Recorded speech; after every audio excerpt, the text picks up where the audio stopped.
You gotta love a stream right off the rails before we even get started. Hello and welcome, everybody. Thanks for being here in the stream. Appreciate y'all coming in. Let's get you in right over here.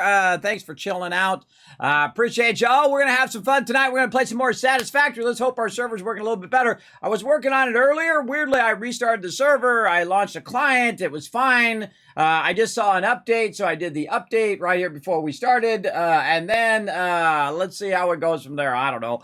We don't know what's going to happen, everybody. I'm sure it's going to be sketchy at best.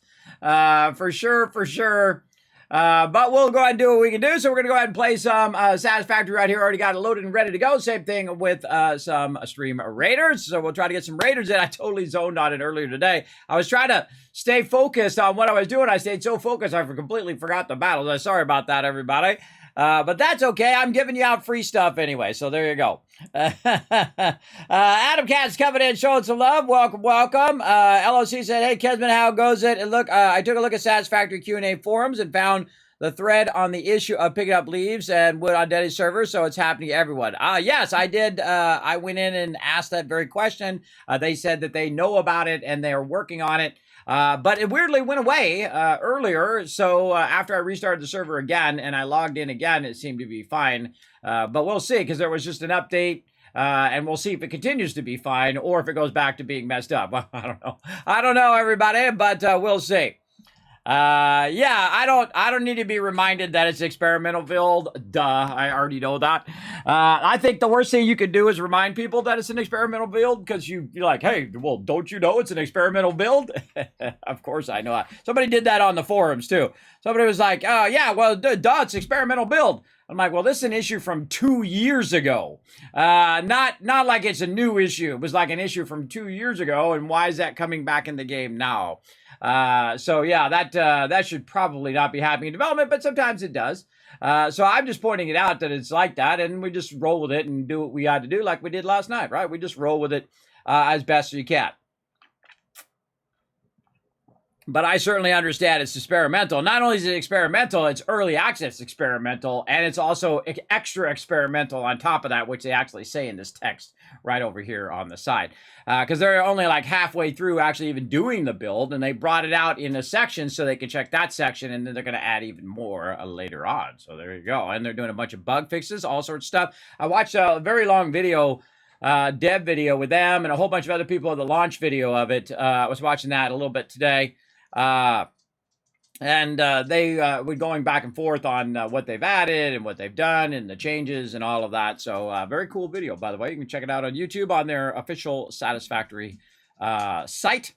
So let's get into it, everybody. Let's go ahead and dive right into it. Hey, Frogman's Lair, what up? Let's go ahead and jump in right to it. I'm ready to play some games. Let's go.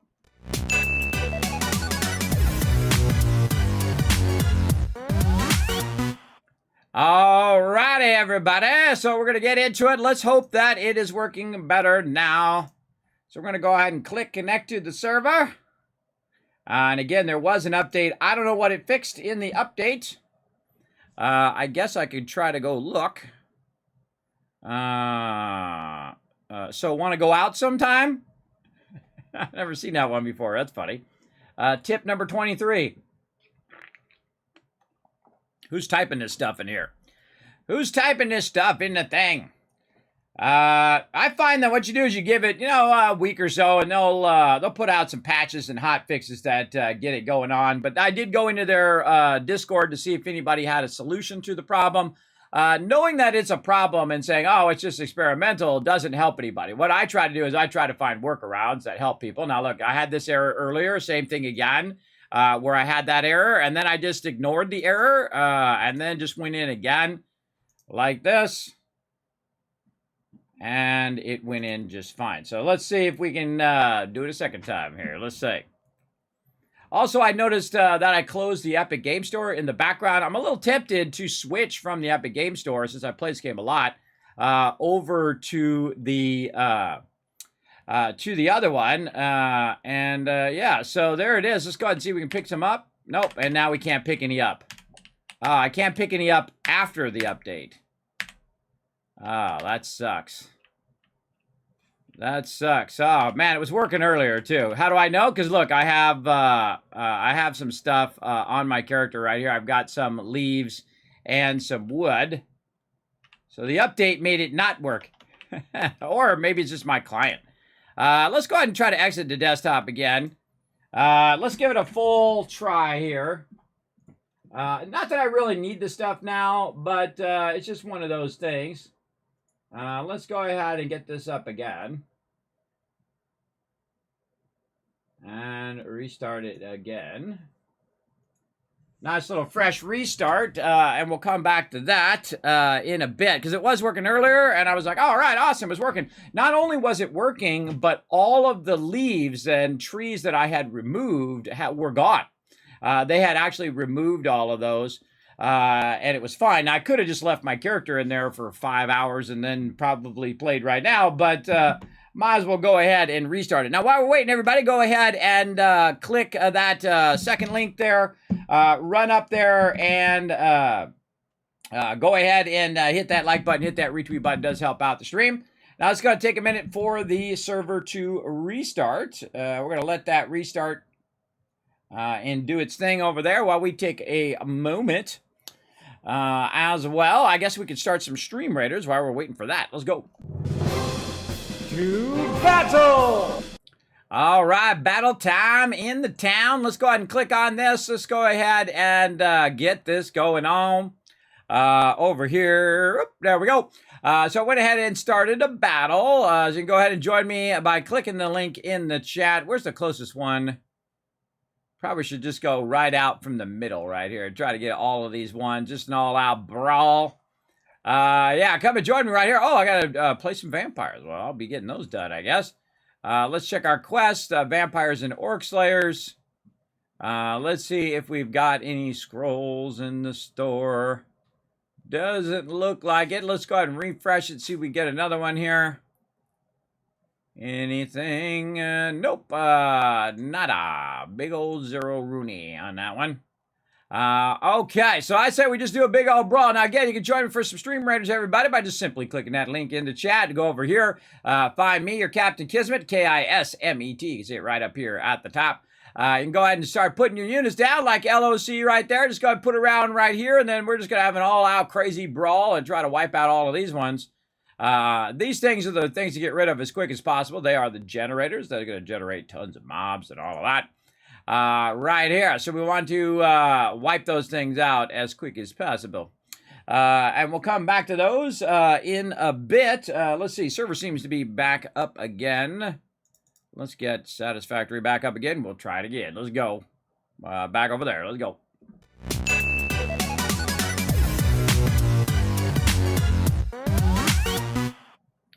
Okay, now last night what I did is I restarted the server and I restarted my client and I did that and it was fine for a little while and then eventually it returns back again. Luckily, because actually you could not progress in the game if you didn't have the ability to actually collect the wood. It's not only just that I can't collect it, it's the fact that I cannot, oh, still loading up, the fact that I cannot actually even use the chainsaw. Which is a real problem because you can't progress because you can't use any power. And at some point, you have to use power to progress past a certain stage so you can get to coal power, right? And if you get to coal power, you can't do it because you have to power one of the machines to make the smart plating to get past that coal power. So if you didn't have the ability to collect leaves and stuff like that for your biofuel, you would not be able to progress in the game. So that's a game-breaking bug. That should be a real high priority one right there. That is for sure. Now, I didn't seem to have that problem in the single player, though. So you could play through in the single player. It's just the server seems to have this issue. So let's hope it resolves itself. And I'm just going to keep quitting out and logging back in again until it says I can log in the server here. Appears to be offline. All right. Sometimes it says it's up, but it's still loading. I don't know how to make this refresh either. I wonder how you make this refresh. Click on something else? No? Really need a refresh function where you right click or you have a button that says refresh there. Not logged into Steam. Well, that's because I'm not playing on Steam. Yeah, I'm a little tempted to buy this for Steam. And go with that. I find that every time the server has an issue, it's best if I just quit out of it. And relaunch it again.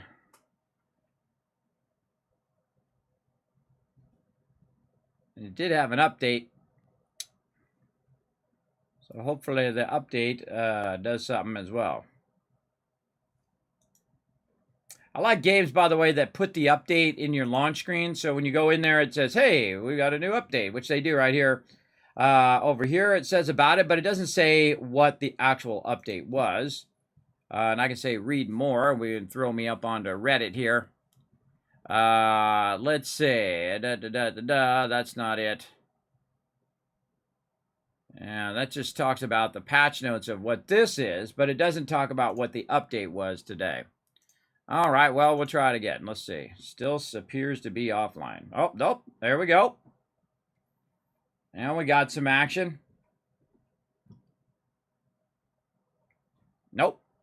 Or not. Or not. Oh, boy. It's going to be like this today. It's going to be like this today. Oh, boy. Well, at least it's trying to connect to the server over and over. That's good.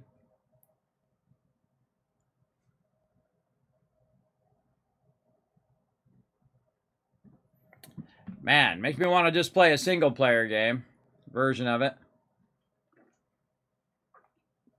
I guess we're not using the power of time because No Moss server wants to get fired up here. Say new game. And go back to server manager. No, click on it again. Click off here. Click on this. Click on this again. Appears to be up and working over here.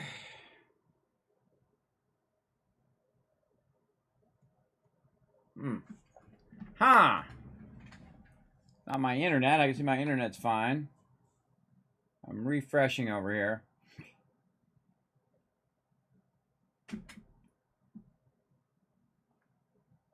Uh-oh. Error. Error. Error. Oh, boy.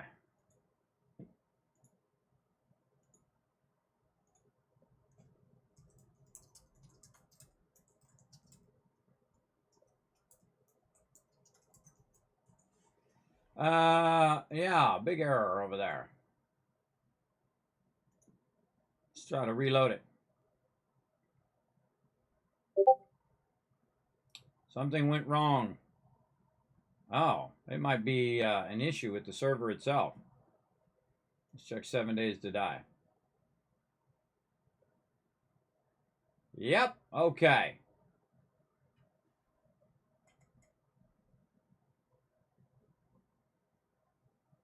Okay, so now it's my actual game servers. All right, well, weird timing on that one. Weird timing. Well, I guess we're going to continue our solo play while that gets fixed. I just got to roll with it. Let's go. Okay, yes, error occurring on the servers over there. Okay, so where do we leave off here? We were doing some stuff over here. Oh, I see a pole over there, which means my base is probably in this direction. I can see my hub up there at the top. So we'll go ahead and just continue where we were at on the solo play. It looks like the server is actually having an error over there. It looks like all my servers are down. So hopefully that comes back up at some point. But if it doesn't, no big deal. We'll just keep rocking and rolling on a single player. Because we know the single player works fairly good. Okay, so we want to go ahead and do a hub upgrade here. We've got to do some plates, some concrete, and some wire.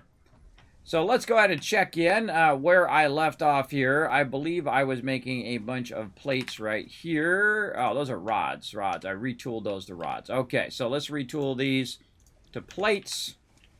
What are we making here? Probably cable. Yeah, cable there.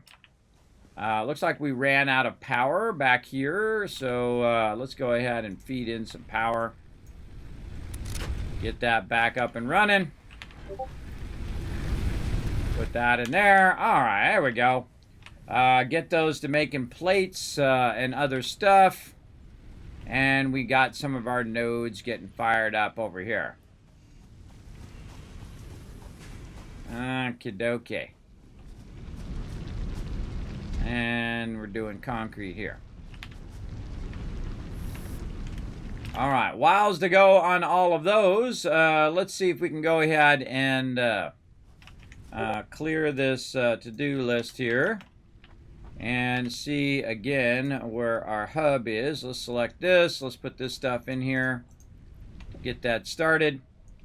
And we need to go in and make ourselves some stuff. I see we got some copper there, so we can... I'm making wire or cable over here. Let's make sure that we're...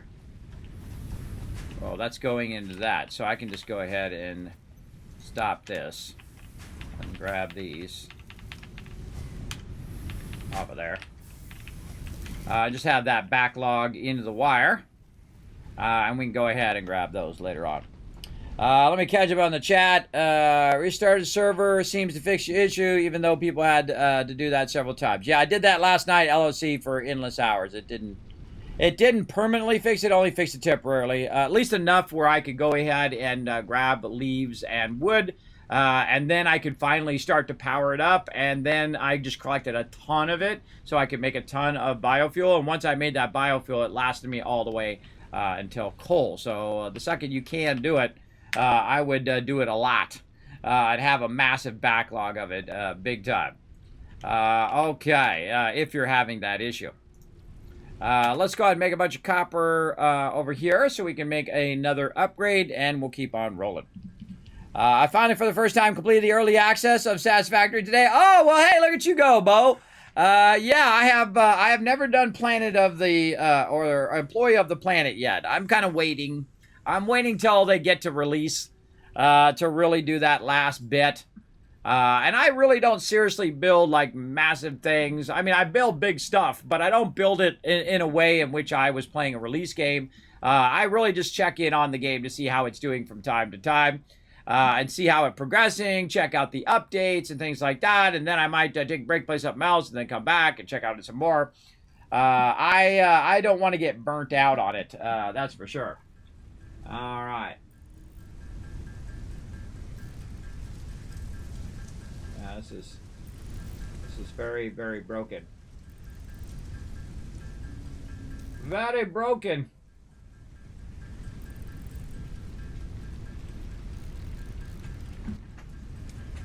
Yep.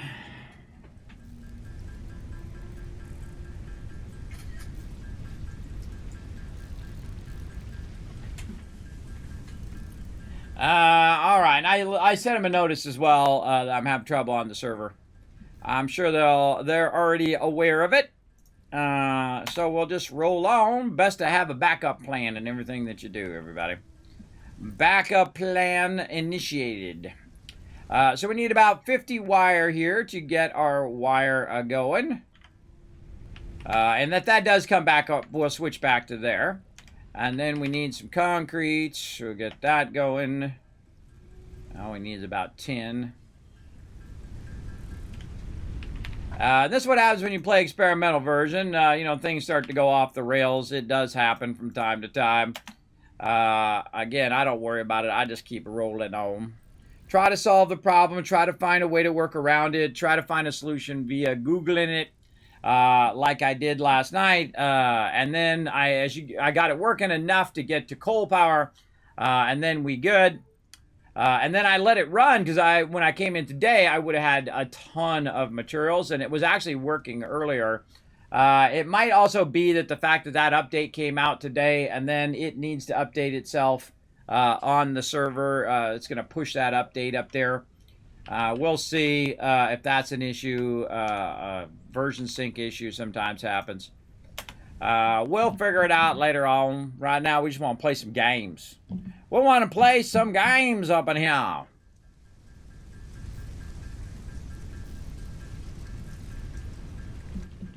Dun, dun, dun, dun, dun.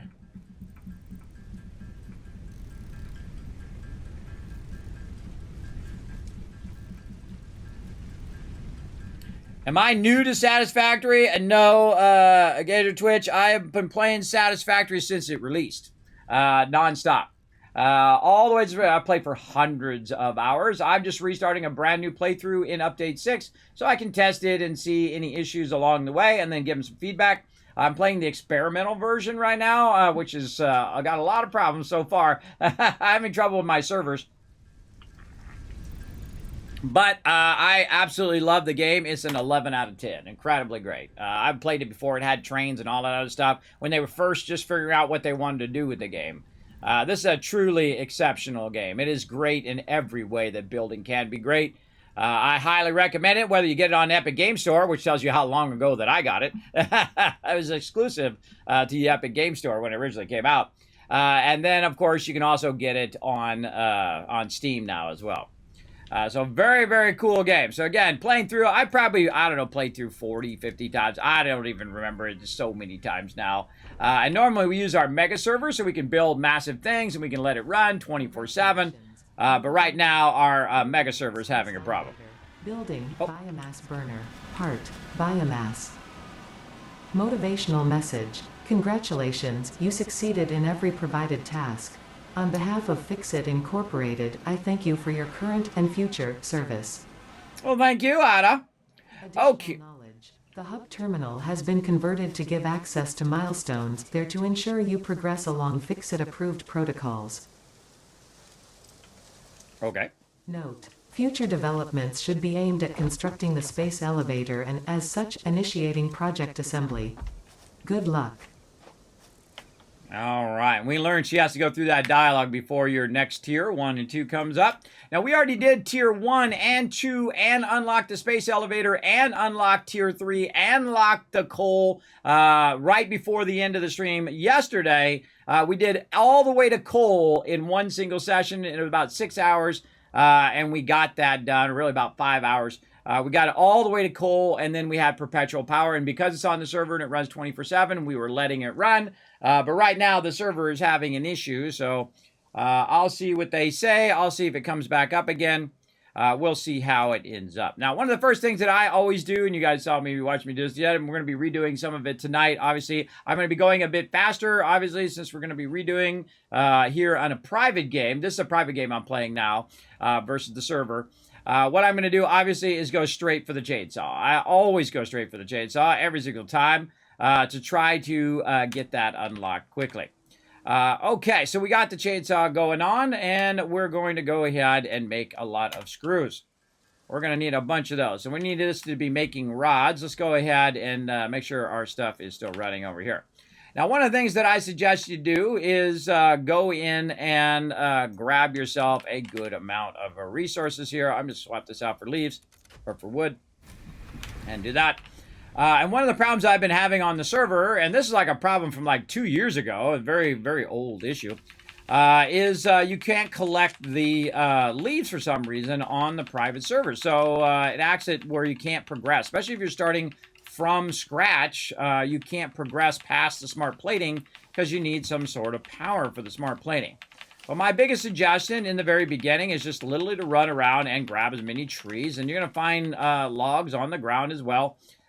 Grab those. And when I'm going from A to Z or Z to A or wherever I'm running here to there, I'm always collecting leaves. Everywhere I go. Oh, I got to go do some copper. Okay, I got to collect some leaves. I'm going to go do this thing. I got to collect some leaves. I got to do this thing. I got to collect some leaves, right? Always when I'm going, as well as if I see any other resources like sulfur or quartz or any of that other stuff, I will grab that as well. There we go. Thanks for the update. Fresh into 6. There you go. I absolutely love this game. I don't have enough hours for in it. Right? Yeah, I know. This is the type of game where you start playing it like at 5 o'clock at night, and you thought, oh, I'm just going to play for an hour or two. And then all of a sudden the sun starts coming up, right? Because you just want to do that one more thing. You want to just finish that one more thing. You're like, oh, well, I just want to finish this section of the base. Oh, I just want to add a little bit more power. Oh, I just want to go and explore over here in this one little spot. That's how you know the game is great. When you have no track of time when you're playing it, that is a dead giveaway that you're having a good time. All right, so let's keep our power going. Now, I want to transition off this power off the back as quick as possible. Now, I'm going to show you all my best tips here in the stream, everybody. So settle in. I'm going to show you all the Kismet tips of why and how to do what to get an incredibly great start here in Satisfactory. Now, the first thing I do is I set up a bunch of lines that really ride the edge of how much total power I can keep going at any given time. You see my max cons are 39 and my capacity is 40. So I'm just riding right below that line of what can be produced here at the very beginning with these two things right here, which are biomass burners. But you can see that I've now unlocked another biomass burner thing where I can make as many as I want. And so we're going to keep that going. Way off in the distance, you can see it way up there is copper, and copper's running down, and I'm running it over here. So I don't have to run over there all the time, and it's running down this line, and it's currently doing wire. You'll see me do a lot of retooling of the factory. I'll grab a certain thing, and then redo that, and then I'll switch it over to rods and do that, and switch it over to wire and do that. And you see how I kind of switch back and forth for whatever I need in the moment, without having to go through the effort of building a massive factory to do it for me, because it's just literally faster for me to do it. Now, another thing that I need is I need some rods. So speaking of retooling, let's go over here and click this one, and we're going to say, hey, you know what?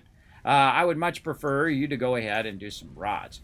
Now, why is it so easy to switch between plates and rods? That's because they come from the same item. They come from iron ingots. So very easy to flip that over. Now, one of the things about iron rods, though, is we could double up on our iron rods. Since we're not using this one right over here, we could go ahead and take that out and replace that power. Oh, and we went out of power again. Replace that power with our item over here.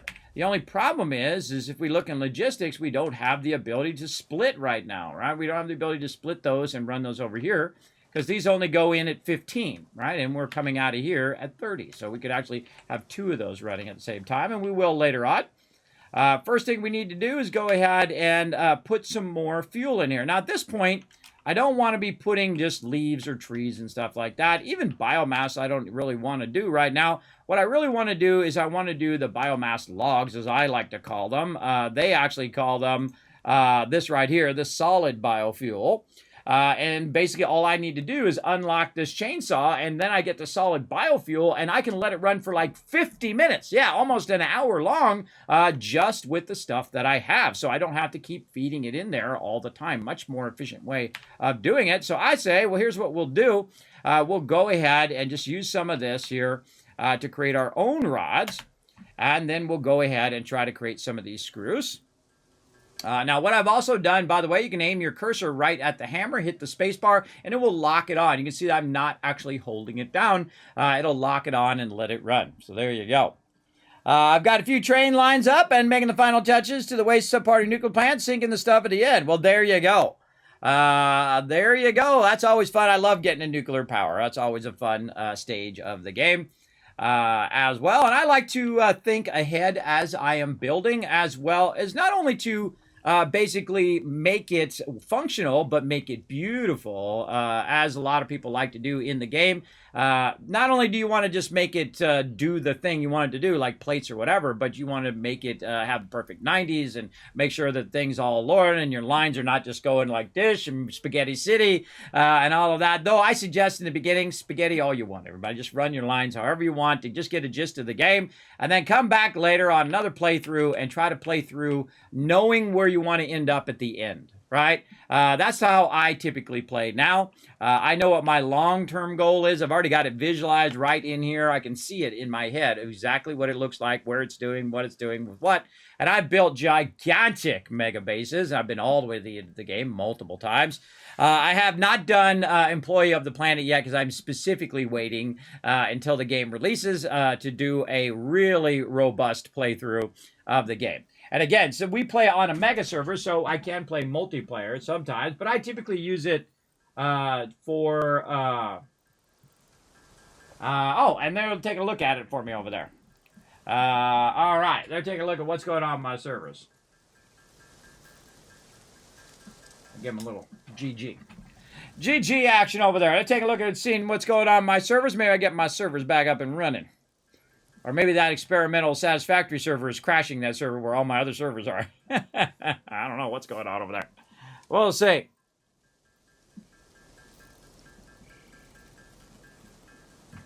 Yeah, so always my goal in any playthrough is to get to coal. Because coal is a perpetual power. And once you get that perpetual power running, especially if you have your own server, and if you want to get your own server, bam, there's a link right there. You can go ahead and use my link with my awesome partner, Nitrato. You get 10% off on a server over there. It only costs a couple bucks a month. And then what you can do is you can build your base on there and also have your friends come in and join you if you want, or just play by yourself and then let it run when you're not around. So it runs 24/7 like my mega server does, which is really fun because I don't have enough time to play it all day, every day. So what I do is I set things up going. I get my coal plant going like we did last night, and then I just go ahead and I let it run. Then the next time I come in, guess what? It's filled up with tons and tons of resources, which is pretty awesome if you think about it, because you know that power is going to continuously run. All right, what is going on here? 352 screws. We're getting there. We're getting there close.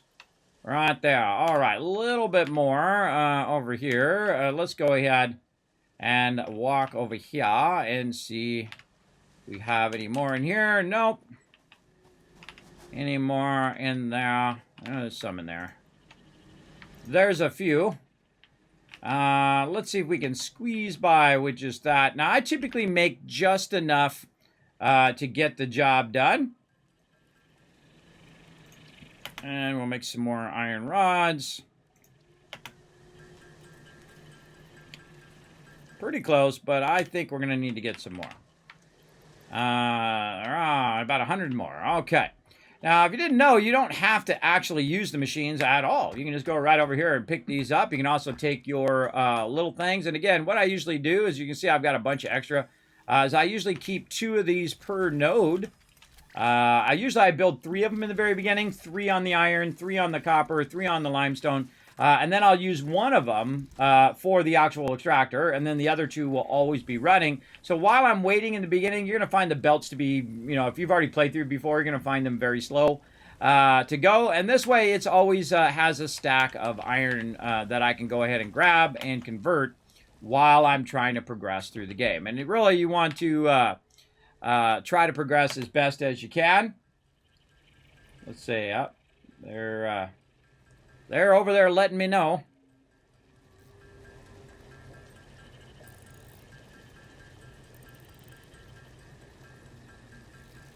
Typing something. Okay, so we got to make about 100. I forget what the ratio is to screws to rods. I think it's pretty high.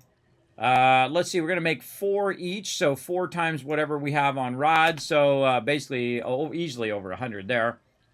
So let's make a bunch of rods. So what we've done is we took the original resources, we picked them up ourselves and picked a little bit out of those extractors. We then converted into ignits and then into iron rods, and that's going to give us 132 screws, which is exactly what we need. Now, when you get to the stage of the chainsaw, it's like a whole nother level, because this way you don't have to manually go around and pick up the leaves like you saw me do earlier. You can have it basically be a bit automated. I suggest to have a little bit of wood and leaves to convert into solid biofuel, because then you can use your chainsaw, right? And again, our goal here in the single player, if she doesn't get it working, let's see.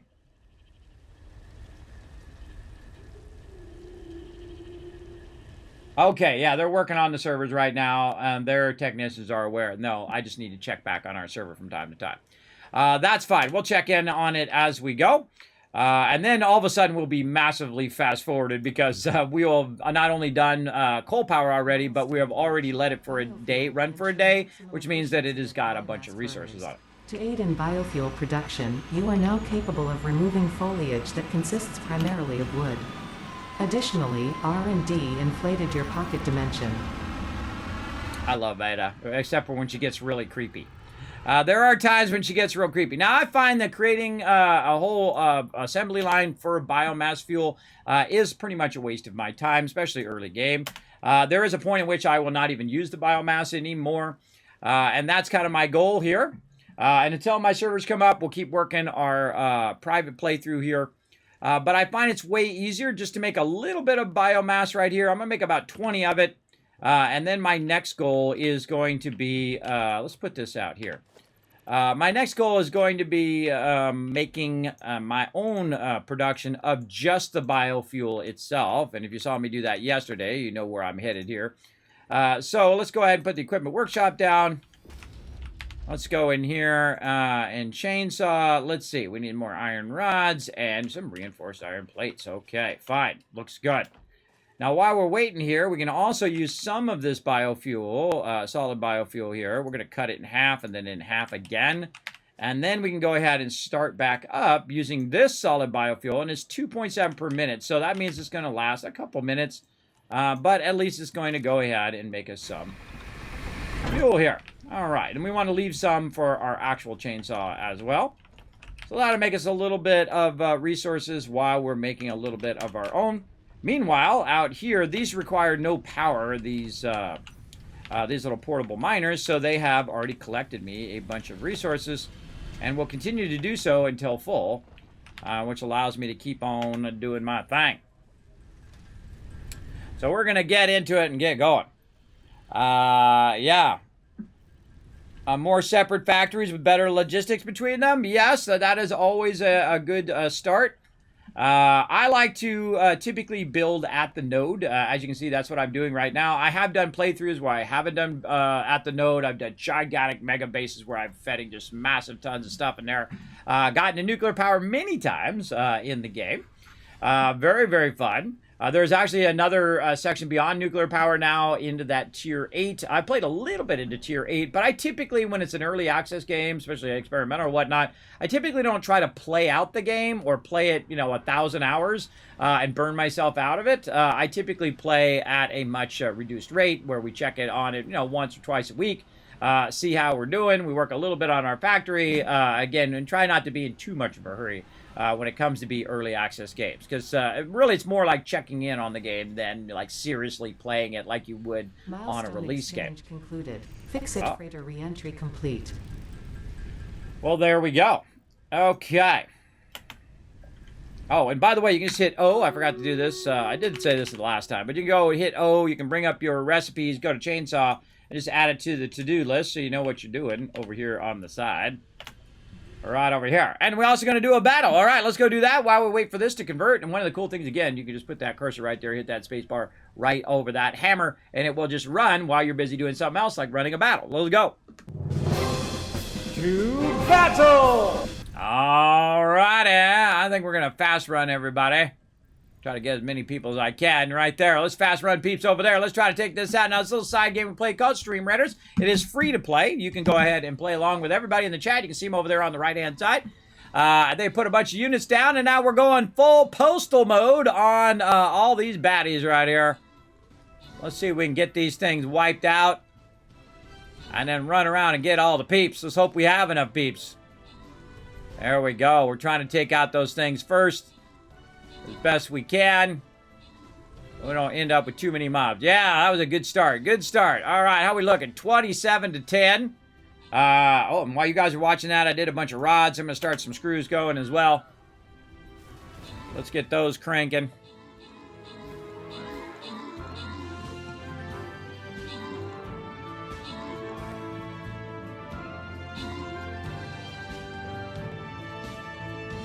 Ah, it turned into a big robot.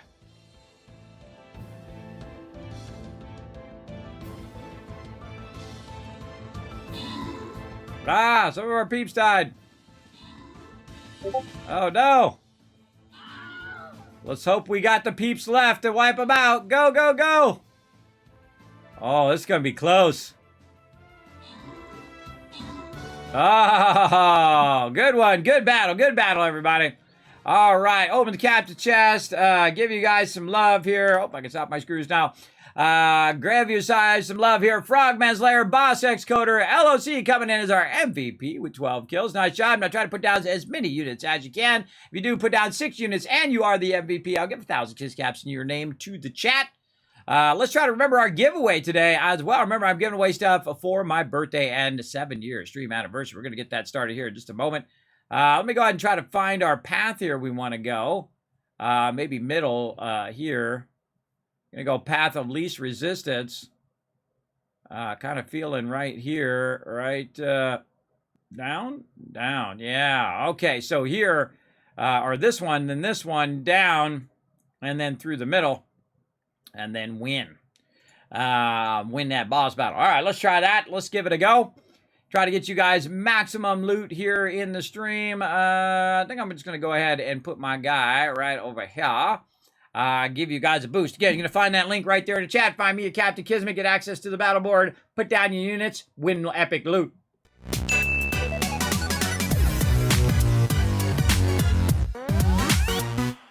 All right, while you were watching that battle, I went ahead and converted a bunch of iron ingots. I made a bunch of iron rods. I then made a bunch of screws, and now I'm making a bunch of reinforced iron plates. And now we're able to make our chainsaw, and it's on like Donkey Kong. Let's go. Boom, there we go.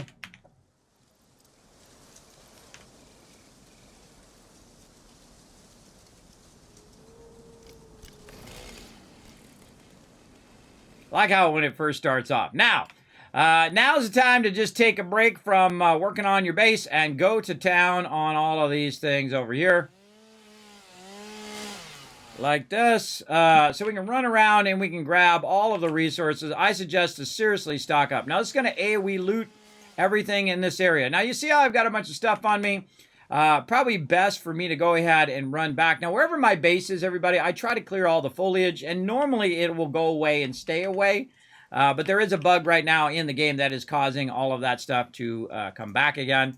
One of the things that I would bring with you is obviously the fuel, which I think it already put in the thing. No. Where did the fuel go? God, can't see it. There it is. All right. Oh, wait, that was not it. Right there. Okay, there we go. Make sure to bring the fuel with you. So right now it has enough fuel to run this one thing, but you want to bring your fuel with you. So as you're cutting stuff here, you'll get it going. Now, wood is usually your best option, though I usually collect, when I'm trying to get to coal, a whole lot of this so I don't ever have to do it again. Once you get to coal, I find that I very rarely use the chainsaw, only for making fabric later on, which is something that we will eventually get to.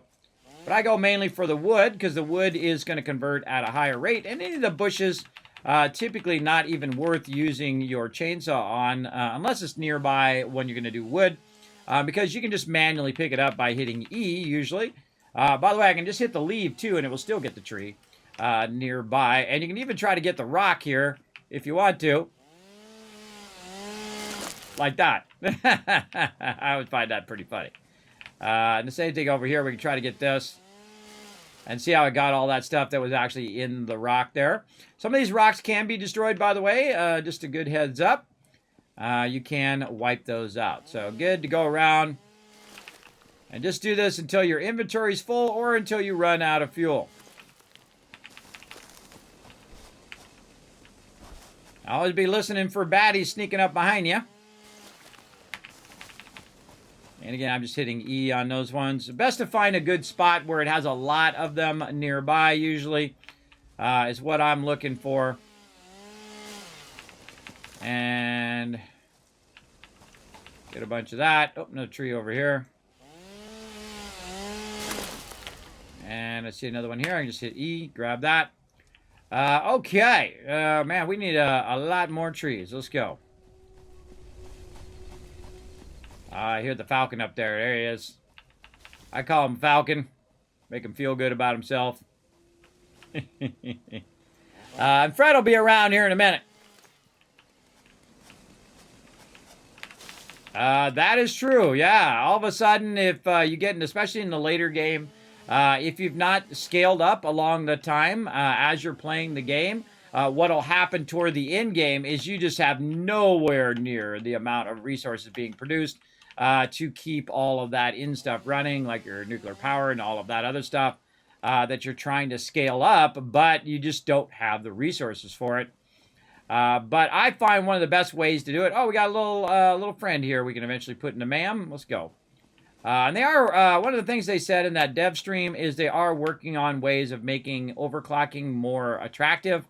I find that I only typically use overclocking on my nodes, so I don't have to go and get more nodes. It just causes less logistics that I need to set up, less run lines and all of that. You'll see that I use minimum run lines and minimum nodes as well. so that it doesn't cost me my thing that is the most valuable in any game and in your real life, your time. Your time is your most valuable asset, and how are you spending your time, and what's the biggest return on your time investment that you are doing. So here we go. We're going to go ahead and convert some of these leaves again over here into some solid biofuel. Like this. And we're going to really go to town on it this time.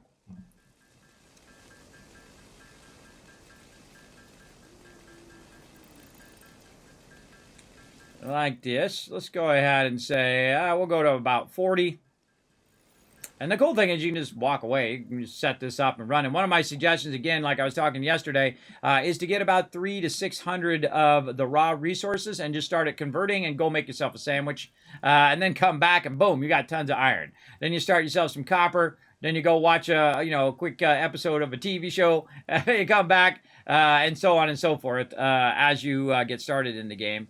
Well, okay, we'll do 56 then. Okay, so now I've got 56 here. I'm actually going to take this out here, and I'm going to use this for making myself some biofuel. So it's actually going to make me biofuel while I'm busy doing other things. So what we're going to do is we're going to go ahead and grab a storage container, and we're going to try to put it in the entrance of that. But to get that going, we're going to need to get some rods out of there. And we're also going to need some plates. Now, another thing they did add is you can hit H to hide the thing so it's not in your face. One of the things that is really annoying is that stuff is constantly in your way of whatever you're doing. That is a problem, big time. Grab some more from over here. And again, just getting her started here, but don't worry, we'll get her going. Again, going to go at a much accelerated rate. I hope you don't mind. We're going to need a bunch of plates to get this going. And we're going to expand our factory here in just a bit. We're going to get our foundations going, and then we will get all of our stuff going to the nth degree to try to speed all this up. Like that. All right. Okay, now we're looking good. Let's see if we can make a storage container. In fact, let's just hit 2 of them and make enough for 2 of those. And we need 8 more. There we go. I did notice, by the way, that they did make it where you can't just click on the thing and then it keeps going. You have to click on it and then re-click on, or re-hit the space bar on that starter item. Let's go ahead and put that there. Put that there. And we're going to need more plates for running that. Let's go ahead and run it off of this one. Oh, or not. Oh, when we have no case. Oh, I put all my stuff away. That's what happened. I put it all away to gather those leaves. Let's go ahead and get this stuff back out of here again. Definitely our little thing here. Sort this. There we go. Okie dokie. Back to it. Run that out over there. There we go. We had a bunch of plates put away there. There we go. Okay. Now, what I'm going to do in this is I'm actually going to have it make the solid biofuel for me, so I don't have to do it. Now, I could put it here in the box behind, and as I go and collect a bunch more, I will. But the best thing for me to do is to actually take that solid biofuel and put it directly in here, because then there is no transfer time between the box and the item itself. And then we can go ahead and get that converting once we have some fuel over here to get it going. What I'm going to do is go ahead and cut my fuel in half. We're going to go ahead and put 28 in that one and 28 in this one. And if we know, we do our basic math, right? Let's just round that down to 2. This is 28. Let's just say that's going to be about 20 minutes of running. So, bam. Now, that's going to run for 20 minutes while I go off and I do something else. So I've left myself a little bit of biofuel left. And what you're trying to do is you're trying to build upon what you've already built and build upon that and build upon that across there. I find it's way faster for me to create the biomass. And it takes a lot longer to create the solid biofuel. So best to have the solid biofuel automated and just do the leaves and wood yourself. It's just going to save you time and effort of building out the whole entire thing. When it's really unnecessary. And you can see how many I'm getting up there in the corner now You see I have tons and tons and tons of them. I can make 400 of them if I want to right now, which I don't really want to do. I really want to do about 50, probably be enough for right now, and then put the rest of those over there for my machine to convert it. And then as I'm using it to make resources, it is then making me more fuel faster than it's using the fuel. That is an important tidbit of knowledge to know, that you're actually making fuel faster than it's being consumed. Because if you're not, you're going to obviously run out of material at some point. And I usually make about, I'd say about 6 stacks of 200 of the biofuel to get started in its own separate starter here. So we're going to go ahead, again, go right over here, max stack that in there, and then take the rest of these here and control click it, and we'll just put it right there in the box for it. And now that's just going to run and run and run. So it's already, you can see it's already pumping out a bunch of us, 85 of them already. We can go over here and do it again, right? So you know what, I want to go, let's go half of half, like that, and then to put those in there as well. So we'll put 35 in there, and then 36 in this one, and then that'll run for quite a while. Let's go ahead and unholster our chainsaw and have some fun chopping down some evil plant life. You're like, Kismet, how come the plant life is evil? That's because I'm set here by Fixit to extract every ounce of resources out of this planet. So all evil nature must die. I'm embracing the corporate greed, everybody. I don't know if that's their true mission, but that's the kind of vibe I get. That they just want me to collect as much resource from this planet as possible. And I like to see it start to get cleared out, by the way. That's why I like removing the trees and the foliage and whatnot. So it's like, hey, I made an impact in that area. I've cleared all that stuff out of the way. I like to come back later, too, because you can get explosives and remove all the rocks and stuff as well. Oh, and there we go.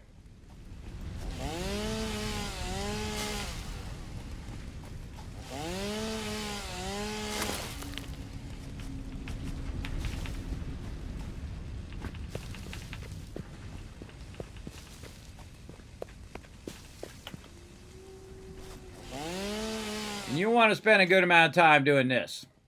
I'd suggest at least like 5 or 10 minutes at the beginning of your gameplay. You want to just get your chainsaw and don't do anything else. Don't worry about upgrading your thing. Don't worry about doing any of that. Just run around and grab it till you can't grab anymore. Oh, there's a cave over here too. Let's forget about this cave. Cave down there. Oh, wait. Hold on. We got our new feature. Hold on a second. We can go right here. Oh, I don't have my map unlocked yet. All right, we'll do that later. They have a new feature on the map where you can actually mark places and mark locations as well. That Polypop reward is not anything yet. That is just that's just me testing stuff. There is no Polypop reward right now. That's just me testing. A lot of rewards and chat commands and all sorts of killer stuff coming for the stream, everybody. I do a lot of testing, so I just gave you back your channel points for that.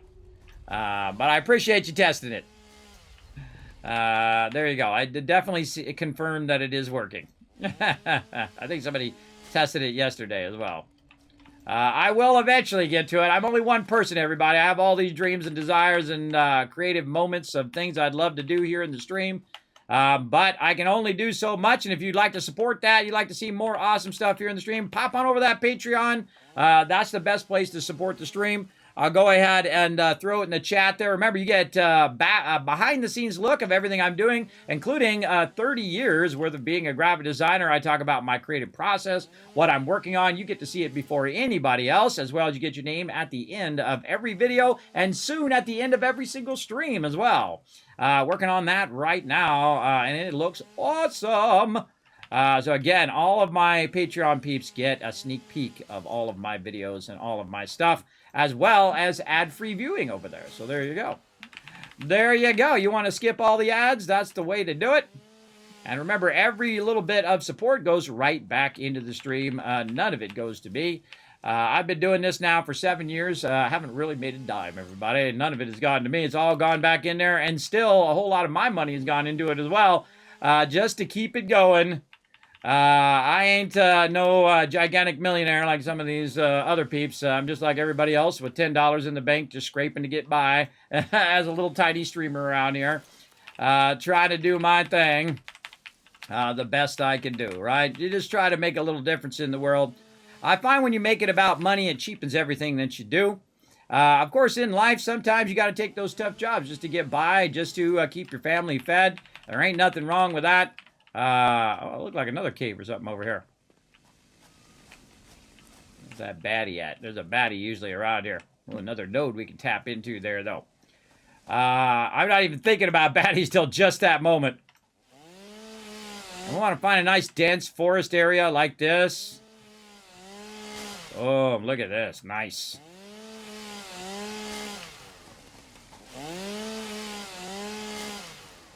Alright, looking good. I'll just go ahead and pick some of that up, get this stuff nice and close. And you want to get into the range of thousands of leaves and thousands of wood so that you can just let this convert until the end of time here. Let's get this so we also get the tree that's inside the wall there as well. And I try to, you know, aim toward forests, but I really just go in a random direction. I don't really choose a certain place and say, oh, I go here every single time I go to collect stuff. I just find picking stuff in random directions is my favorite because it just creates a little bit more variety in the game. And I also start in different locations. I've started in all of the locations before. Every single location and built there multiple times. Built gigantic mega bases multiple times. Very, very fun. Or mega factories, I guess, in this case.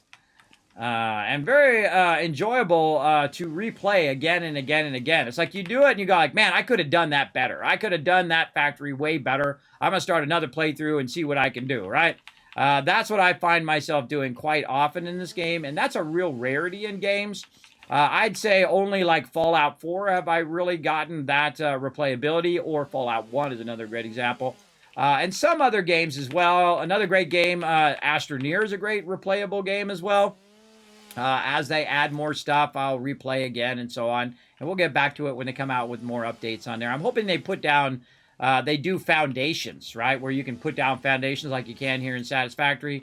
Or little sections of your base. I think that would be amazing. Grab that guy while we're at it. All right. Weirdly, we haven't seen any mobs yet. It's really starting to freak me out, actually, a little bit. I feel like they're all hiding here somewhere. Gonna jump out and grab me. Now again, I would go until your inventory is full. And I forgot to put some of this stuff back in my bank as well, but that's okay. We'll just cut this stuff down. Keep going till we can't go no more.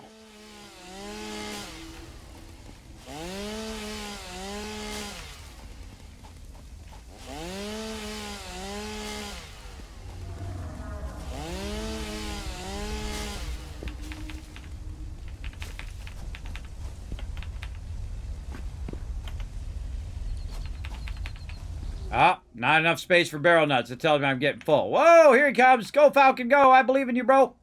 All right, so there we go. So we filled up our inventory. That should be good enough. We're going to go ahead and run back. Notice I'm using the conveyor. If you're an old school player like me, like you played it since it launched, since it went into early access, you were using conveyor belts because there was no hypertubes or any of that other stuff way back in the day. So I would just use conveyor belts to help me get from A to Z. Now, over here, what it's been doing in here is cranking out some serious biomass. Every now and again, I would just take this out of here and just directly feed that in there. But while we've been busy, check it out. Boom. Yeah, it's been over there working, doing its thing. Let's go ahead and convert this into biomass down here. Oh, yes, very nice. Several thousand leaves and several thousand of the other stuff here. Let's put some of this stuff away. Should have got rid of that stuff out of my inventory before I left. Would have been a real smart idea, but I forgot. It happens. It's good enough. 2,000 should be good enough to get us going. Because it's going to be 2,000 leaves and about another 3,000 wood. And the wood actually gives you way more biomass than the actual leaves do. When it comes to leaves, it gives you about 5 biomass. And when we go do some wood, I'll show you that as well. And again, the trick is to do the parts that go fast when you're doing them and then the parts that take longer to have your machinery doing that part while you're busy doing something else that's more effective than sitting there converting all of that solid biofuel. Because we have enough biofuel now to run for quite a long time, maybe even get to coal power here in our single player game. I'm going to check again on the... let them know I'm good. I'm going to check in on the server here and see if the server comes back up. Nope. All right. Let's set a timer for about 30 minutes. Hey, Siri. Set a timer for... Hey, Siri. Set a timer for 30 minutes. 30 minutes. Counting down. All right. She'll remind me in about 30 minutes to check on that server again. And we'll just keep on keeping on. That's what we do up in here. And again, thanks everybody for hanging out in the stream. Let's go ahead and start a giveaway while waiting for this to convert. Try to give you guys some love in the chat. Right over here. All right, random Steam game up for grabs. Now remember, some of these games are like $60 games, $100 packs of games and DLCs and all of that. Some really good stuff in there. So I highly suggest that you be part of the giveaway. And you're like, hey, Kismet, how do I be part of the giveaway? Well, I got my buddy Saltbot's going to come up and save my voice because I do a lot of giveaway stuff, so I don't want to have to explain it every single time. So pay close attention. Saltbot going to tell you all about it. Go, Saltbot. Thanks, Kismet. I'll give them a quick overview. Hi, I'm Saltbot. Let's talk about what are Kiz Caps, how to earn them and how to enter Kismet's giveaways. What are Kiz Caps? Kiz Caps are loyalty points for watching Kismet's stream. Use them for contests and giveaways. How do you earn Kiz Caps? You earn 100 Kiz Caps by going to the Twitch menu in the upper right corner, open your chat in a new window and type /host space Kismet. You earn 1000 Kiz Caps by hitting the follow button, plus get free emotes to use in Kismet's channel. Work together with your fellow teamwork tycoons in chat. Type !RT, then click the last link, hit the like and retweet buttons and everyone gets 1000 Kiz Caps for every 5 retweets. For those of you who want to go above and beyond, you can donate to the stream. The more you donate, the bigger bag of Kiz Caps you get. Plus you can subscribe using your Twitch Prime or choose one of the 3 levels of sub support for 5000 Kiz Caps. This also unlocks all the awesome Kismet emotes, holiday emotes and animated emotes. Plus while you are lurking in chat, you're earning 3 times the Kiz Caps and have 3 times the chance to win giveaways. How to enter Kismet's giveaway? First type !loot in the chat to see how many Kiz Caps you have. For every 10 Kiz Caps you can buy 1 ticket. Here are several ways to put in tickets for the giveaway. Type !ticket space max to enter as many tickets as you can. This can only be done upon first entering the giveaway.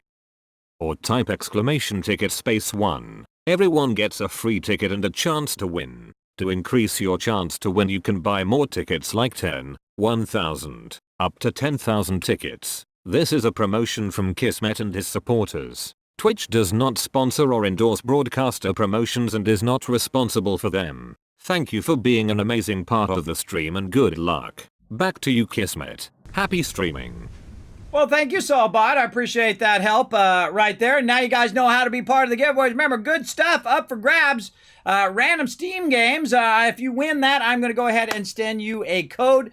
So go ahead and start being part of the giveaway right now. !ticket space 1 so that you can be part of the giveaway. Now, as you guys were watching that, I was converting also the wood over to biomass fuel, and you can see it does it at 20 per 1. So we had 3,000 wood, which is more than we had in leaves, but it's at 20 times that amount. So 3,000 times 20, which is a lot of biomass fuel. And I already took the other biomass fuel from the leaves and already put that in the box as well because I didn't want my inventory to fill up. But as you can see, we have a full box of biomass fuel. We are pretty styling in that. Every now and again, you want to just drag this in here because this only goes at 60, so it's only going at half the rate in which it could be running out. I could create another one and then have 2 lines going if it's in that much of a hurry. But all I really need is 200 stacks over here, and basically I'm set for quite a long time. So let's go ahead and go over here now. And we're going to feed a 200 into that one and a 200 into that one. Very nice. Now we can go and say, hey, Siri. Hey, Siri. What's 200 divided by 2.67? 200 divided by 2.67 is approximately 74.9063. All right, so this is 74 minutes that this is going to run. It's going to run for a really long time. Eventually, we're going to get to that 50 number when we use our own biofuel, our own biomass burners, and we'll get to that here in just a moment. So let's go ahead and move on. Now that we have gotten our obstacle clearing and we just went absolutely to town on that, let's go ahead and switch also our weapon back to this. We can go ahead and take all of these extra resources, pull these items out that we might need right here, and put all of this other stuff away. We're going to need that stuff later on. Oh, actually, we could probably squeeze a few more of those back in there. Let's sort that. Anything else I can pull out of there? Don't need any of that stuff until we get to the MAM later on. All right, that's probably good enough for now. And then, of course, over here, it is working away, doing its stuff. Now, one of the things that I noticed right here, that this one is yellow and it is stopped. Why is it stopped? That's because it doesn't have any containers at the end of it for it to go to. And so we want to go ahead and add a little bit of containers here so that won't stop running. And the same thing over here. We can now add our containers like this and run that in there, so that won't start running either. So now to start to backlog in the box, it can hold way more in the box than it can in its actual thing. So we can go ahead and just grab whatever we got in there and grab whatever we got in there and then let that continuously run. Same thing here, looking good. Now we probably want to do the same thing over here with our concrete, though I find concrete very rarely ever maxes out because it does stack very, very high, around 500. And we only have 200 in there, so it wouldn't have maxed out anyway. But we put a box on there just to keep that running. And now this is literally going to run for over an hour. I don't have to do anything else to it. All I got to do now is make the resources to upgrade to the next thing. There you go. Okay, so now we can select a nice milestone as well and feed what we got in there. Press that red button and we're on to the next one. Milestone reached. You have I love this animation. Structures aim to provide the first needed to build basic factory infrastructure and improved overview. Building these will provide a grid for more advanced organizing and sectioning of your factory. There it goes. Okay, now that we got our factory all set up, it's time to tear it down. Yeah! So that's what we're going to do next, everybody. We're literally going to tear it down. Now, we're going to go over here, and we're going to fix this stuff up. I'm going to roll over these just to get rid of that new. I'm going to put my foundations, my 4-meter foundations off of there. And what we're going to do is just start tearing all our stuff down here. We can go ahead and hit F. And we can just go ahead and swipe over all of this and just kind of clean house of all of that out of there. We're going to go ahead and use these nodes over here. We're going to go ahead and pick up these miners temporarily, get them out of the way. And we're going to basically use the world grid as well as try to snap this in. If I hold down control, you can see it snaps in via the world grid here. And this way, if I make a base really far away and I want to end up making it snap to this base, that I can. And so I always start off the world grid. Now, you also have this amazing thing called zooping. You can hold down R and you can choose zoop, or you can just hit R, R like Roger, and it will actually switch between the different modes, which you can see right there in the beginning, or in the middle, It does default, which is just doing a single item. Then you have zooping, which does up to 10 items, and then you have vertical zooping, which does vertical up to 10. So let's go ahead and use just a regular zoop, and then that's going to speed us along here, getting this going on. And then over here. Now, once it's down, by the way, I actually don't use my command keys down there. I hit F and then middle mouse button. You really want to train yourself to be doing that all the time, to hit F and then get that middle mouse button going. And that's because it's way faster than any kind of thing that you can set down there, because you literally are saying, hey, I just want to do more of that same thing. Another thing I saw in the dev video today, by the way, is the ability to just roll over this right here and go Control-C to copy without actually having to go into the item, which is awesome. And then you can go Control-V onto another item and actually make that item make the same thing, which is great. A great change, everybody. So definitely want to try that one out as well. Try to train yourself to be able to do all of those things without even thinking about it, which it took me a long time to convert my way back over again to be able to do this. Now, the first thing we're going to do is test and see if this thing... I fell off the side here. Test to see if this thing is going to snap in here. I did think I saw it there snap for a second. We got to find out where that node is. Where'd you go, little node? Now, sometimes what happens is if I snap it to the world grid, it is too high up and will not snap back to it. And the way we know is we look at the side over here. See these little rivets? If those rivets are above the ground, then usually that means that that's not going to snap there. So even though you snapped it to the world grid, doesn't mean that it necessarily is going to work. So we're going to need to bring this down just a little bit into there as well. So let's go ahead and start with maybe one over this way. We'll hold down Control, and we'll do it on a kind of a lower edge. And then we'll go ahead and take a look. Nope, still not low enough there. Let's see, anywhere lower than where we're at? I don't think so. I think this is actually one of the lowest areas in here. So let's go ahead and try to push that down, rotate it a little bit. There we go. Now we're kind of further down in there. And I held down Control, so it still is snapped to the world grid. You got to find that magic spot where it's down a little bit lower.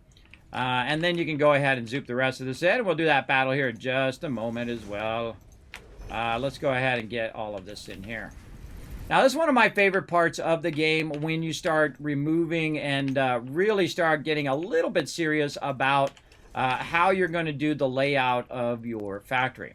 Now, I always suggest, especially as a new player, to start at the node. I find the node being the most efficient way of doing anything. I'm actually going to turn this in this direction.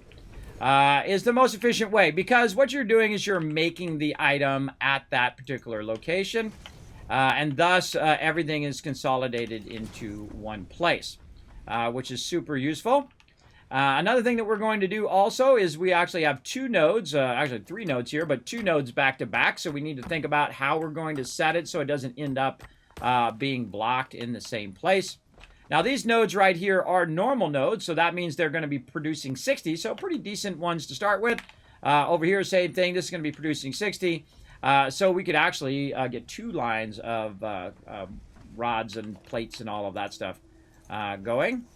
Again, we'll put some more over here. Now, our biggest problem over time is actually not going to be our iron or our copper. It is going to be over here, which is our limestone going into concrete. So this is really one that we need to get going, and this is an impure node. So this isn't that great. It's only producing 30, which means it's going fairly slow. We can also search for more limestone nodes. There's our closest one.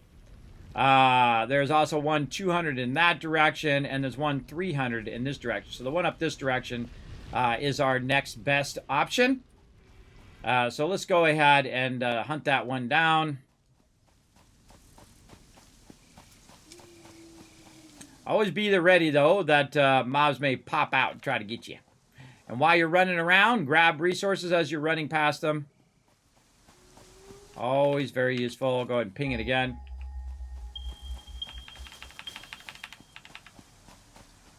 Walking off into the woods. Hey, there's Fred. What up, Fred? Not only do I grab it for that, what do we got here? This is a pure node. Oh, bingo! Yahtzee! All right. I forgot that was even there, everybody. Awesome. Awesome. That is a Yahtzee on that one. And if you notice that I'm playing a bit different in this playthrough than I am on the server, everybody, I typically do. I try to play in different spots in different ways and try to iterate on the types of bases that I'm doing and all of that. But what we want to do is go over there and tap into that node, absolutely, and run that sucker over here. So we'll get that done here in just a moment. Let's go back and grab some additional resources. Grab those leaves while on the way. That we're going to need to make that happen. So first we'll grab some more, oh, not out of there, over here. We'll grab some more concrete from here. And then we'll do this over here. Okay, we'll get our, that we're going to keep running. This right here, we'll grab that out of there. Or we could just have done this as well. You're going to see me take all of this out right here because I've got the power disconnected now as well. And we'll go ahead and back out. Uh-oh. See what I'm doing there? I'm dropping them boxes. Oh, boy. That's no when you're in trouble. Actually, I need to just start making myself a nice little box off to the side here temporarily. Put all that stuff in there. There we go. I need to do the same thing with all of this stuff in here. Just take that out of there. Combine it with whatever's in there. And take out my plates and rods and make another temporary box. Boom, right there. Put more stuff in there. All right, there we go. I want to just kind of move all the stuff out of here because I do want to take my hub out. Now, when you take your hub out, be warned that the second you take that out, you are running the risk of dying and then ending up in the middle of nowhere, and you have to run your way all the way back to your base. So definitely want to be keenly aware of when you pick that up, you want to put that back down as quickly as possible. All right, looking good there. And so what I'm going to do is do that very thing where I go in and kind of remove some of this stuff here, and try to put my hub back down right along here. And we're now going to have it up off of the ground. And I'm not really worried about the power on the back now because I'm just going to basically ignore the power in the back and no longer use this power back here. We're going to go ahead and use our biofuel items. And we're also going to scale this one up. Since we have so many nodes nearby, we're going to try to massively upscale all of this. Okay, so now we've got that going. We've got our resource moved around. We are walking over here to get these other resources and pick those up. Very nice. And then we can also go ahead and tag our other node here and get that going. Again, I hope you don't mind me going a bit faster. If you do have any comment or question, feel free to let me know in the chat, and I will try to respond to them as well. Speaking of, let me catch up. I think they removed the hit F, just hit the middle mouse button. Did they? Oh, they did. Oh, look at you with your excellent tips. I can do it also while I'm in the mouse button. But yes, they added it where you don't need to do the thing anymore. Oh, that's cool. Hey, that's 1,000 Kiss Cats for a fantastic tip there, Dracian. God, I always hit my darn microphone there and knock it off of there. Hold on, let me put it back out there again. That's my microphone for Discord. Hey, great tip there. Thank you. I appreciate that. Now, again, that's one of my favorite things is to be able to just grab it and pick it up. It took me a long time to teach myself to do that. Now I got to teach myself to do it without hitting F first because it's now so ingrained into what I do that it's going to be hard for me to do it any other way, but such is life. Okay, so what were we doing? With power, that's what we're trying to do. And we want to go ahead and just put our power here in the front, or I could put it back here, I guess, behind here. But there's another node here. There's really nothing going on here in this front area. So this would be an excellent spot for our power. Now, the first thing I do is I as quickly as possible, try to get away from using the hub. The hub ones are very inefficient, I find, time-wise, when you're putting resources in there, because they only produce around 40 total power. So they only produce 20 power each. And if I put one of these biomass burners down here, I need more wire. Whatever I have on me is not always the thing that I need. It's always something else that I have to go and grab. That's the way this whole game is. And there we go. So we're going to go ahead and just put this, let's say right there.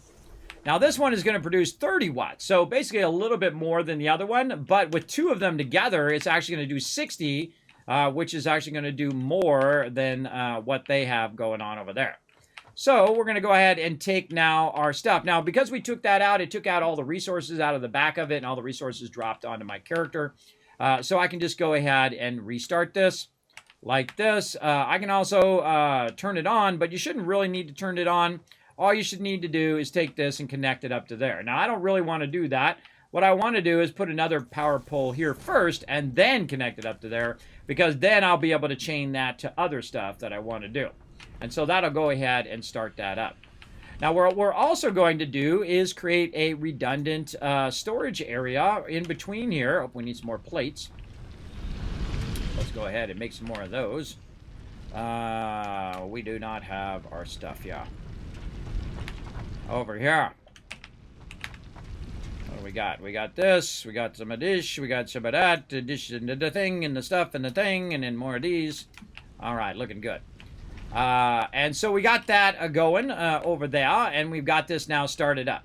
So what we want to do is, while we're working on other stuff, we want to go ahead and put a storage down to create kind of a bit of a backlog of what we're doing, right? So you want to keep a backlog of the basic resources. So what I'm going to do is go ahead and create a bunch of iron plates and a bunch of rods and stuff like that. And while we're letting that run, we'll take your hands off here, let that run for a while. We'll go ahead and do this battle. When we come back, we'll have a bunch of that. We can build a bunch of stuff. To battle! Alrighty, here we go. Let's fast run you guys in there. Try to get you guys some loot, a little side game play. We have lots of fun getting it going on. Remember, there's a giveaway going on right now. Everybody right over here. There is a Steam game giveaway. Remember, some of these are worth $60. These are really nice games with DLC. Some of them are just $40 games, $30 games. Remember, I give away stuff every single day. That's like giving away $100 a day, everybody. Actually, twice a day, every single stream. So they give like $200 a day away. That's why I save up all of this stuff for you guys and give it all back to my community. And I appreciate each and every one of you. Depending on, of course, what random game it is. Sometimes it might be $10 a day. I don't know. I know it's random, so I don't know. All right. Over the caption chats, give you guys some love. Boss X Coder, Netflix, LOC getting some love. And LOC showing you guys how it's done with 12 kills, all 6 units. Another 1,000 kills cats for you guys right there in the chat. Congrats on that. Excellent win. And let's keep the battles popping. Where were we going? Down and up through the middle. Again, path of least resistance. Getting you guys the maximum loot tonight. Let's do it. Another one we can use our vampire on. Let's say way up here so we can kind of just sneak down in there. Let's hide this here. I can, and it was in my way. I thought so. Get up here. We can sneak over the top here and try to hit this big bulk of peeps and work our way into that little mini boss. And we'll come back to that in just a bit.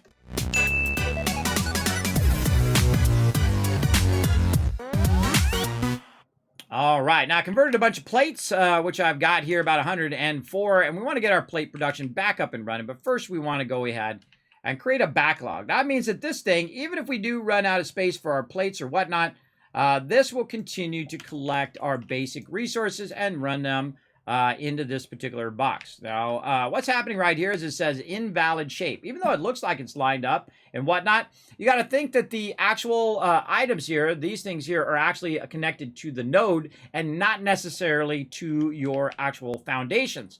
And so they're going to be off by a little bit. So they're not always going to line up perfectly. And once you get your storage container down, though, then anything that goes off of that will line up. But I find you might have to push it forward just a little bit there to get it to line up. So if you do see that, you're like, hey, why is it lined up? It should work, right? That's because this is ever so slightly over, and it says the invalid shape. So there we go. So that is going to nonstop backlog a ton of iron resources. And again, right here, this is a 60 node. So we could really get a ton of stuff running out of that as well. Now, no matter what I do, everybody, I always end up putting that stuff right in the way, which is kind of funny. But we'll go ahead and get that going, because what we want to do is we want to get our iron production going. And what I want to do also with all of this stuff is take this out of here and start to backlog my MAM area that I'm going to use. And let's tie our power back across over here so our concrete is running as well. And so we want to tie in our MAM area where we can store all this stuff right here. So we're going to go ahead and just do the back area here. This has a tremendous amount of this in it, and if I try to pick that up, it's just going to drop on the ground. Let's go ahead and use our internal one here as well. And if I control click, it actually will take those particular items that I'm control clicking and everything that's like that item and put that into here, into where my hub is now. Then we can go ahead and try to take this out. And we're going to go ahead and just put this actually right behind here. Like this. And we'll go ahead and put that storage in. Let's say a little bit forward there. There we go. And then we can put all that back in there. We can pick up this stuff that's dropped on the ground. Let's turn the sound back on. There we go. And we can put that back in there. Very nice. And then we can just go ahead and pick up this production over here. And if you notice over here that these 3 boxes here, it's got the plates, the rods, but it's also got the solid biofuel, and that's telling you how much is in that particular box. So if I do pick it up, it'll automatically go in my inventory if my inventory has enough space. So you don't necessarily have to go and take it out of the box and then take the box out. I kind of do that out of a very bad habit. I don't really need to do that. Important to know. All right, let's try to squeeze our production in here as well, right here next to our thing here. We're going to do it just a little bit forward so we can try to... Oh, and this is backwards. That is backwards. All right, well, we'll run it in the other direction then. And we'll do like we did in the other playthrough. We'll run it this way. There we go. Okay, so we'll just do it that way. That's probably better anyway. It's going to line up better with our thing here if we can... get it to get in there nice and close. There we go. Run that into there, and then we'll just run this out of here. Into there. All right, very nice. And then we'll just take this out of here. And then put this in the feed area over there. All right, there we go. Take all. Like this. And then on this side, we'll put that in there.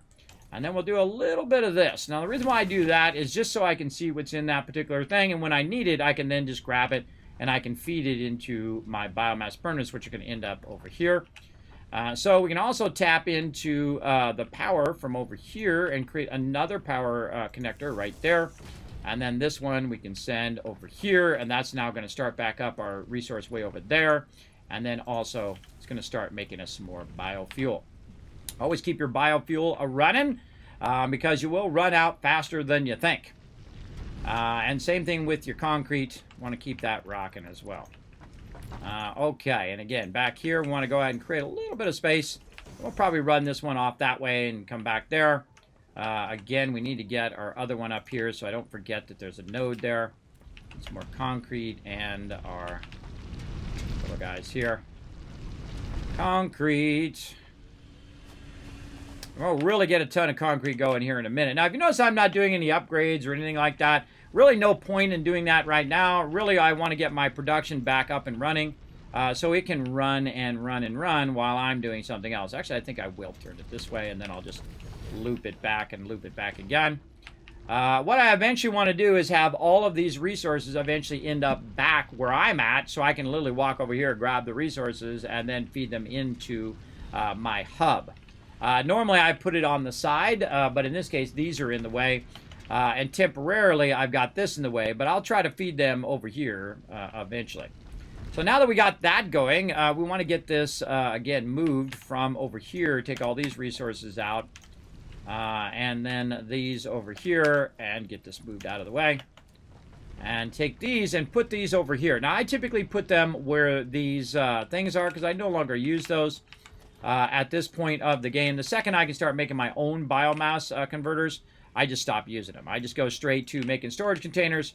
And then I'll take those storage containers, and usually I'll aim them this way or the other way, depending on where I think I'm going to put my MAM. In this case, I think I'm going to put my MAM on this side this time. So we'll go ahead and put it there, and we'll put it there. And I put 2 of them down, and the reason why I put 2 of them down, and one of them is going to be like miscellaneous stuff, right? A whole bunch of whatever it is that I don't want to deal with in the moment. And I'll put all that miscellaneous stuff down in there. And just try to get it out of my way. And the same thing in here, I'll go ahead and take all this out. Now, what I'll start using this one for is equipment. So anything that's like equipment that I am looking for at any given time will be in there. And I consider those little guys to be equipment as well. Or you can also put in like your barrel nuts and things like that, but really not necessary right now. And so I'll fill up the first one here until it gets pretty full. And this one seems to be more iron ore in there. So we'll just put all the iron ore in that one. And then in this one, we'll put our more kind of worldly goods like, you know, leaves and barreled nuts and all of that stuff into that one. And now those are nicely organized. Also, you do the same thing here where you just go ahead and run these out and give you a sample, a little bit of what's in those particular ones. Now, if you want it to be a very specific thing at the end, you can go ahead and just take all these back out take this at the end and say we want it just to be barrel nuts. We go ahead and put that in there, and now it'll just be barrel nuts in there, right? So I think that's kind of fun to be able to customize whatever it is you want at the end. You can also do signs later, so you can just say via a sign. I don't know. I kind of like that. I think it's kind of funny and fun to just put it in like that. So let's go ahead and just do some pale berries at the end there, and then this will be ore, so that'll make that pretty obvious as to what's in there. Let's go ahead and take this one out temporarily, and again, we'll just keep expanding a little area here. And then we're just going to go ahead and connect this way to the end here. And reconnect that over there. So that's going to keep bringing our copper over. We'll work on our copper in a bit. What we really need to do is get some sort of production going. Oh, another 30 minutes. Let's see if our server is back up and running. Let's refresh.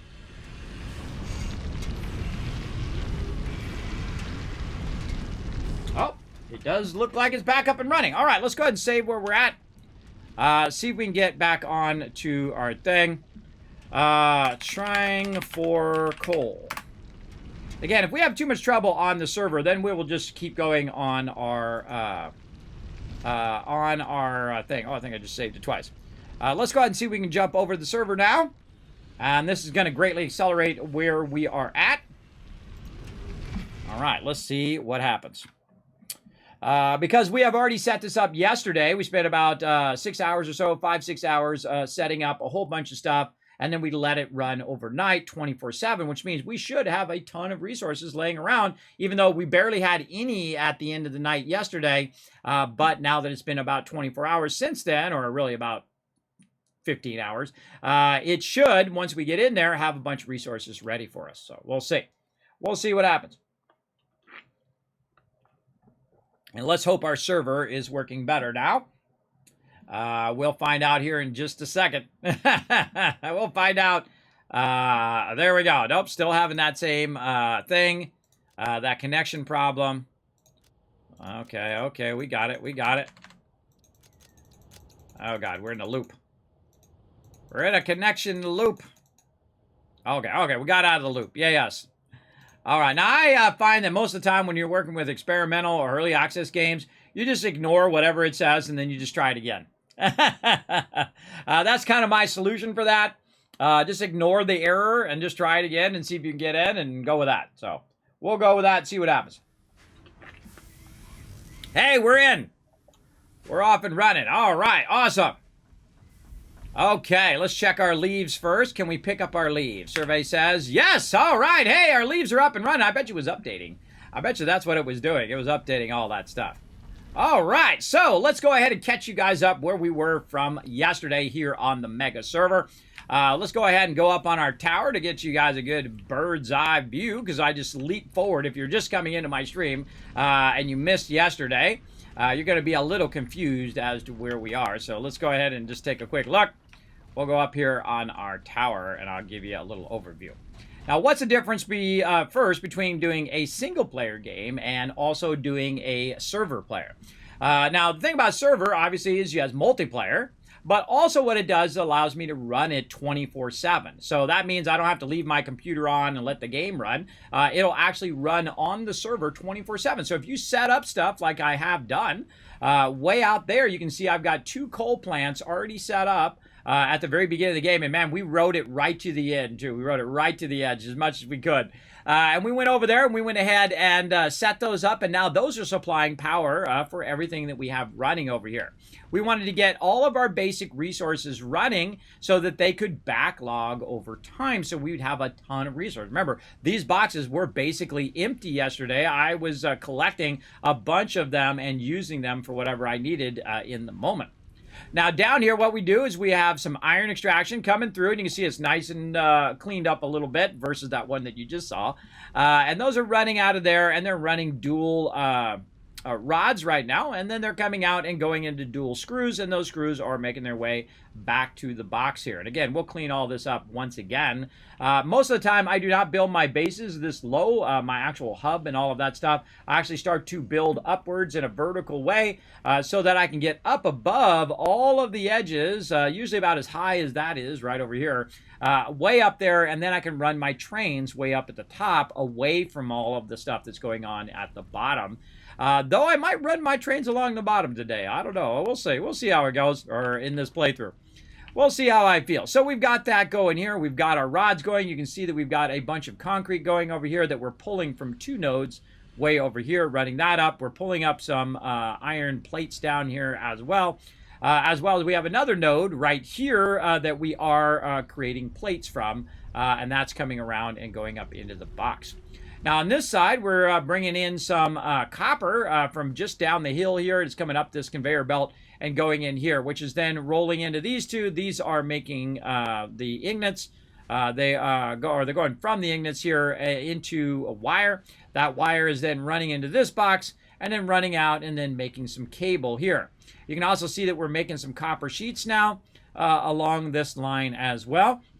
And now that we have that coal power, what we want to do is keep scaling up and scaling up that coal power over time so that we have the maximum we can possibly get going.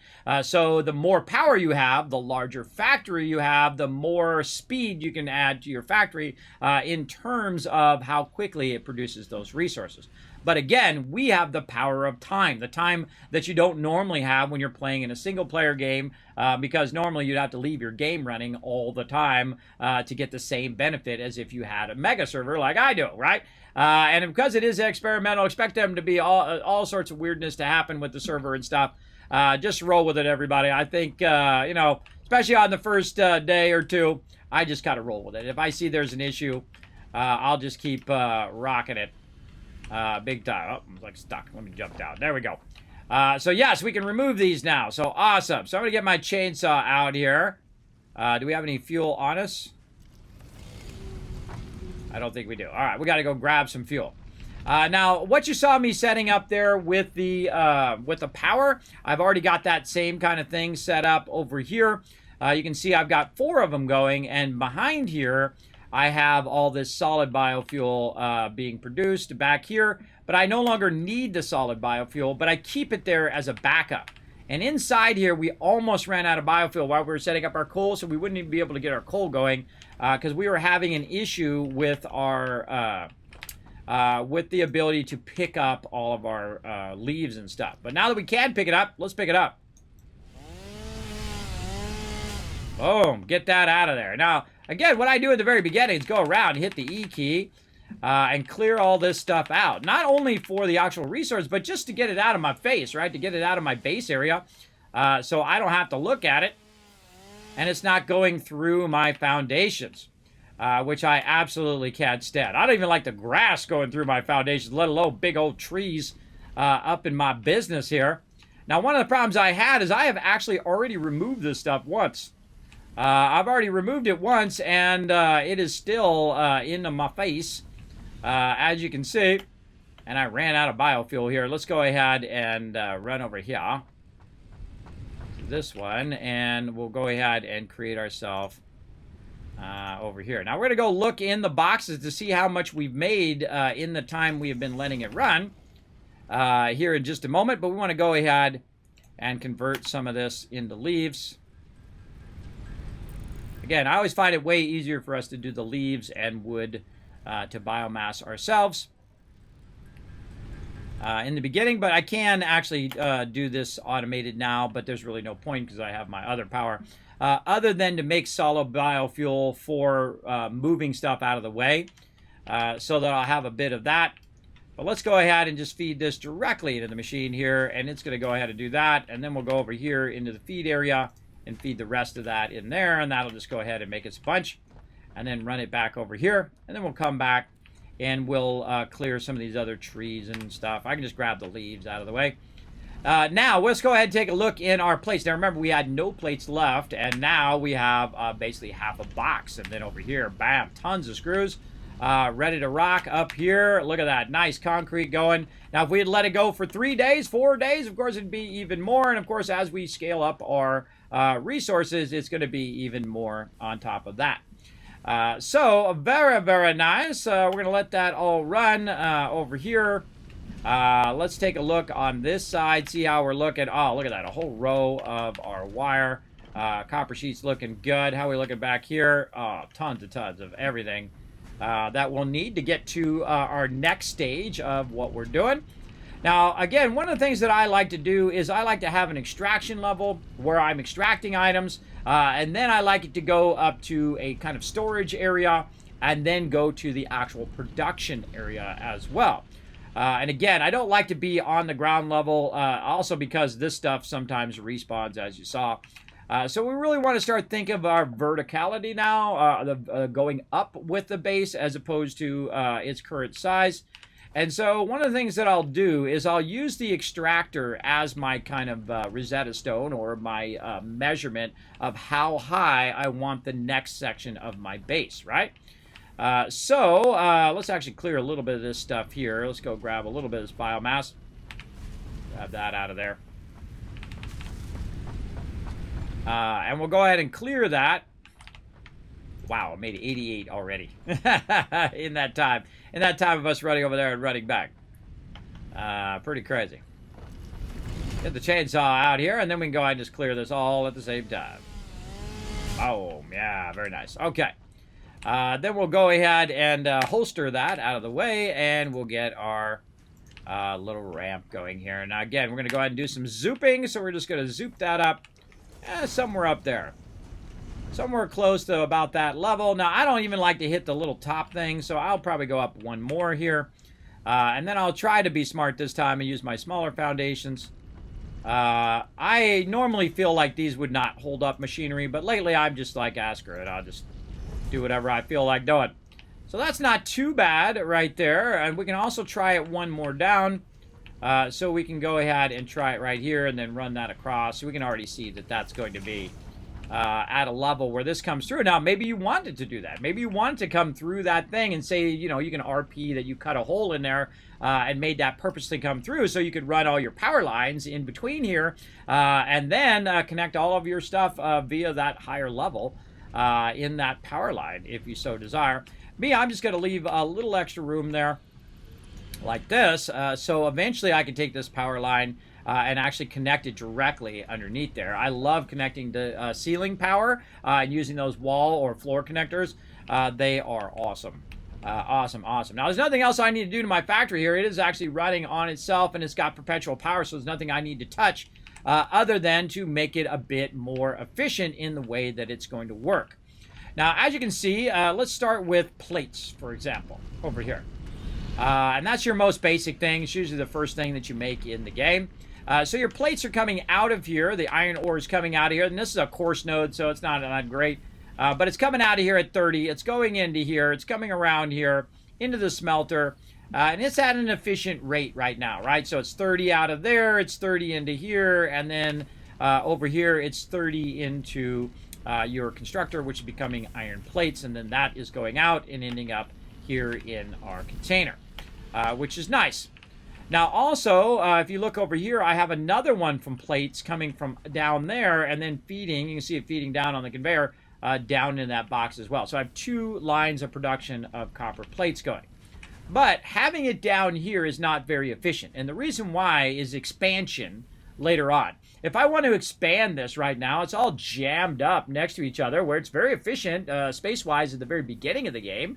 But in the long term, when I want to make a lot of that particular resource, it is definitely not going to have enough space to do it. And it's also not set up in a way that it's easy to expand that particular item. So what we want to do is we want to revamp the way that our extraction is going, and we want to go ahead and move our extraction upwards. So what I'm going to do, just as a reference, is I'm going to go ahead and take this out. Now this probably has a little bit of backlog in there, so it'll still keep running even if this is not connected. And then also what we can do is go ahead and try to put a conveyor lift in here. Now what's going to happen is you're going to have this yellow show up. See that? That's called soft clearance.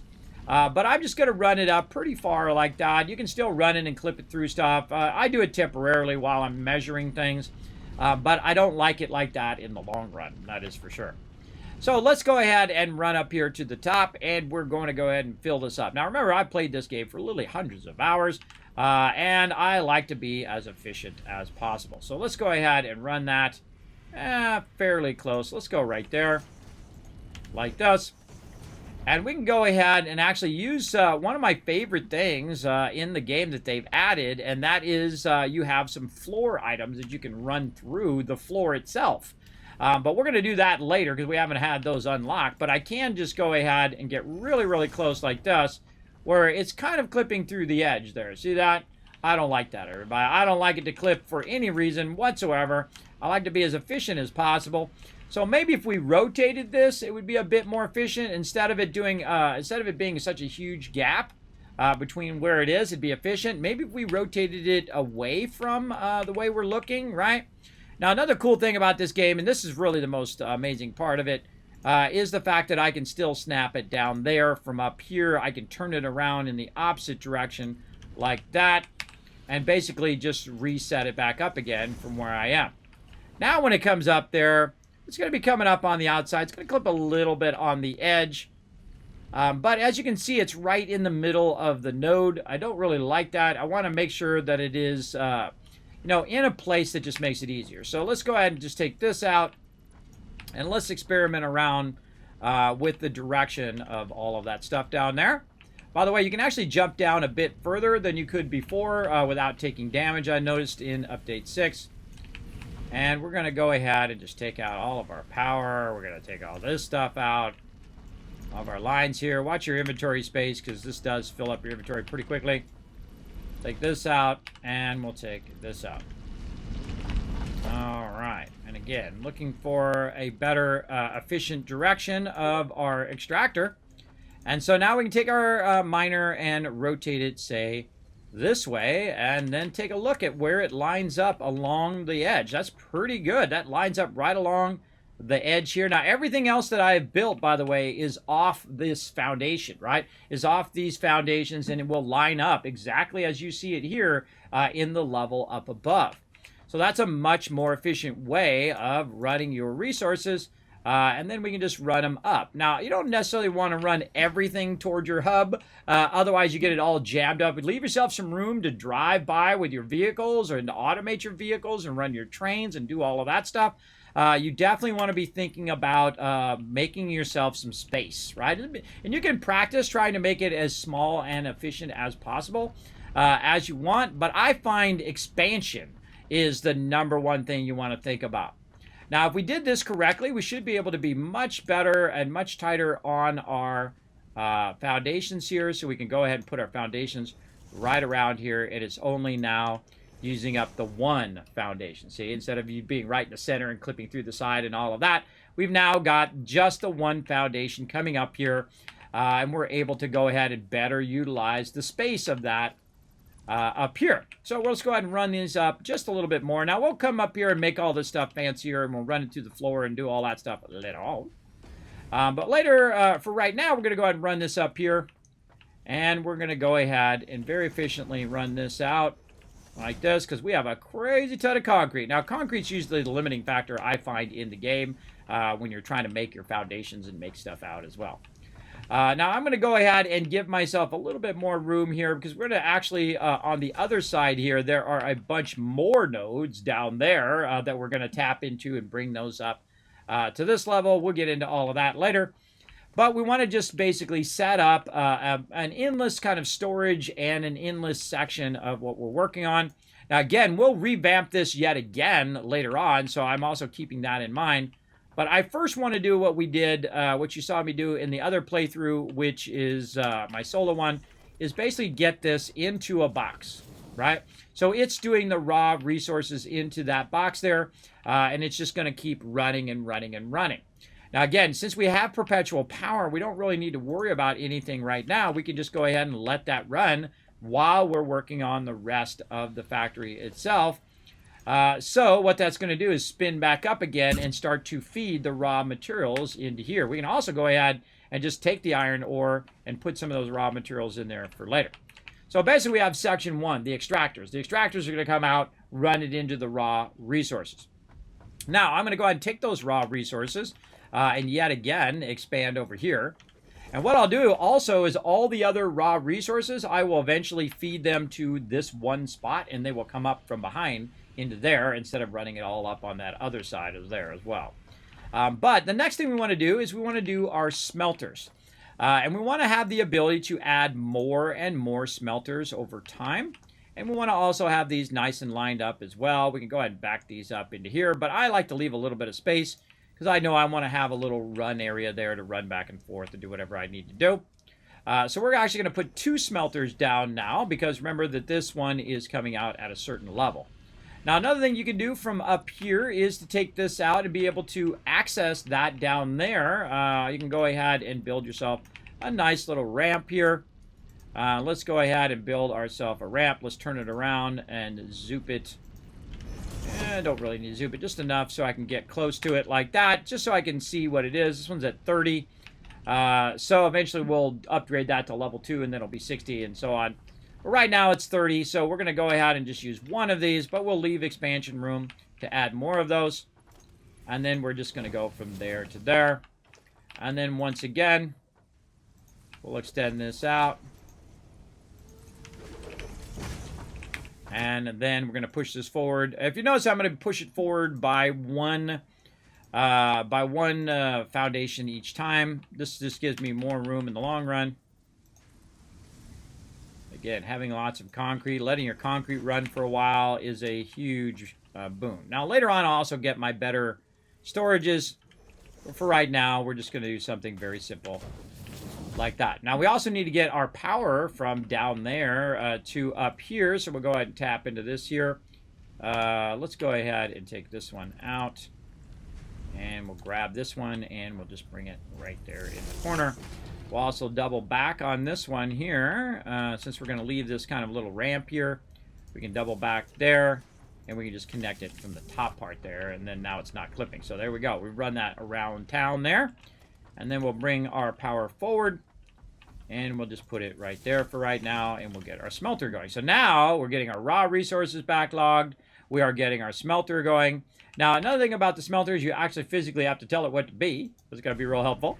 And there we go. Now it's going to start up and make a bunch of iron ingots. Again, while we're doing other things, since I have perpetual power and I have enough power to make all this stuff run, it does give me the time to go in and now kind of more separate out the stuff and work on all the different stages of this iron production. Now, what I'm going to do is actually with this iron production or plate production, I'm going to go away from my base in that direction. And you can see that we have plenty of space to just go off into the distance as we want. And then in this direction, we're going to be doing rods over here on this side. So again, extending our base out a little bit more. Now, I could be going in a more vertical direction as well. I could be building each stage on a different level. But for right now, we're just going to go ahead and use our upper level here. Now, you can also add supports and all of that stuff. I find that that is incredibly time-consuming and really not to your advantage. But if you want to, feel free. I have done a playthrough like that and found it to be not very useful in the long run, other than cosmetically.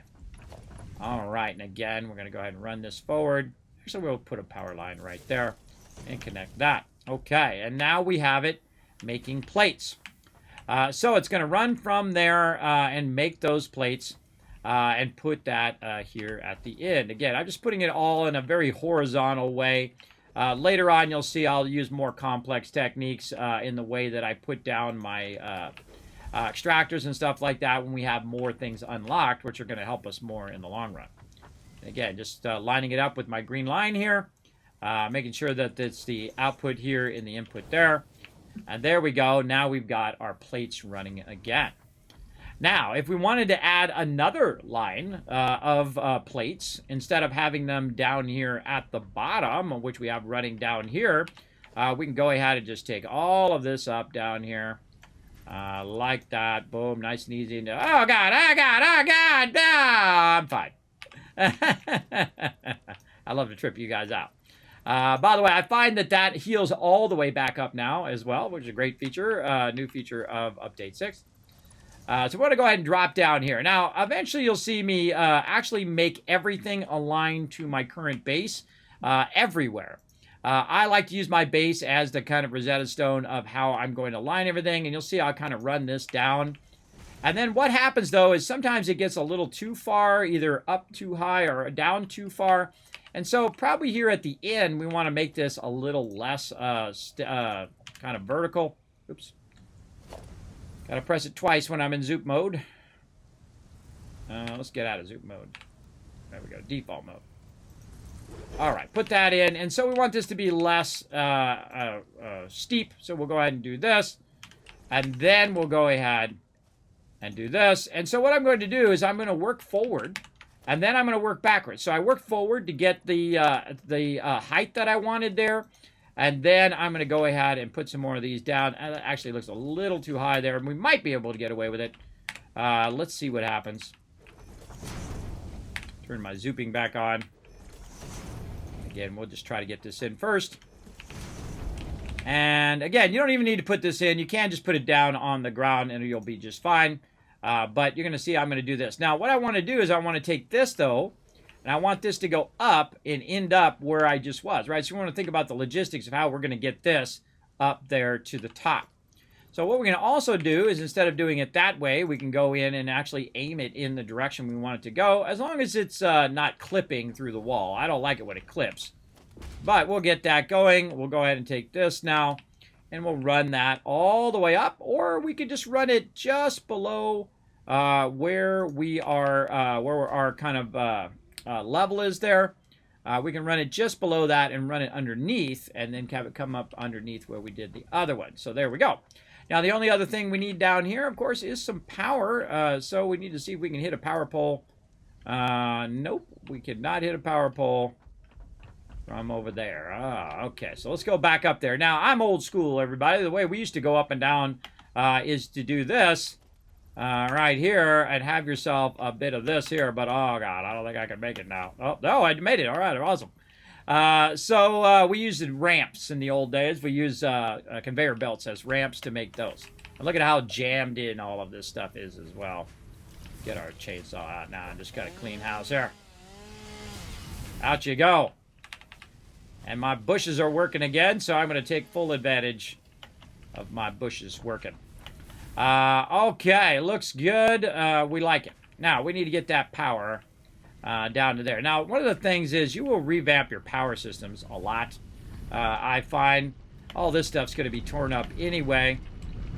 We need to think about how we want our central power to go. Let's go ahead and grab it from this one back here. And we'll go ahead and set this up to... let's go right there temporarily. And then we'll just run it from up here. There we go. Now, that's all I need to do. I'm not going to build anything else down there. I'm just going to have it extracting those particular resources and running it up. In fact, I could probably make it even smaller and don't even need these other ones over here unless I want to enclose it or put something there and don't need these over here. So that just saves me that particular resource. And maybe put some of these in the front. I got to get used to now not clicking the F. Just in the front there to try to, you know, get the end of that together. So there we go. So kind of minimal use there. Looking good. Man, I can't wait to get my hypertubes going as well. Now, we have a bunch of other nodes here that we can tap into. Not going to do that right now, but we'll try to do that later. Oh, I did it before.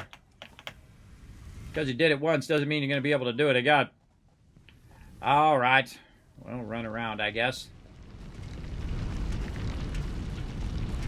What we could do is try this. Let's try something crazy. Crazy! That's going to be iffy at best. Ah! So close! So close. All right, we'll just run over here.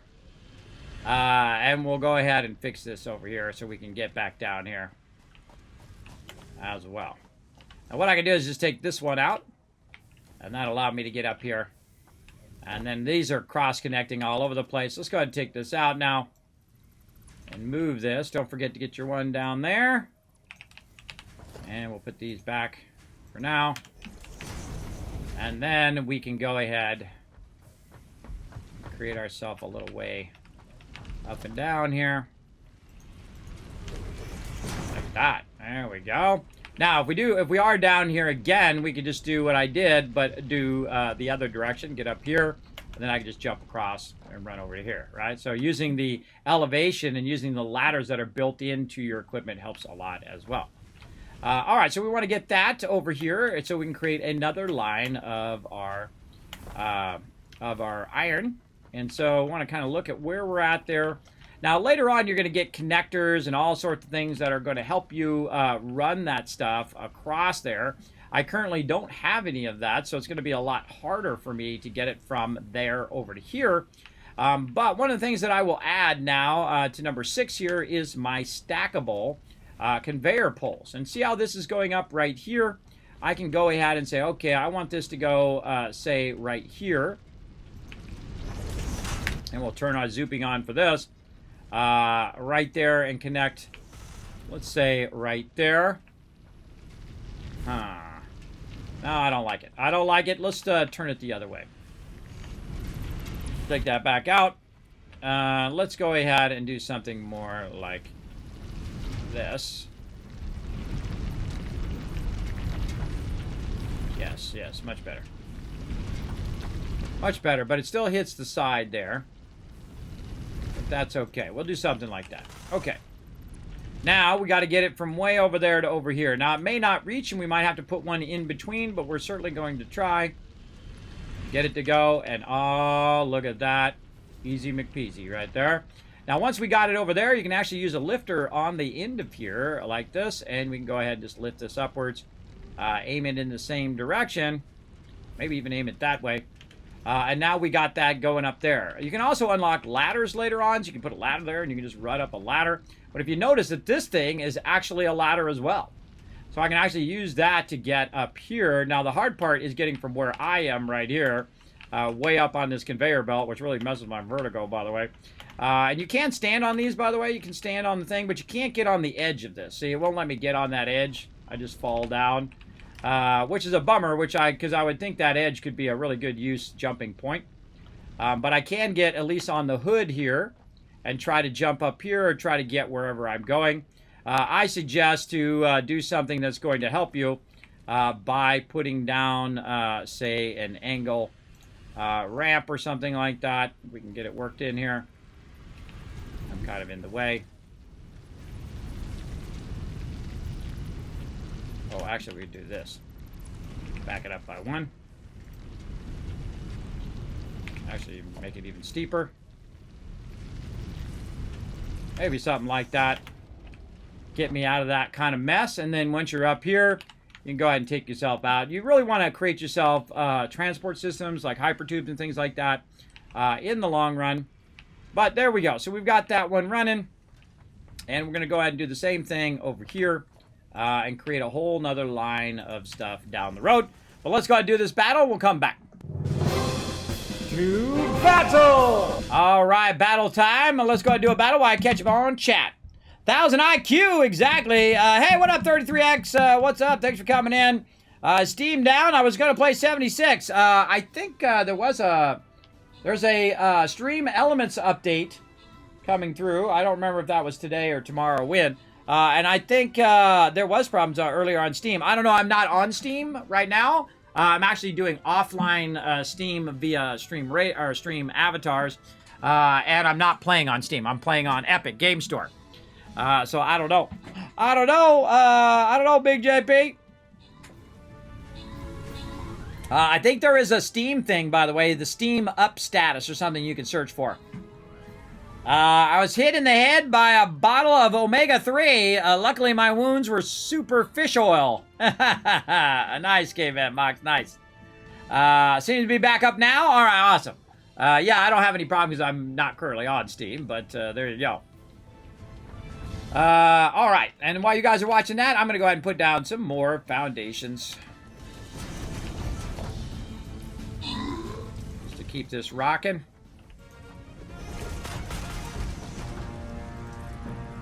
thin that out a little bit. All right, there we go. Another win. Boom. Netflix. Adam Katz getting love. Adam Katz is our MVP with 12 kills and 8 assists. Nice job. LOC coming in with 6 units, and Boss as well. Nice job keeping that rocking. All right, we're going through the middle, right? Through the down and through the middle is where we're going. Down and then up around that corner. Let's go. Let's go. Just taking path of least resistance to get you guys maximum loot. Oh, right here. Right here. I'm going to put my guy here, but then I'm going to fast run you guys so you can try to run and get that bonus before they do. We'll see what happens. Feel free to come join us.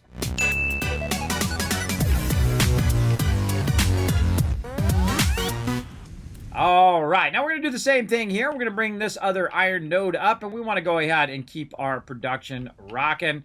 One of the things we definitely want to go look at is what is the rate of that other one over there. Let's go take a look and see how far we can jump without dying. We can get some good things. Okay, so this is an impure node as well. While we're at it, we might as well go look at these other ones. All impures, but we got a lot of them, so that's weirdly making weird stuff happen there. So yeah, all impure nodes, but we'll just count those as 2 normal nodes at this point. So those are good to go. Let's go ahead and run back up here. Now another thing I'm going to do is make myself an entrance over on this side and bring that down, let's say to here. I don't necessarily like it to touch the ground. This way mobs can't run up here and grab me while I'm in the middle of doing stuff. They have a tendency to not be able to bridge those gaps yet, which is good. Which is a very good thing. All right, we can go ahead and take out the rest of this for now. And let's go ahead and just fine-tune this a little bit here. Make a nice ending area there so it just comes up and then flattens out. Very nice, like that, and then we're going to go ahead and create another line. Now, the best thing to do, everybody, is find the biggest machine and start with that one, which in this case is the constructor.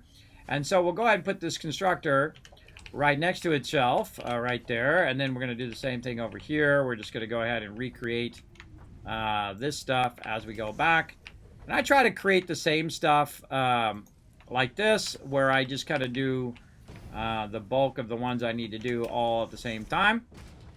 Now later on you're going to see that I'm going to eliminate several of these lines and just have one single line to do all this, and that's really what I am doing right now, is I'm thinking toward that future in which all of these lines will be pretty much combined into a single line.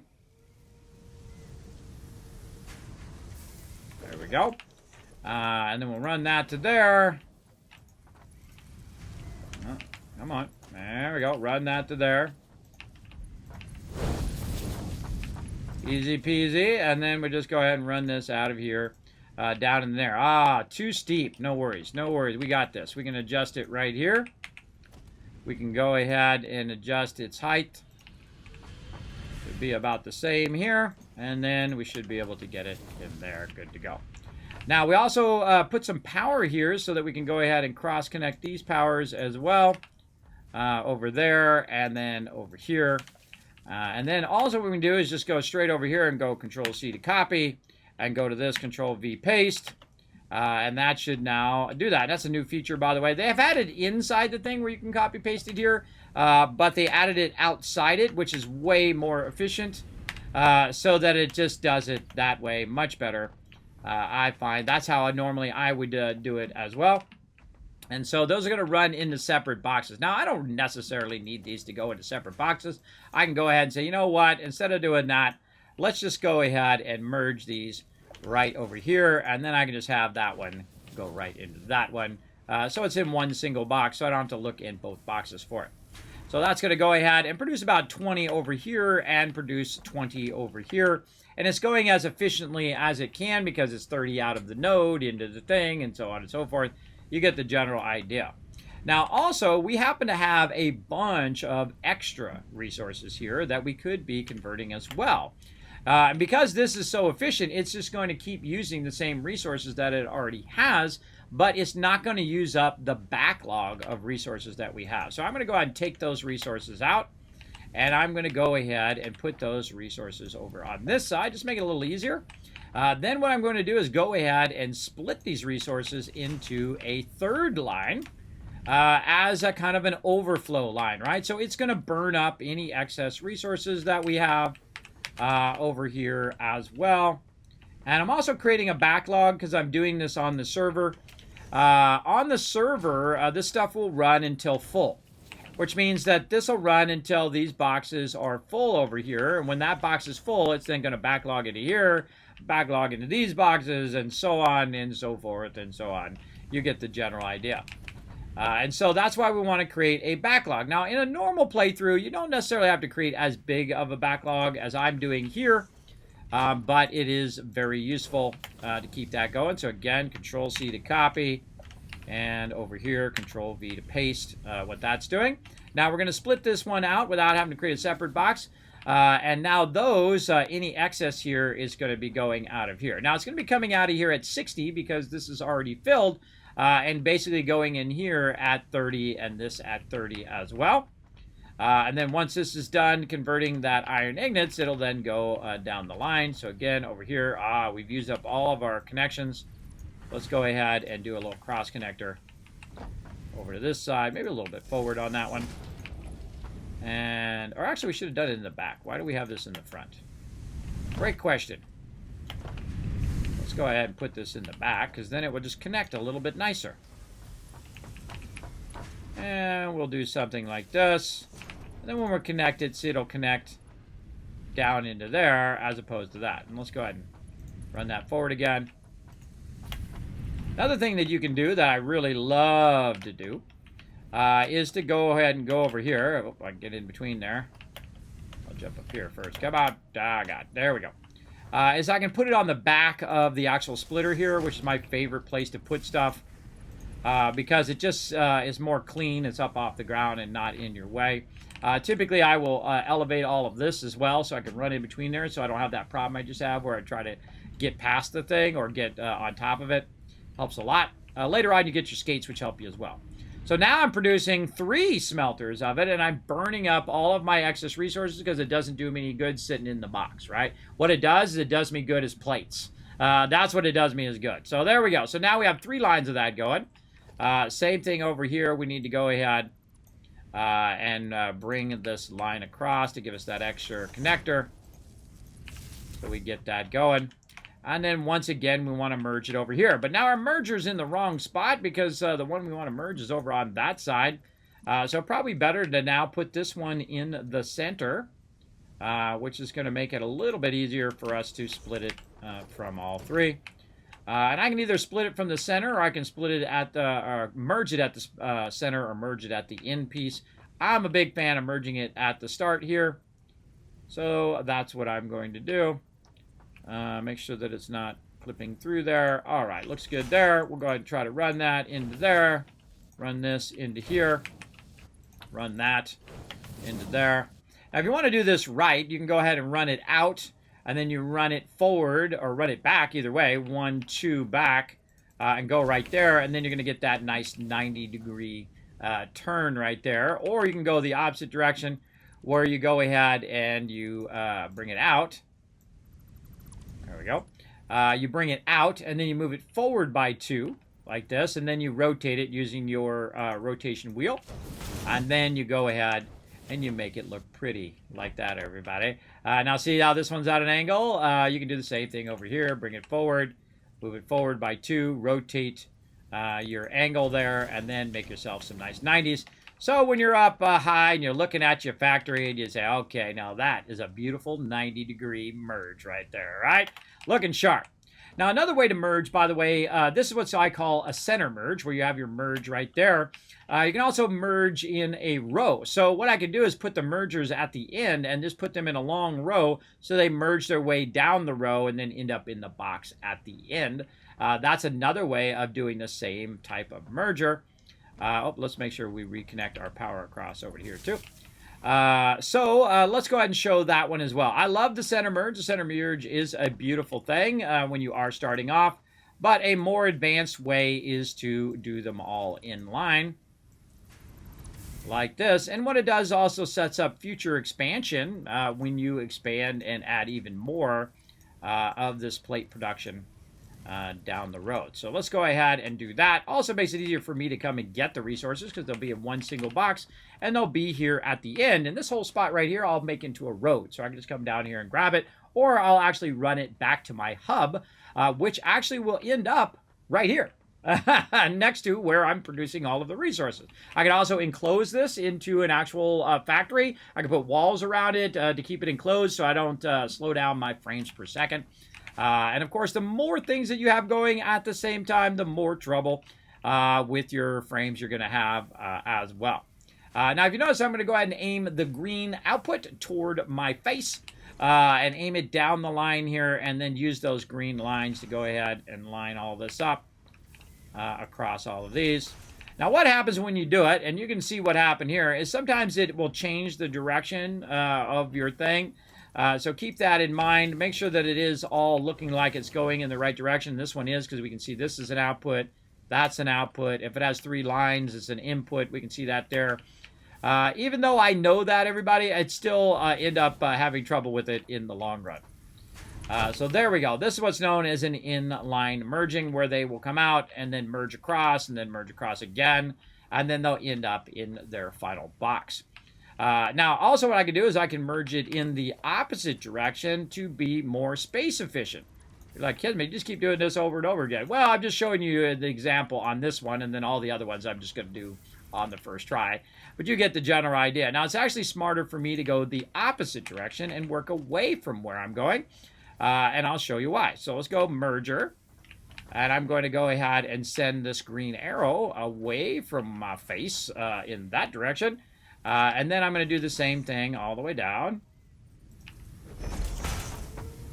Like this. There we go. And it remembers, as long as you're doing them all one after another. I'm going to leave a little bit of a gap here so I can make sure that all this is working. And I'm going to run it like this. Now, what I'm going to do here at the end is I'm going to go ahead and get that storage container. And I'm going to put it right here. Because I'm not going to really merge anything else here at the end. I'm going to set it back just a little bit. And that's so I can go in and I can do this. So I can see what's actually in the container. And the reason why I'm running it in this direction is, and actually I could do a center merge there if I wanted to, but I'm just going to go ahead and come out this way. Again, we're going to try to make a nice, beautiful 90 here and turn that around and have it go back like that. So now it's coming out of here, going back like that, and coming back very space efficient wise.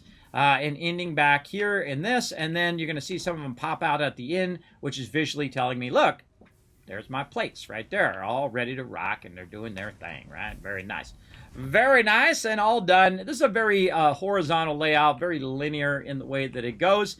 Later on, you'll see us use floor and ceiling and all sorts of lifters and all of that stuff to create a bit more complex, but more open, where you don't have to run along. One of the things I get tired of doing is doing this. Hoppity, hoppity, hoppity, hop, right? Hopping over those things all the time. I shouldn't have to be hopping over those things. I should be able just to walk right through there, and I can do that through lifters. And I can do it right now, but really I don't have anything else going over here, so I can just let that run like that. We'll revamp all that later on. Okay, so now we have got our stuff going much more efficiently. So basically we've lifted all of that stuff off the ground. Now, we have some other stuff running down here that we can jump down and... Whoa. Amber alert.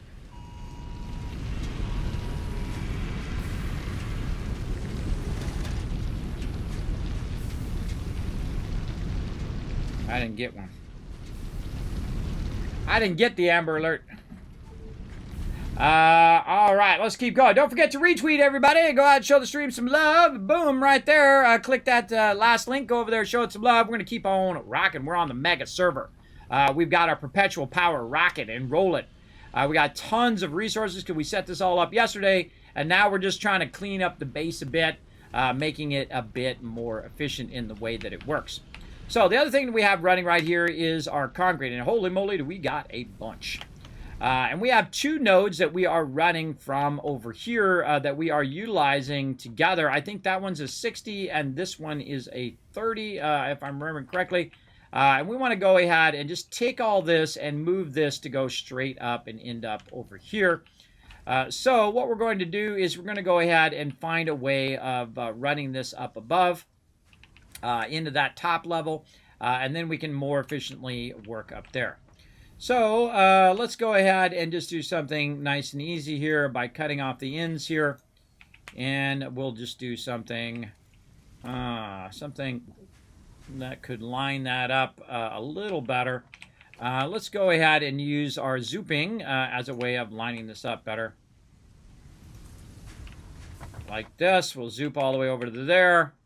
Then we'll go ahead and put a foundation down, and we'll use that across here to basically show where the edge of that foundation is that I'm going to use up here. So basically, I just use that to do that. Now, I could have went down as well, done the same thing that way. But this is just showing me where eventually I want these lifters to be. And we can probably combine all of this together into one area. Let's take all these out as well. And we can take all this stuff out down here that we were using just to get from A to Z. Like that. Okay, so we want this to end up on this kind of area here. Actually, we'll just move this down by one. And we'll take these out.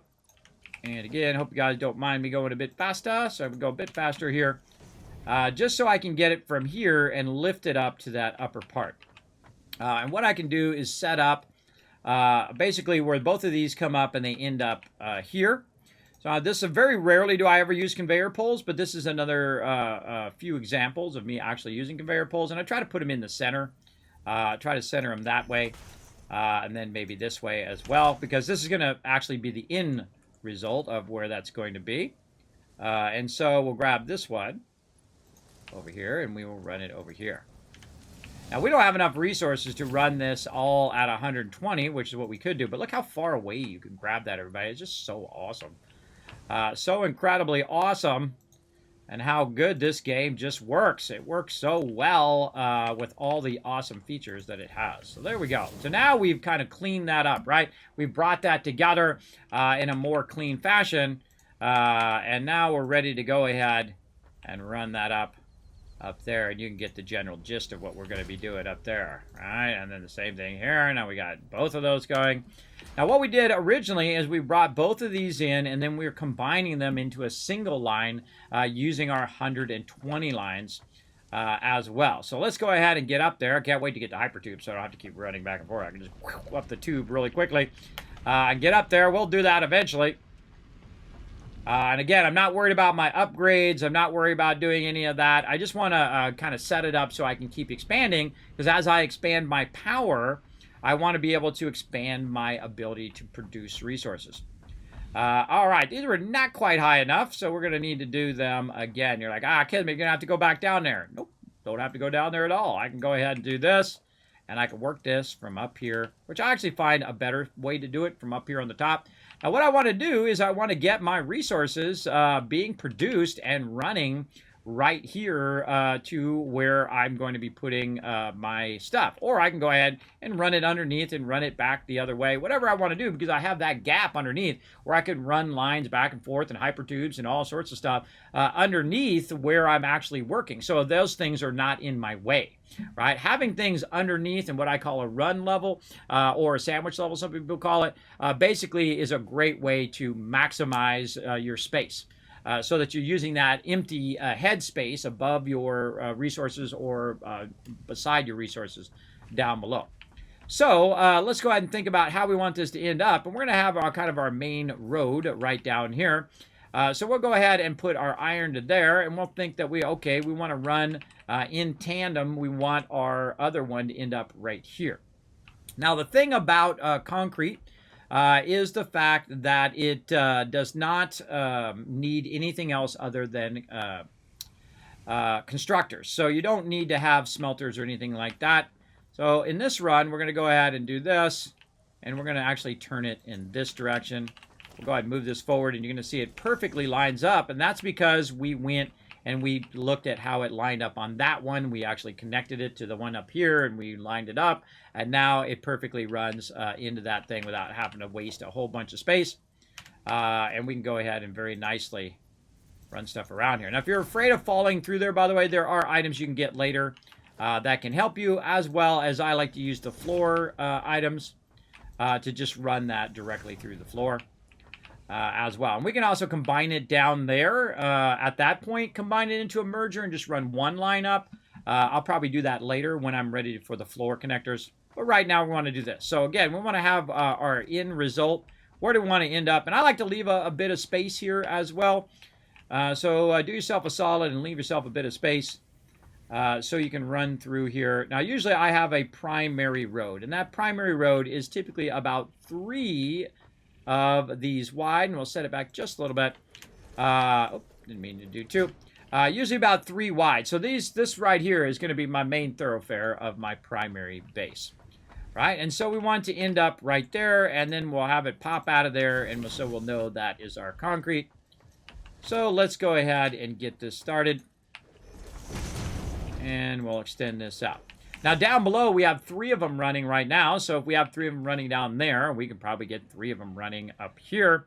So let's go ahead and start with a merger. So we're going to go ahead and merge this in, and then after it merges in there, we'll have this one merge in straight. And we'll have this one merge around the way. And then this is going to go ahead and go into our raw resources in organization. Right there. And again, this is why you want lots of concrete. And this is why you see I let it run and run and run on the mega server, because this way you have lots of concrete for building out your bases. Okay, so this is going to go in here, and this is going to come in here eventually at 90. That is not aligned. Let's go ahead and get this going. Try that again. Coming out of there and now backlogging into there very nicely. Okay. And then we want to do what we did downstairs, where we did 3 of them, because we do have some extra that we can just throw in here, and we want to have that one overlapping line that burns up all your extra resources that you might backlog while you're working on your stuff or any of that stuff. Always good to have an extra line if you have enough power for it. So that's what we're going to do. We're going to run it in here at 90. Now, the problem is when this comes out of here, this is coming in at 60 there and 30 here. This part right here is not fast enough. So we need to make sure that we upgrade that to belt number 2. Oh, well, we don't have enough resources on us for that. Maybe we can very easily just go ahead and get ourselves a crafting bench. I'd probably put it out here in the main row. And just stick it over here at the end. And we'll just make 32 of them. We're going to make plenty. Now, eventually, I'll have it actually making me the reinforced iron plates. Very, very useful as you're going along. Again, I'm not in any hurry now. I always slow down on tier 3 and 4 and work more on the structure of my base, and then work on progression again after that. So there we go, going into there, and then again, we're going to need our constructors. Oh, we need a splitter first. And again, we'll just go ahead and leave a little bit of a gap here, like this, just so we can get through there. Run that into there. Now again, we're coming out of here. We're going to need to be at that higher rate. So again, back here, we're going to upgrade that one to Mark II. Upgrade this one to Mark II. And then this is going to come out of here at 120 and split into 3 different sections. Hey, Siri. Hey, Siri. What's 120 divided by 3? 120 divided by 3 is 40. Is 40. All right, so now we know that that's going to end up being 40. Now, another thing that we can do to make this easier is to do this all inline like we did before. So it comes in here, and it's also going to go down the line this way. So we can expand in this direction in an infinite way. So we're not running into other stuff over there. And so I try to leave myself lots of room for that kind of expansion. Let's just go ahead and do this. And this is the more advanced way to build when you are doing stuff here. I'm actually going to align that constructor to the thing like that. And we'll just go ahead and make a little curve there. All right, so let's go ahead and start that going. We'll go ahead and tell this to be concrete. And we need a bit more of our rods over here. Now, later on in the later game, I don't even care about the belt speeds. I just make them as fast as I possibly can because I have so many resources that it doesn't even matter.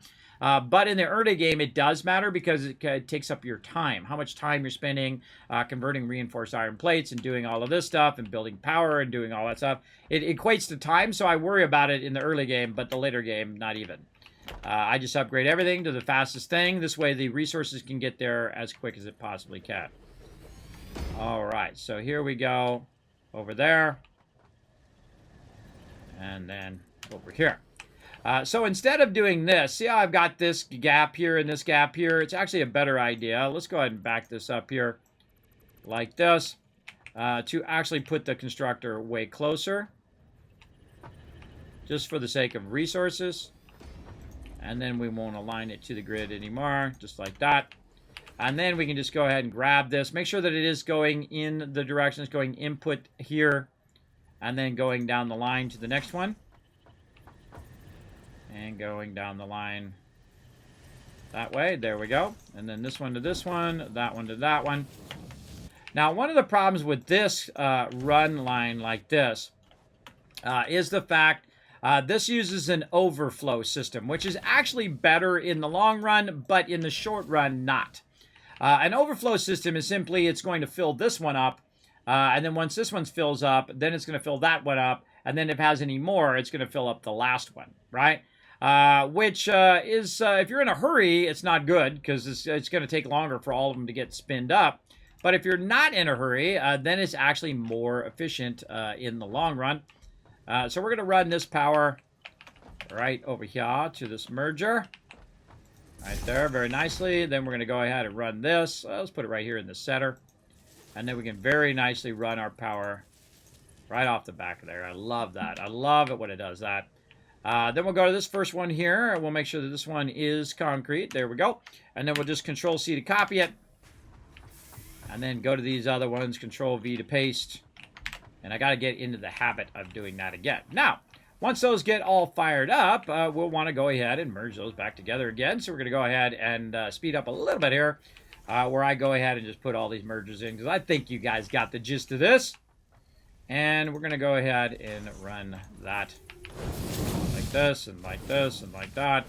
Now, I play at a much faster rate when I'm not on stream, everybody. I go at about 50 times speed than you're watching me now. I typically will slow down on the stream just so that people who are watching don't get frustrated by going, I gotta be going too fast. I can't see what you're doing.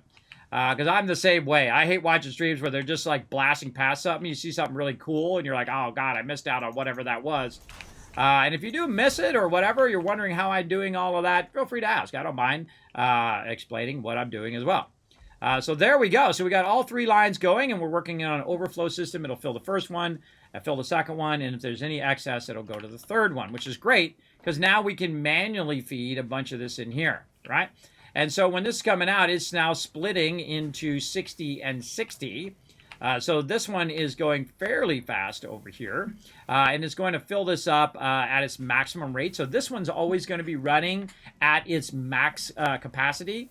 Now, what we can do, since we have our clock speeds unlocked here, we can overclock or underclock, which is an incredibly great and powerful tool that you have as well, once you've burned up all of your resources here. Once you burn all those up, then you are good.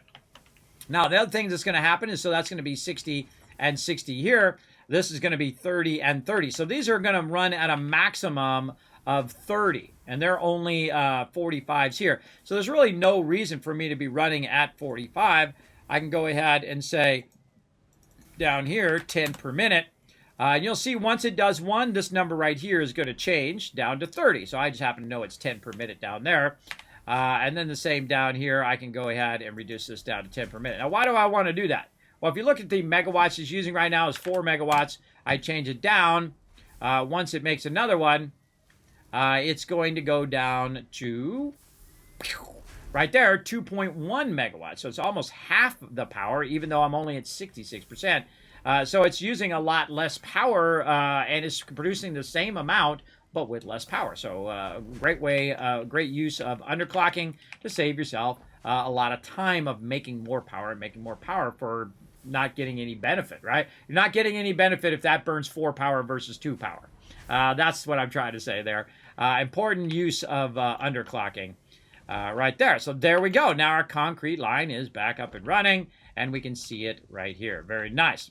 Now, what's another one of our basic resources that we are working on? Well, that would be our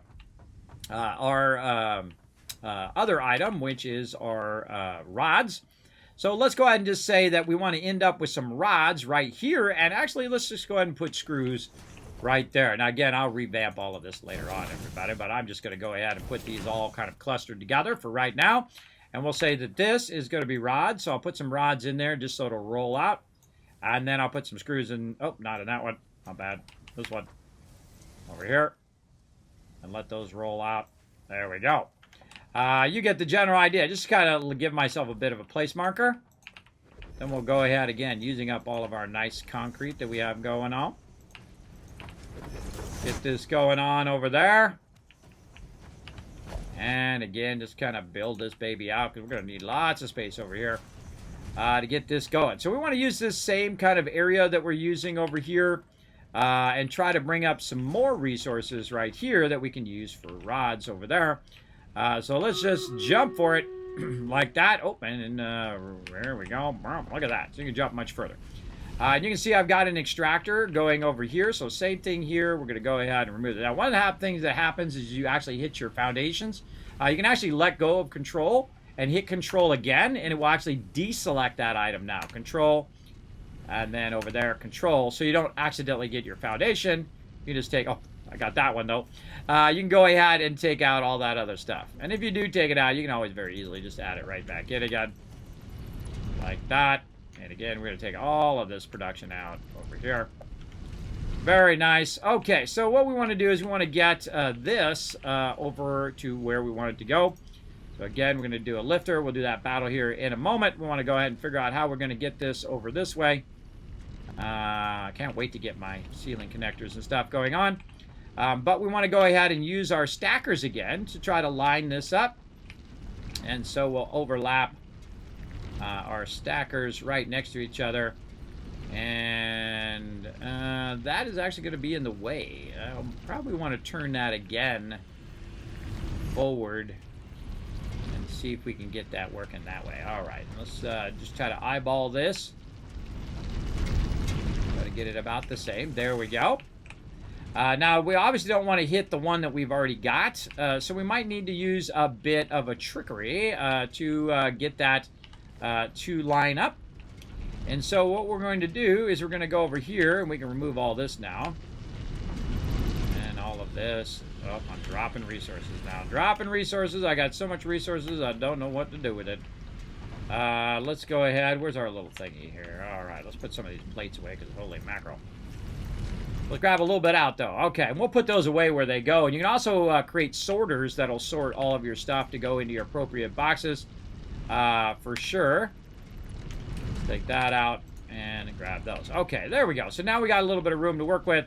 We want to bring this straight over, and then we want it to turn right over there. So what we'll do is we'll go ahead again. We'll look at where we're lined up here. We'll go ahead and put one of these down.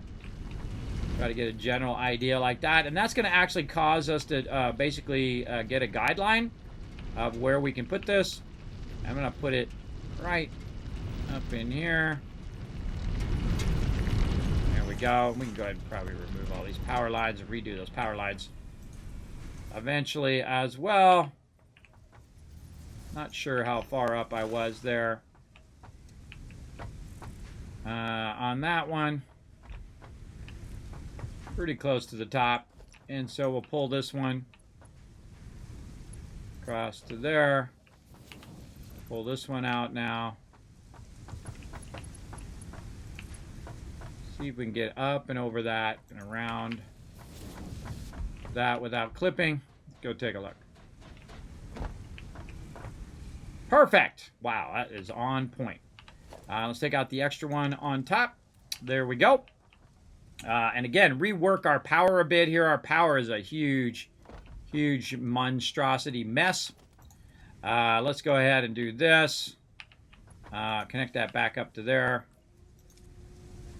Oh, this is just floating there. Let's get that out of there now. Let's go ahead and do this a bit more flat. Like that. We need to tie this line down here. We need to tie it this way. We need to tie this into our actual central power. So let's go ahead and tie this across here. I don't know where that... Oh, it's right there. Boom. Connector is right there. So we're going to tie directly from our coal power now, so we don't have to have that problem of it running all over the place there. There we go. And that should cut across that way. Right?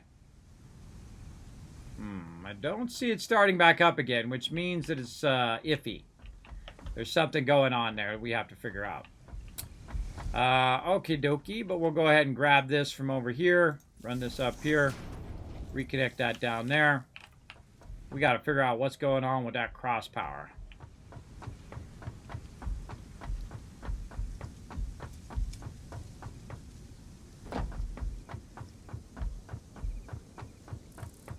Maybe it just turned itself off. Nope. See, it's showing me 0 power, which means I'm actually not connected into the end of the power there. Oh, see, I made a new power pole and didn't actually connect it to the power pole. Aha! Sneaky, sneaky. All right, well, we might as well just fix this anyway. Let's just run it to this pole, and we'll just pull this pole out from under here. There we go. Now we have a direct line back to our base. There we go. And we can see that the coal thing is starting back up again. And we're off and running. Back up here. Again, you're going to revamp the way your power runs constantly because when you're removing your base around, you're readjusting it, it does help a lot.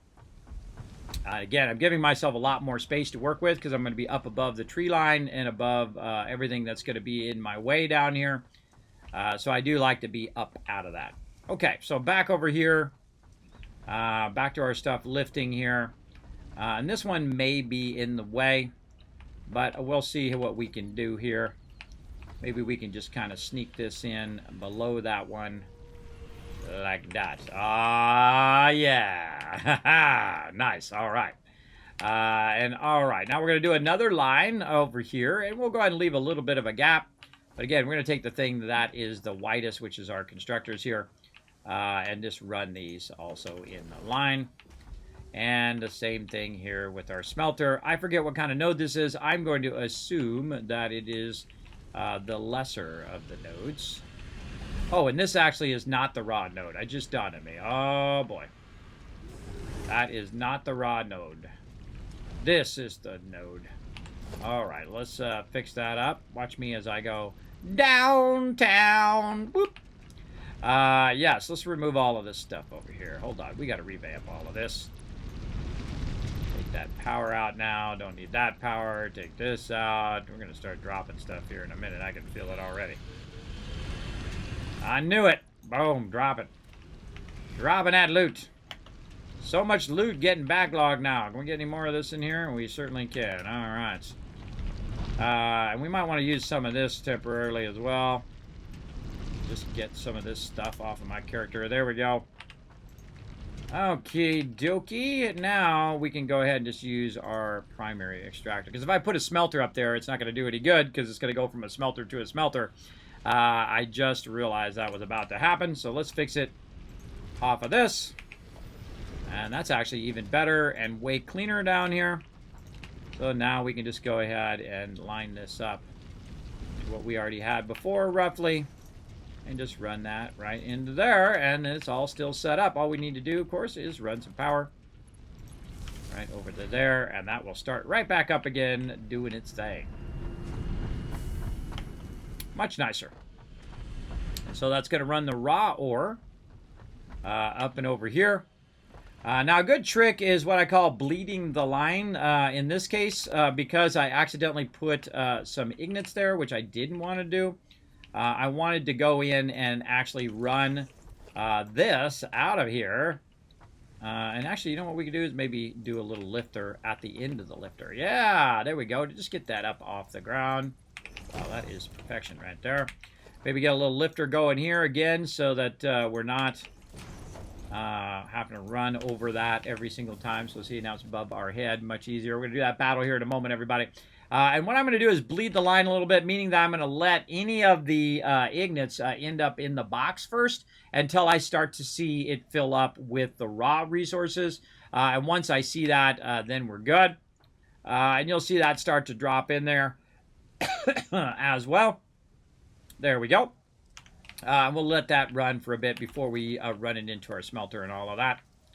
So let me go ahead and get this same stuff all in place here.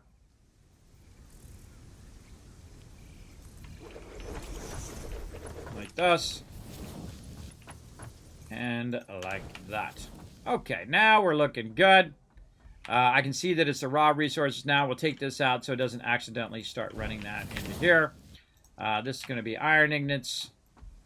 And then here at the end, this is going to be rods.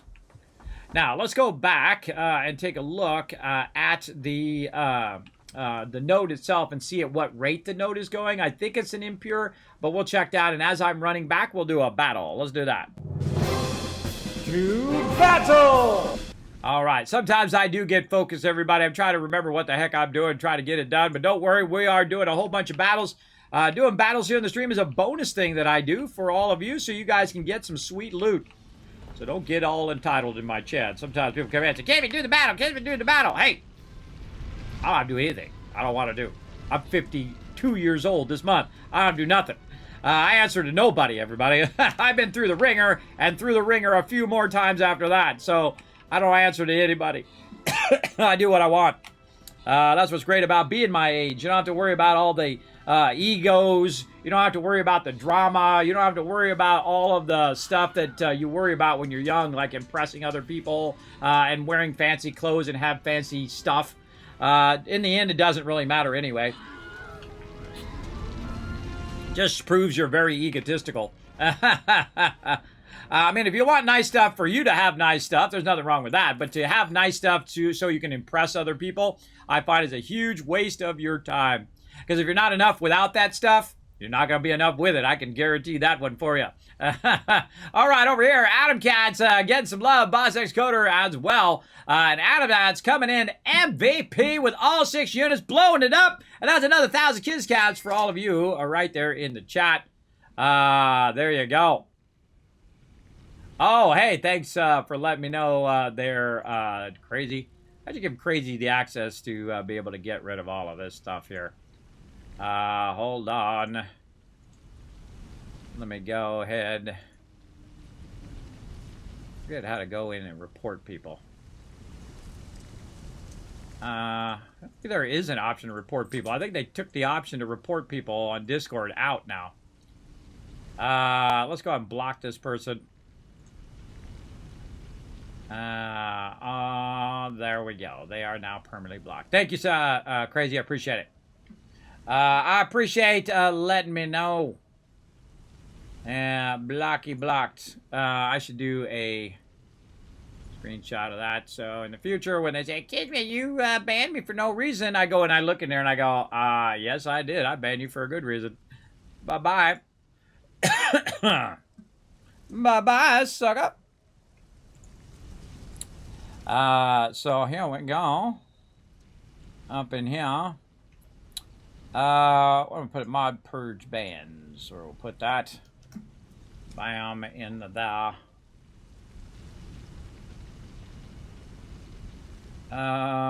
Let's see. Right here. What's the name of that person? We grab their name, too, so we can search for them. So if someone says, Kismet, you banned me for no reason, we just search for their name in bans, and, yeah, you're gone. I'm not your papa, everybody. People think I'm like their papa or something. They want me to come in here. They act like jerks. They act like worse versions of themselves, and they think I'm going to put up with that crap. Absolutely not. I'm not here to put up with your crap. Neither are other people in the world. I don't have to put up with your crap at all. You're not entitled to be rude or obnoxious or a liar or a cheat or a thief. You are not entitled to those things. You're entitled to free speech, but not if you're a liar or a cheat or a thief or any of those stuff. There are provisions into not being a scoundrel, not being a scumbag. So yeah, don't be those things. Don't come in and post on my Discord when you specifically know that that's a bad thing to do, that you don't want to go in and be posting about your scam or whatever it is.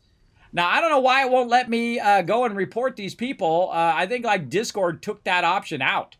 I could remember there was some way of reporting them, but I can't remember what it is now. Anybody remember how to do that in Discord? Normally you can click on them, you go to their profile, and you say, hey, you want to go ahead and report these person. I can block them in there. Out of there. Normally I can go ahead and ban them from the server, but usually I find that these spam bots, they pop on your server, then they immediately leave your server after spamming it so they don't get in trouble. But the whole point of trying to get rid of these spam bots is to be able to go in and just ban them straight up in here like this.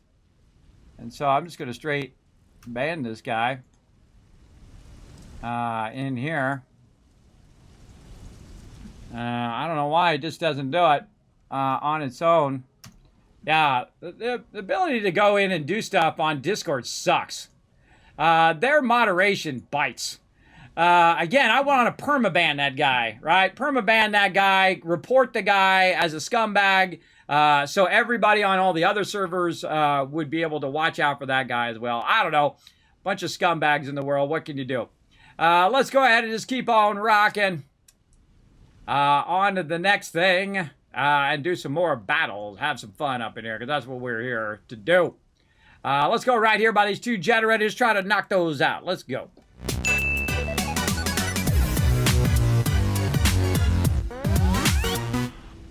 And the funny thing is, on my Discord, too, is that I have it pretty high. Same thing here in the stream. To chat in the stream, you got to have a verified email. You got to have a verified phone number. You got to have all of that stuff. Because, oh, by the way, that polypop reward doesn't do anything, Cog Whistle, and everybody else who keeps doing that. That is just a test. I'm just going to give you your channel points back for that. People keep pressing that one. I got to take it out of there so people stop doing it. But you get the general idea. I have it so it's fairly moderated, so that people have to be, verified and all of that. And still those people get through their whole security of being verified and phone numbers and all of that, and still manage to get in there and spam my various different servers. So, again, I don't know why people have that problem. All right.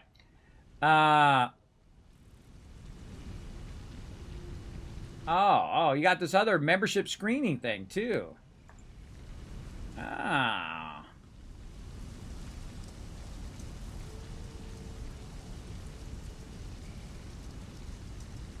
Ah.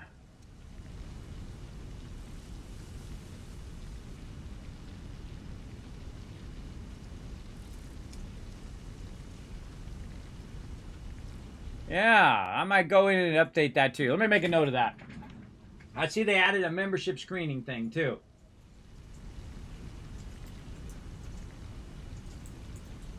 There we go. All right, we'll work on that. Also, what I'm going to do is upgrade Crazy so Crazy can ban those people out of there too. Hold on, let me go and do that. I appreciate Crazy having my back.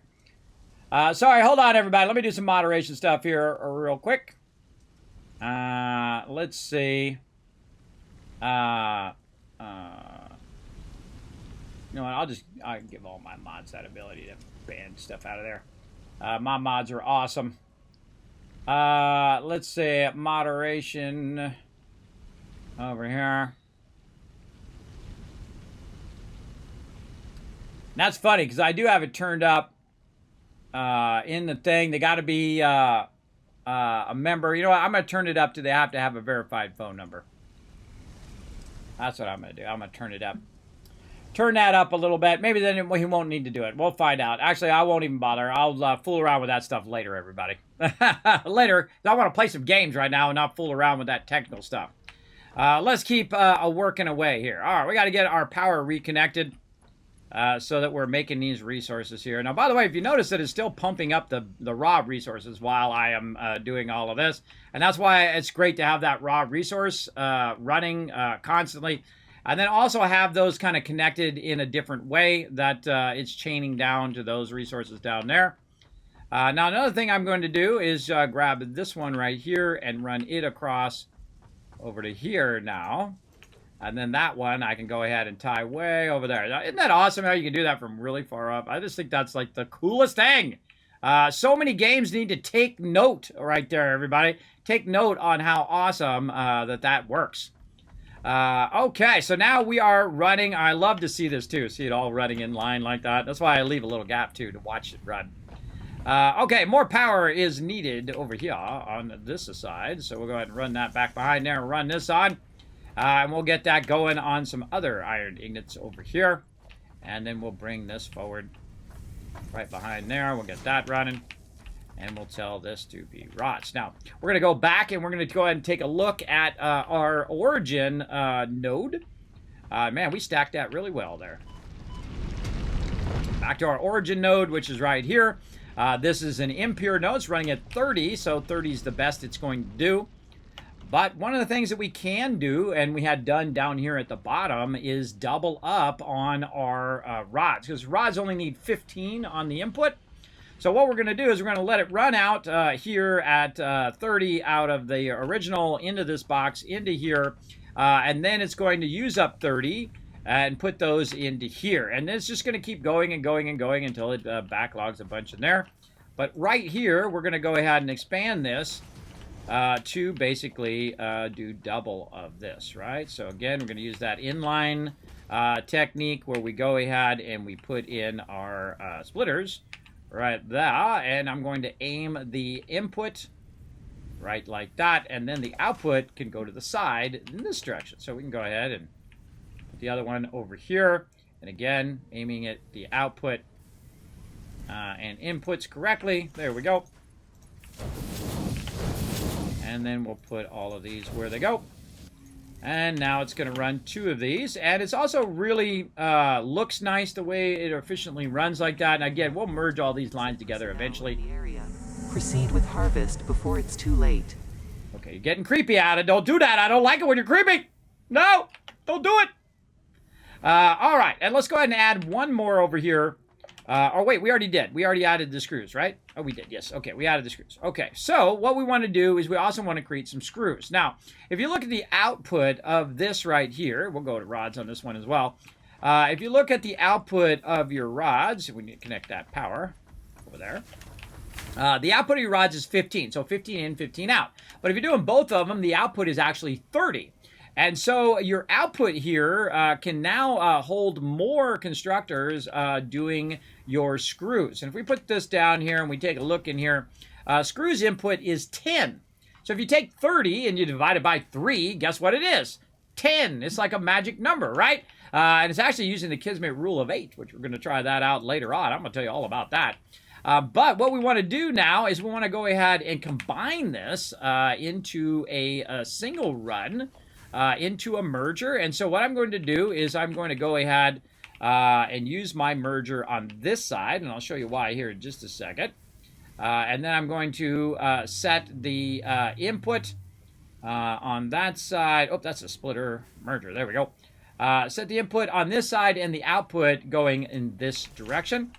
And so now we'll go ahead and merge that into there, merge this into here. Now remember, these belts are going at 60, so this is way faster than what this needs anyway.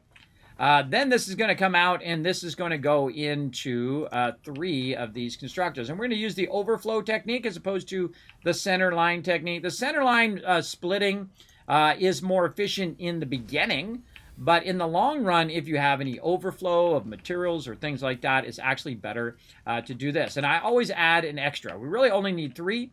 But I always add an extra if I have enough resources, which I don't have right now. I got to go over here and... No. No, I resist. I resist your creepy voice. Anytime you give me the creepy voice, I'm not doing whatever you say.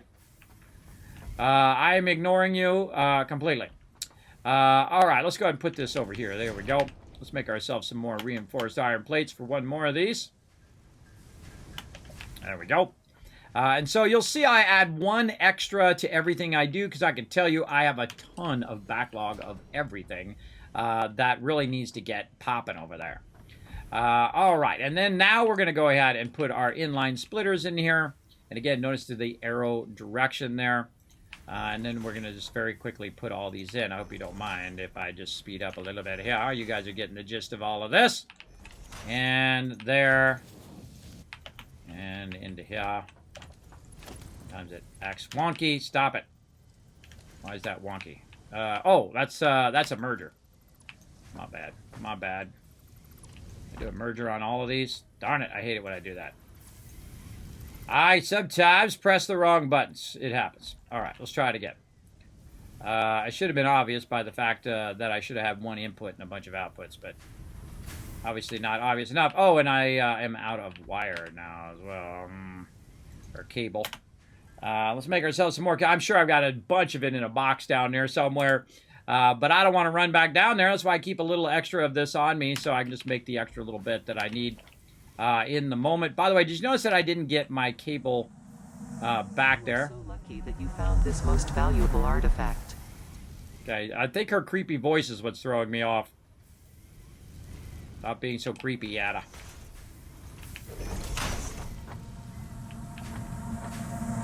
Harvest it. Stop it. You're creepy. I'm gonna rotate this.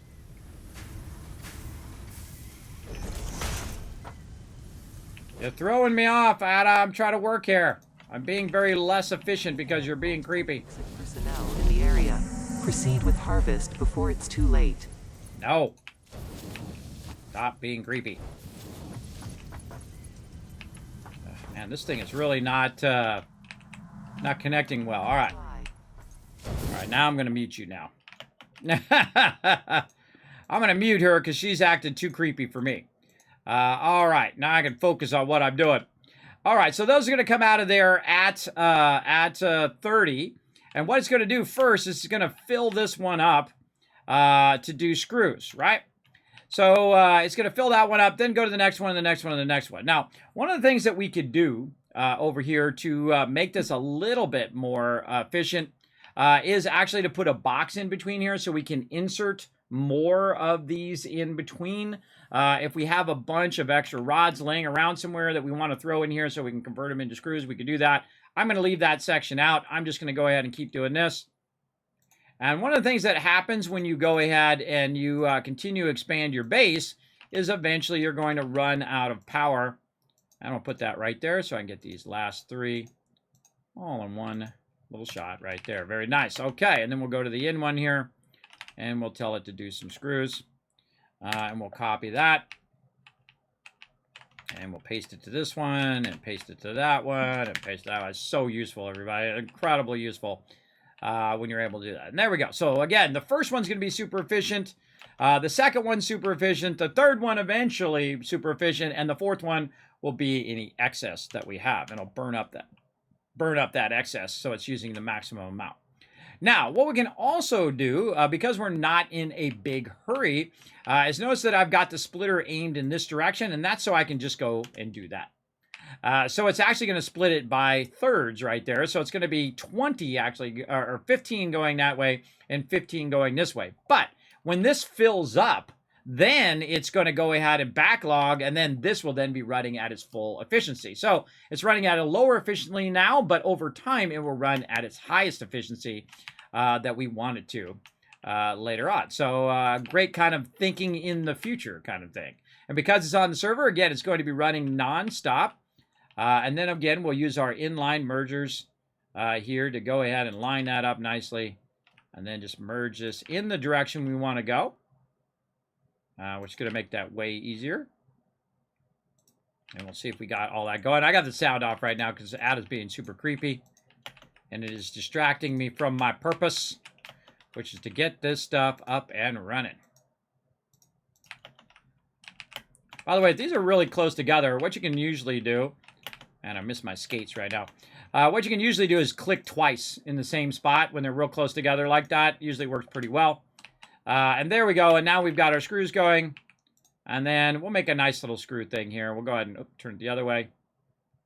Go ahead and move over by 2. And then we'll run this down. And we'll line that up. We'll turn that.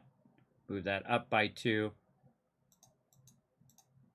And then we've got that 90, 90 into the box. There you go. Making it pretty. There we go. Look at this production over here. Pa-pow! And this is making all the things that we need for reinforced iron plates, which is actually the next thing I'm going to build out there. Later on, I'll build my Kismet rule of 8 so you guys can really get the gist of it. But for right now, we're just trying to backlog a ton of resources because we're going to let this run all the rest of the week, into the weekend, into next week as well, all the way to Tuesday. When we come back, guess what? That all going to be filled up with a ton of loot over there. Absolutely. Now, what else do we need to work on? Well, guess what? We've got a whole production line over here of the same kind of thing, but with copper. We want to get our copper fired on, as well as we want to think about, hey, you know what? We probably don't need our hub down there anymore. Let's go ahead and grab our hub.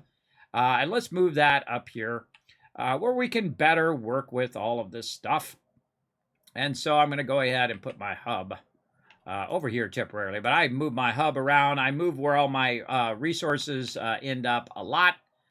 So I'm just going to put that right there in the center.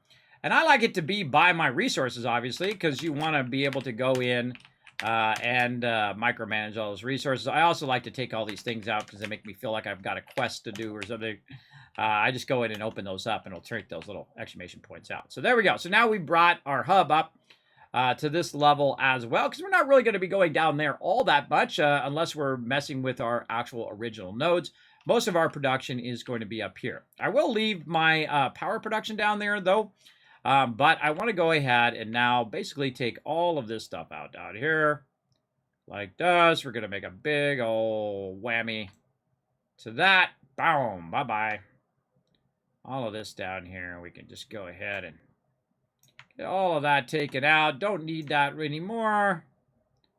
And we'll get some of those resources back. There we go. Now our power is still connected because maybe we made this new power run. Oh, but I left some resources down there. We made a new power run down there, so we should be fine.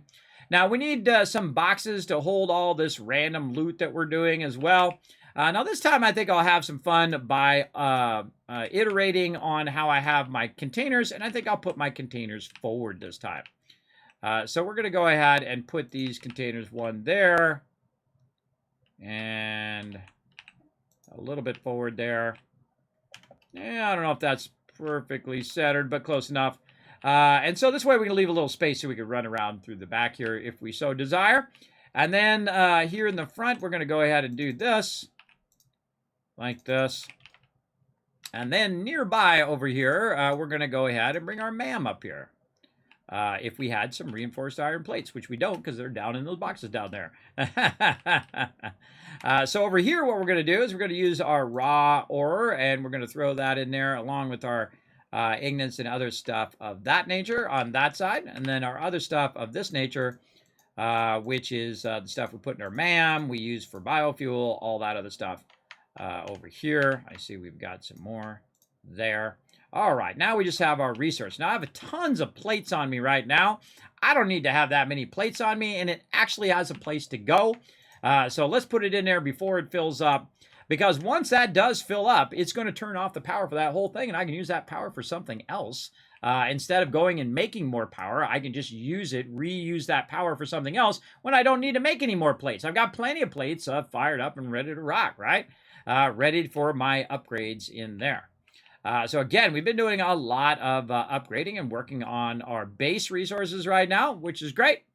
But we need to go ahead and revamp a bit more down here. I guess we can turn our sound back on now that Creepy Ada is not after us. We can go ahead and start to build across here. Always be having your concrete running as well. Something of this nature. Let's go ahead and do across here as well. So yes. Now, because we want to be able to grab the resources, and I'll probably just line up the resources here at the end. We could probably do these power lines a little better as well. Yeah, definitely.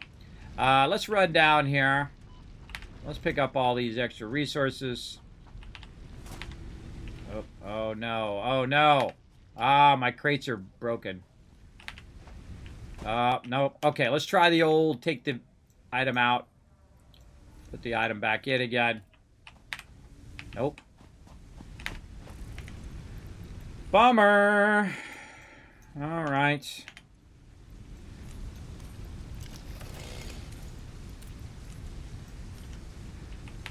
Oh man, just we were going good, and yeah, now we're locked out again. All right, having all sorts of trouble with the server here. Let's go ahead and go back to the main menu. Quit out of the client and see if it's just on the client end.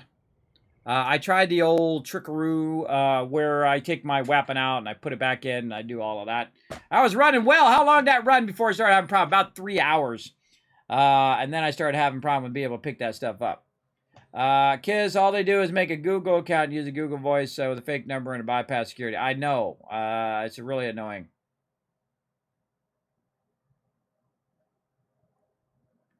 A female AI called Shodan trying to kill you. I know, it's creepy, right? I find that incredibly creepy. Super creepy. All right, let's see how we do. All right, I'm just going to upgrade my mods then and let them nuke those people. Let's see. Let's do that while we're waiting for this to load back up again. Oh,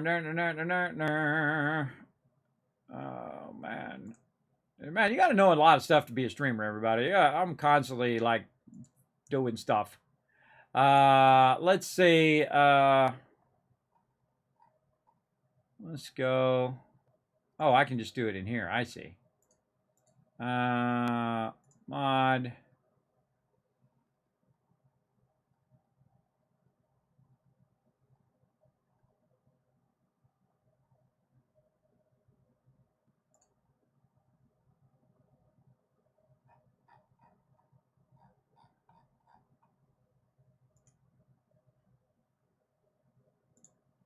Okay.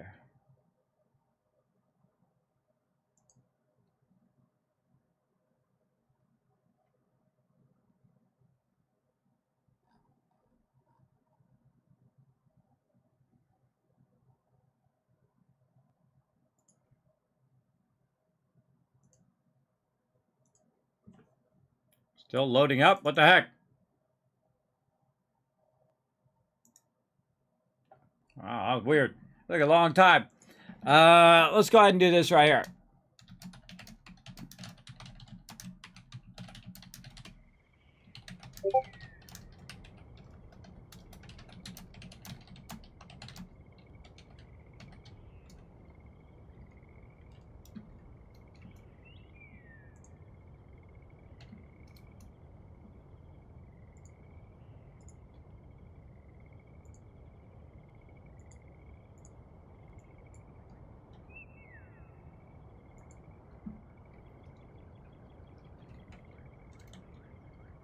Oh wait, I should make a note of that. Hold on.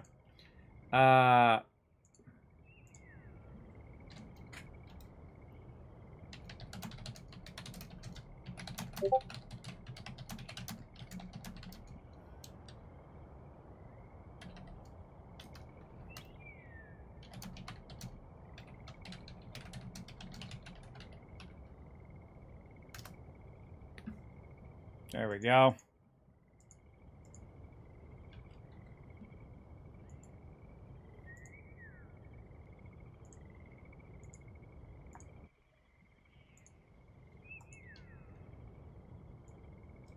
Lots of buttons.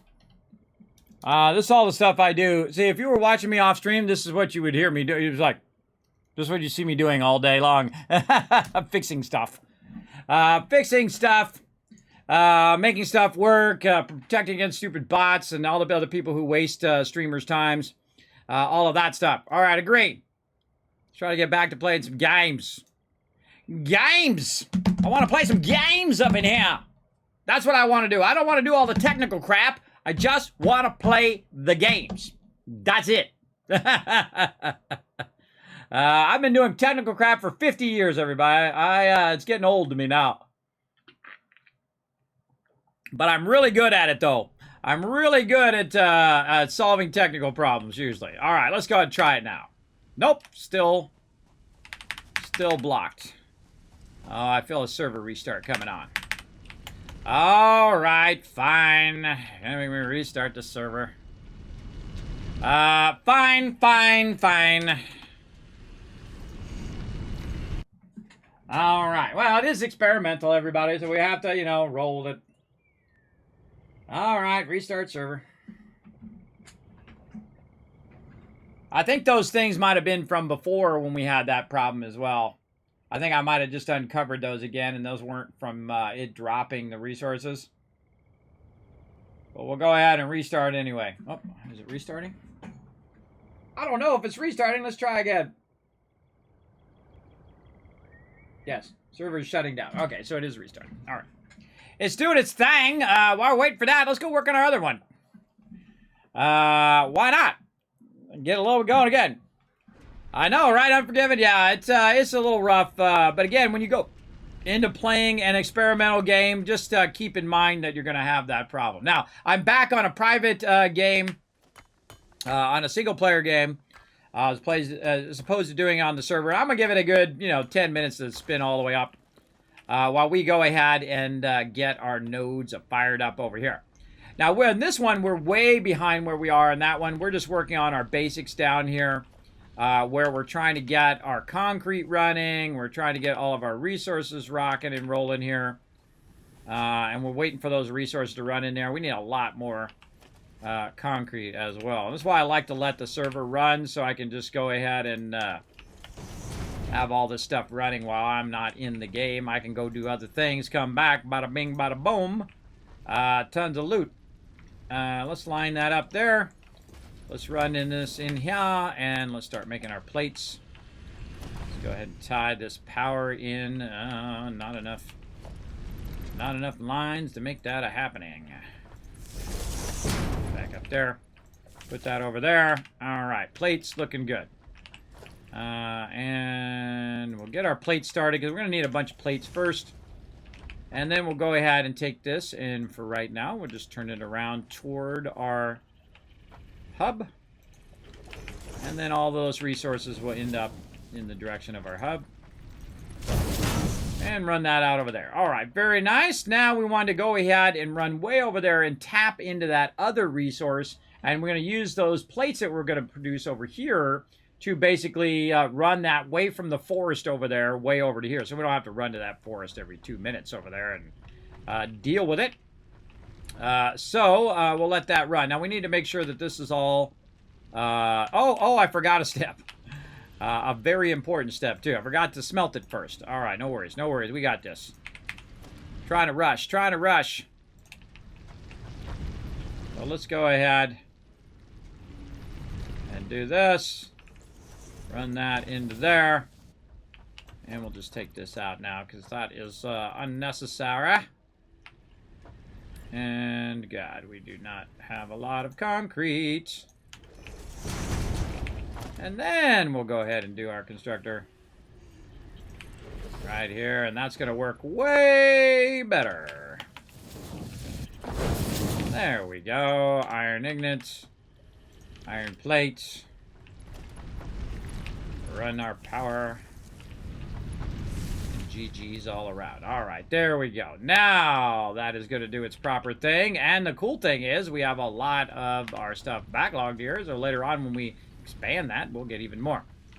Okay, so we'll let that rock. Now, how many plates do we have? Not a lot on us right there.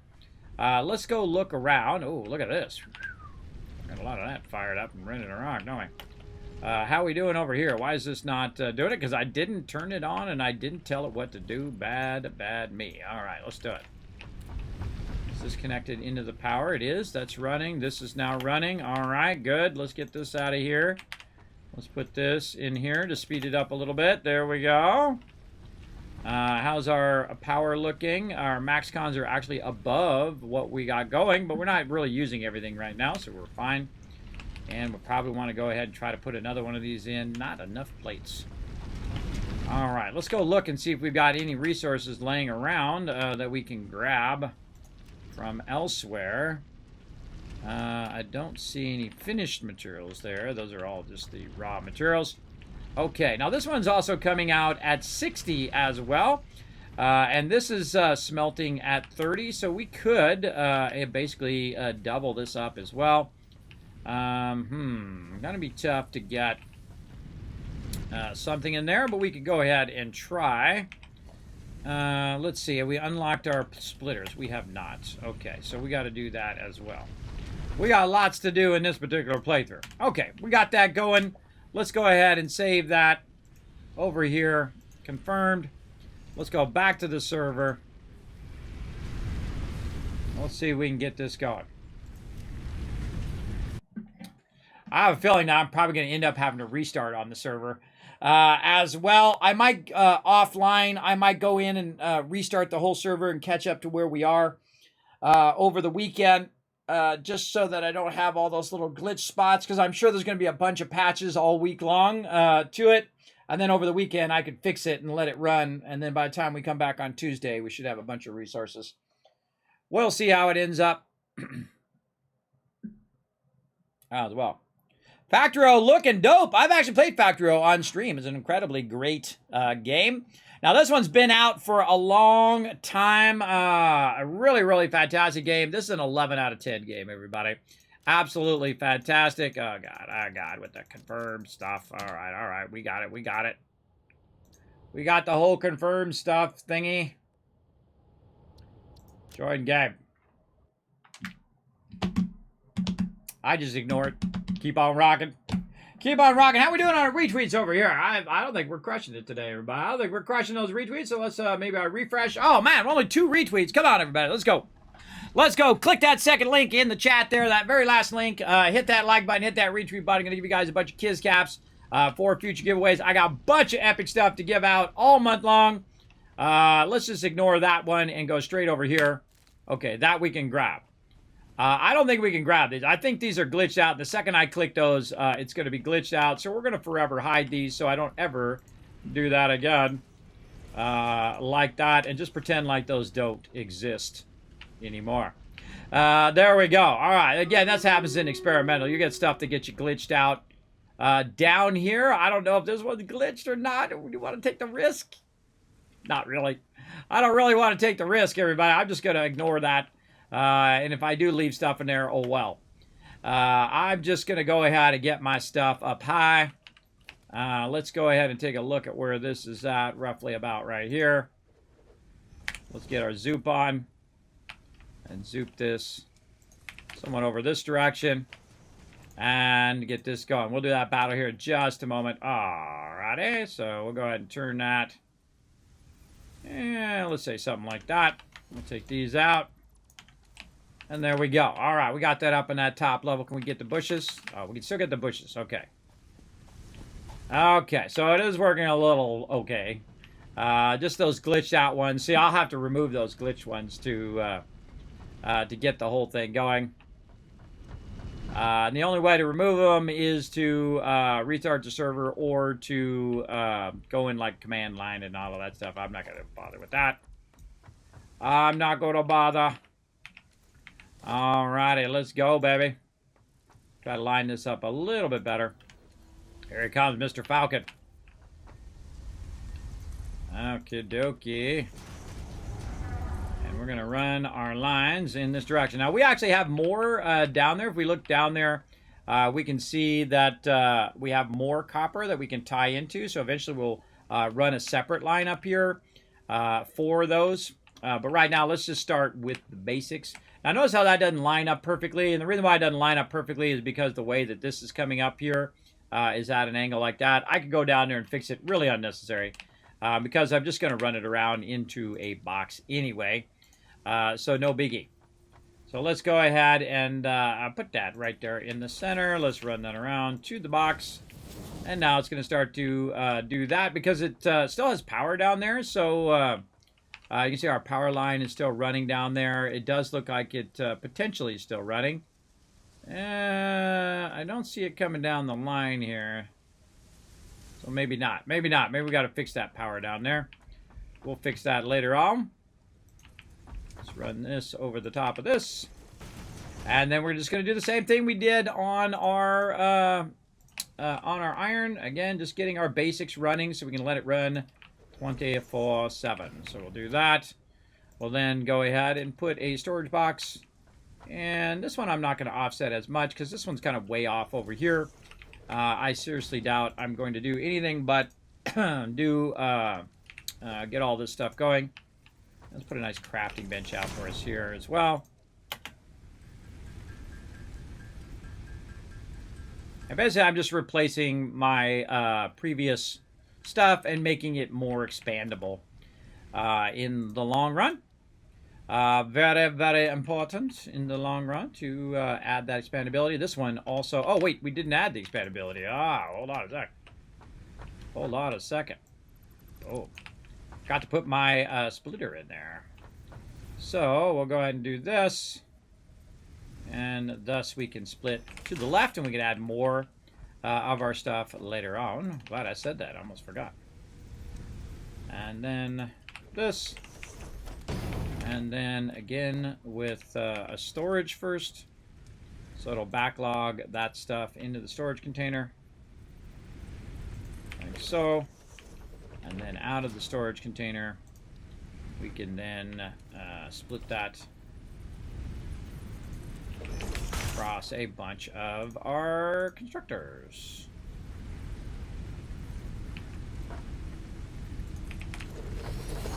Right over there.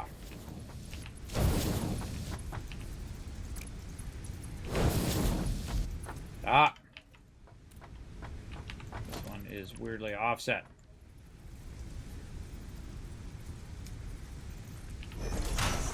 No. No, bad. No snappy good. No snappy good. All right, there we go. Put that in there. Our end result here is going to be a wire. Back here, of course, our... oh, wait a minute. What the heck am I doing here? What the heck? I'm all screwed up.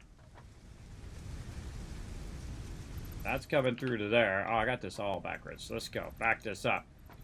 Man, what the heck? That's when you start getting punchy right there, when your brain just like doing the wrong thing. Let's try that again. At least I caught it before I got too far and made 5 rows of that. Very important to catch that early. Okay, let's go ahead and put that in there. This going into there. So, coming out of there, raw resources. Raw resources into here. This is going to go ahead and make our copper ignits. Our copper ignits go in here. Going to backlog some of those copper ignits in there as it backlogs back to here. We're going to go ahead and also take out these two.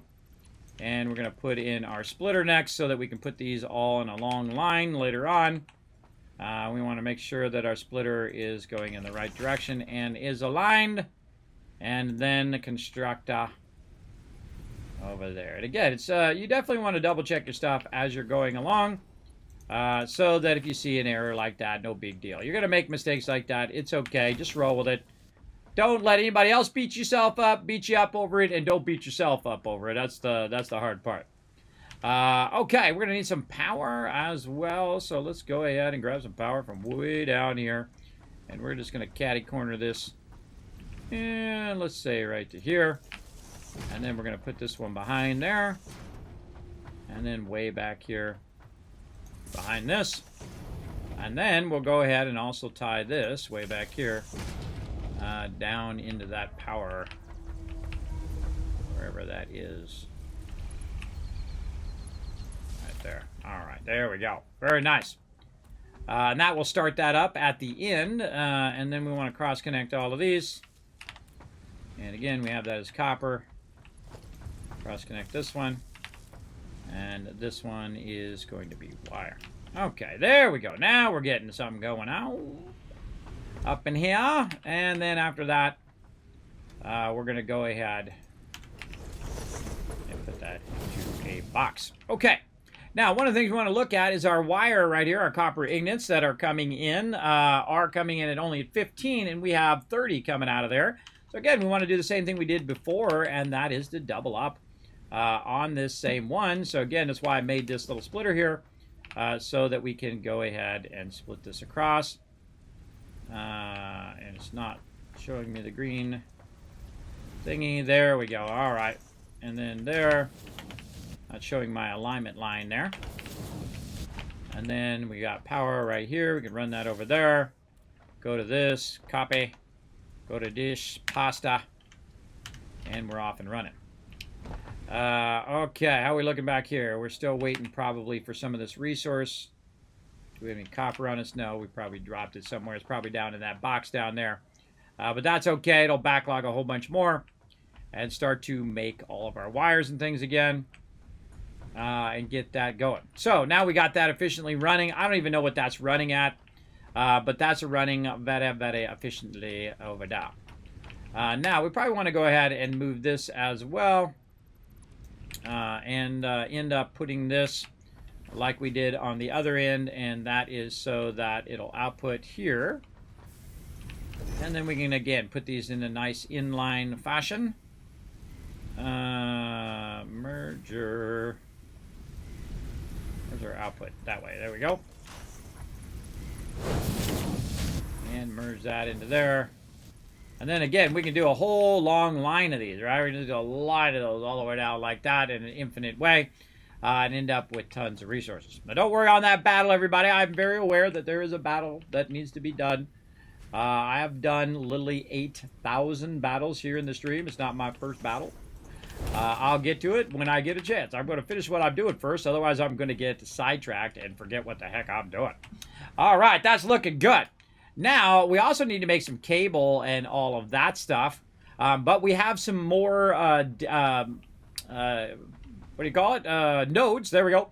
More nodes down there that we can extract from. So I'm going to go ahead and get some stuff to cut down these trees out of the way. I'm going to go grab that from the primary base. Then I'm going to run back and get that going. Oh, I see a red light over there. See that red light? When I see a red light, there's something afoot right there. Why do I have a red light here? Oh, see, I didn't tell it what to be. That's not good. All right, let's copy. And then let's pasta. Aha, there we go. All right, let's get that back up and running. Now we're using the excess amount as well. And you can see that this one has a bit in there as well. And that's just going to make plates for days. Okay, so while that does that, let's go ahead again, run back. We're going to get ourselves some biofuel and all of that. Whee! Splat! Whee! Get ourselves a little bit of biofuel. See if we've got any left over here. We do. We got a bunch. Let's just cut that in half so we keep a little extra just in case. And so we're going to go ahead and cut down a bunch of these trees. And while I'm cutting down all these trees, we'll do a battle. To battle! All right, I'm going to boost your guys' range damage. Let's go get her done while I go ahead and cut down some trees.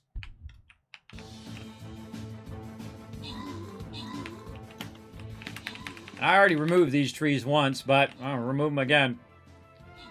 They're blocking my ability to see my stuff.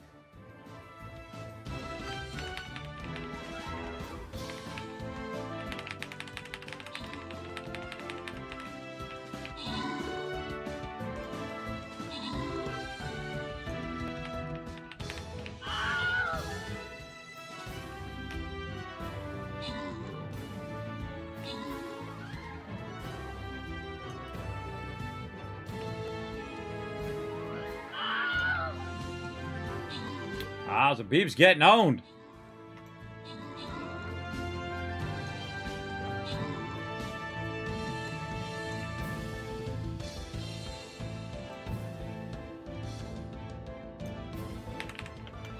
Trees are getting wiped out.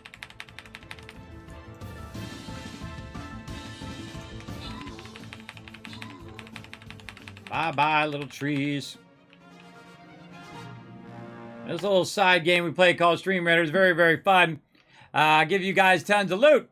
Arrington, Adamcast, and Netflix walking away with some loot. And Nat, I'm going to call you for short, is our MVP with 3 kills and 7 assists. Nice job, everybody. Nice job on that. Let's keep the battles going. We're still looking good on time here. Let's keep blazing it. Let's see. Oh, man. Where to go? Where to go? I'm just going to go right here in the center. See what happens. Sounds good. We'll come back to that in about 30 minutes.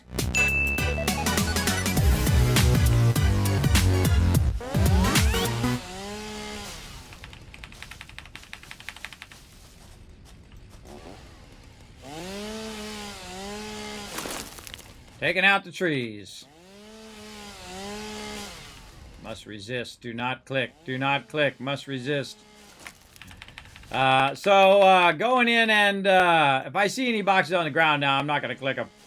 Because they keep locking up my game and making it where I can't click anything after that. So I'm just going to try to avoid putting any boxes on the ground or picking any of them up. All right, so that's working. Now we can see what's going on down there. We have two copper nodes down there. One of them is coming up right here. So let's go ahead and run down there and see at what rate it's coming out of there. This is an impure node, so this is going to be 30 right here. Let's go check this one over here. Also an impure node. So we want to go ahead and make another one of these right over here. But to do that, we're going to need ourselves an equipment thingy over here.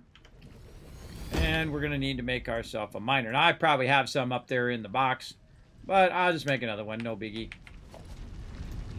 I also have some on the side of the node there as well. So we want to go ahead and do the same thing with this one. We want to get this one up and running so we can use this separate one as well. We can use this one for wire, and we can use this one for copper sheets. Copper sheets are going to be very, very useful. Now, one of the things you can do is you can start to use your stackers at this point. So I'm going to go ahead and just take these out right here like this. And we're going to go ahead and elevate this a little bit. Wrong one, this one. Elevate that up, turn it to the side, elevate this one, and put that at an angle. It's good enough. Take all these leaves out. Oh, and I don't have enough concrete. Of course. I expect nothing less. Let's see. I seriously doubt I have some extra concrete on me, but let's just go ahead and put a workbench down and see if we can just make some. Oh, I actually do have a little bit on me. Amazing. Amazing!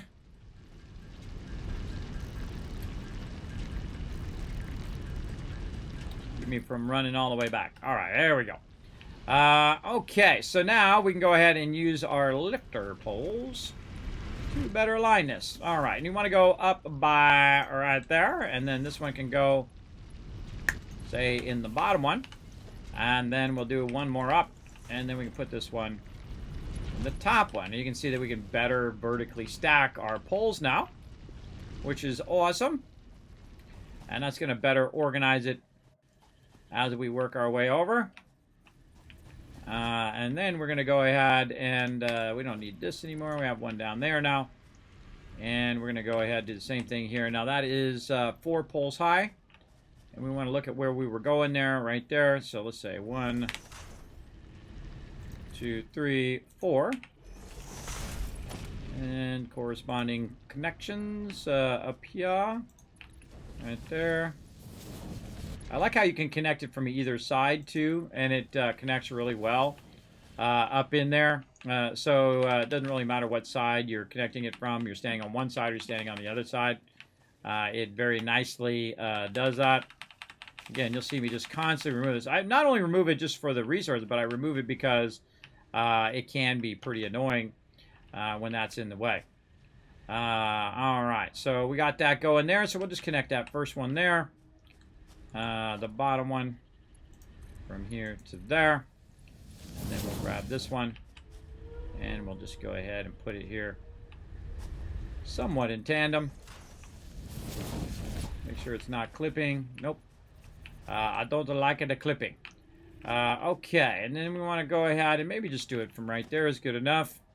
And we'll do these actually from the node itself eventually and run them up here and rework all of that later on. But what we want to do is just go ahead and run that up there. Maybe something like that. Do not touch that. No. Do not touch it, Kismet. Don't do it. Don't do it, brother. All right, run that up there. And let's get our copper production rocking. Don't do it, or I'll be restarting, quitting the client, doing all that stuff again. Don't do it. My big goal this time is to basically revamp the base and get all this stuff continuously running like we did before. We got to go pick up some concrete over here. I need to get my little vehicle. I need to get the awesome sink going. I need to get all sorts of stuff going eventually.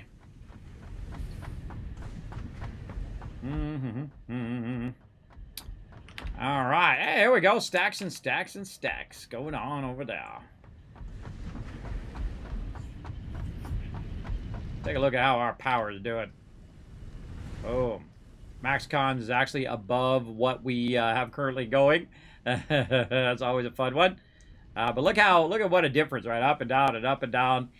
Some of those are going, and that's because some of those are only temporary. Because because I have extra resources right now, eventually they will be obsolete, and they actually will not use that much power. So, or any power. All right, this is definitely too high here. Let's go ahead and readjust that from up here. There we go. Very nice. And we're going to go ahead and create ourselves another line here. Now, again, we got a constructor in the way there, so we need to go ahead and add some more space here. Like this. Let me catch up on the chat a little bit here. At least with a fly, not suspicious raising. Kez, you have a chance to try out Stranded Deep yet. Did you give that a suggestion? What is that? I don't know what that is. Remember, I have a terrible memory for stuff. I have an incredibly bad memory, not on purpose. Let's put a nice little constructor thingy back here. Nice little crafting bench that we can use when we run out of plates.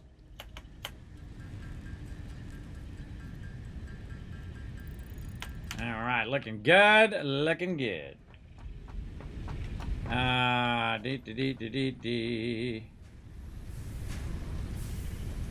Put that right there. Alrighty. And let's see, this one's going to be 30 as well. And we want this one to be copper sheets. And it's going to come in at 20, so it's actually going to have more than what we can use. So we probably want to double up on that as well. If you notice, I'm putting these all in line, even though they're different things. And the reason why is later on, I'll make this all the same thing. And then I'll make another whole section which does other stuff. But it's nice to have them all in a row so you don't have to worry about it later on and redo it all if it's already ready to rock. All right, we'll go ahead and put that not into there. No, for some reason my snapping is not as great as it should be here. All right, from this side into there. Now from there into there. All right, there we go. Double click even easier. Okay, so we got this going that way, and we want to basically do what we've already got going here, and that is to line it up in both directions. Put that into there. Take this. I only need one smelter to make the 30.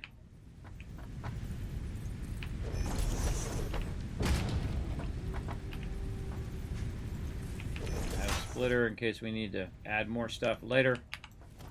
Not in that direction though. I wish I picked up the orientation of the splitter when you grab it from something else. That would be incredibly helpful. And then raw resources. Now in the way. I can't put those things anywhere because they're always in the way no matter what. Alright, and then this into here. And I say we just put that crafting bench and just kind of right over there. Okay, so that's now running into there. Now we of course need to do our power. Let's find our power line over here. And we'll run that back there. Or not. We don't feel like doing it. There we go. Second time's a charm. Move this up here. Actually, put it up on here. We can get up there. Put this ladder. There we go. Right there. We can run it to this one. Into that one, nice and neatly. This here again, copper sheets. Let's copy that. Let's pop over here and paste that into there. All right, there we go. That should be rocking. Let's go ahead and tell this over here again. Copper ingots into there. So again, we're going to do copper ingots into copper sheets. We're going to double up on our copper sheets. Now, it's not going to be able to go at 20 per minute. So what I'm going to do here is I'm going to actually tell this to go at a lesser rate to underclock it so it uses less power. So we're going to try 8 input and see what that does. Okay, that went down to 16 per minute.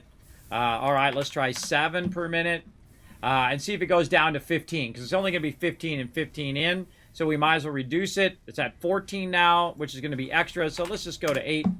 Right there. Now you can also go up here and try the clock speed. You can say 79% clock speed. And then that will get it closer as well. So you can really fine tune those numbers if you want to. Let's say down here, let's make it 7.1. Not 7.1. 70.1. 70.1. There we go. 70.1 is what I'm looking for. Try that. That's at 14. Let's try 71.1.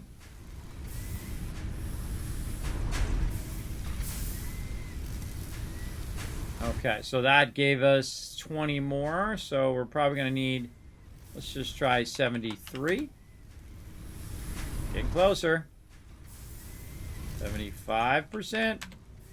And there's actually usually magical numbers. I can't remember what it is on this one. Just 75%. There we go. 7.5 per minute gives us 15. So 75% on that one. And then over here, now that we already know what it is, 75%. And you got to wait for it to cycle one first before it'll actually update it. Now it's going at its efficient speed, and it's using the minimum amount of power that it needs to get that going on. All right, copper sheets are getting fired off. This right here is going to be our wire, so we'll bring that out, and then we need to merge these together. So we'll go ahead and merge these in this direction with an output that way. All right, let's do that, and then this one's going to go that way into that other merger this way, into there, that into there, and then again with this one right here. We're going to need a lot of these for when we start doing our water and stuff. Again, my goal is just to get this stuff all kind of upgraded a bit.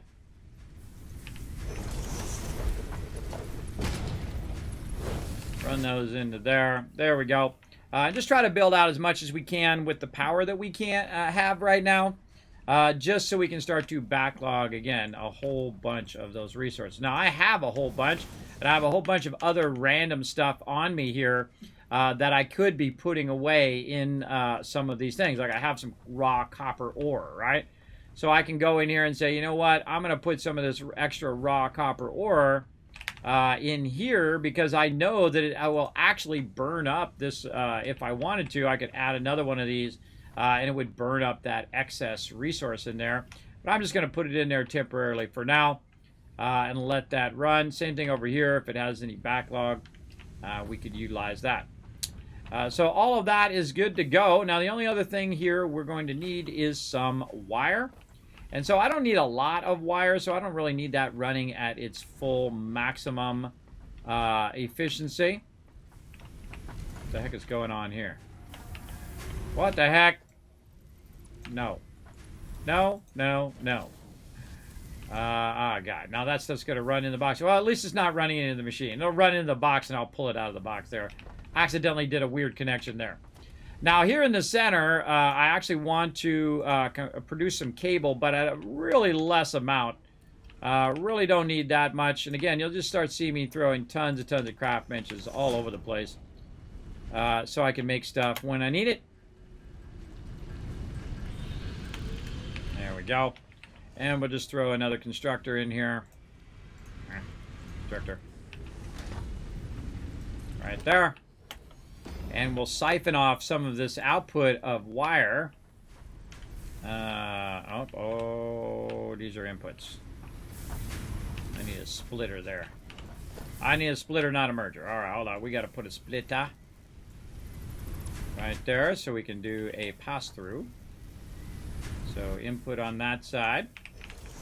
And so we're going to send some of it that way and some of it this way and then into here.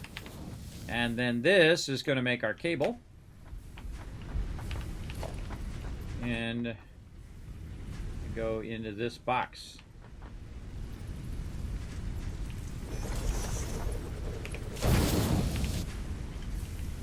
More power. Got one right there. We can run right to there. That's off and running. Now, because we're not in a giant hurry, we can actually it's really cool with it offset like that. You got the two on the side and the one that's offset forward. If I was going to offset it, I'd actually the copper sheets is the one I'm eventually use more than anything, because these stack fairly big. Here, this does 200. These stack to 500, so you're going to get a lot out of that as well.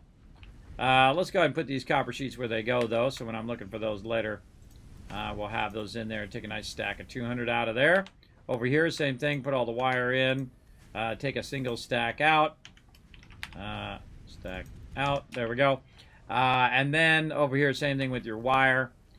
Put all your wire in and just take a full stack of wire out to get that nicely organized. And you get the general idea. So now we've replaced all of the stuff that was down below here with all of this. Now we have a bunch of other machines over here that we were using before, but we no longer need any of this. And that's going to reduce our overall max cons here. And we can just easily just press control here to just get the very specific things that we want to get rid of there. And then over here, same thing. Take all that stuff out. Oh, this one I want to keep back in. And there we go. So we removed all that excess stuff there. We got this power line running there. All of this stuff over here now is also obsolete. Again, this is affecting our overall, what's known as our max cons, which is telling us how much stuff we can actually build.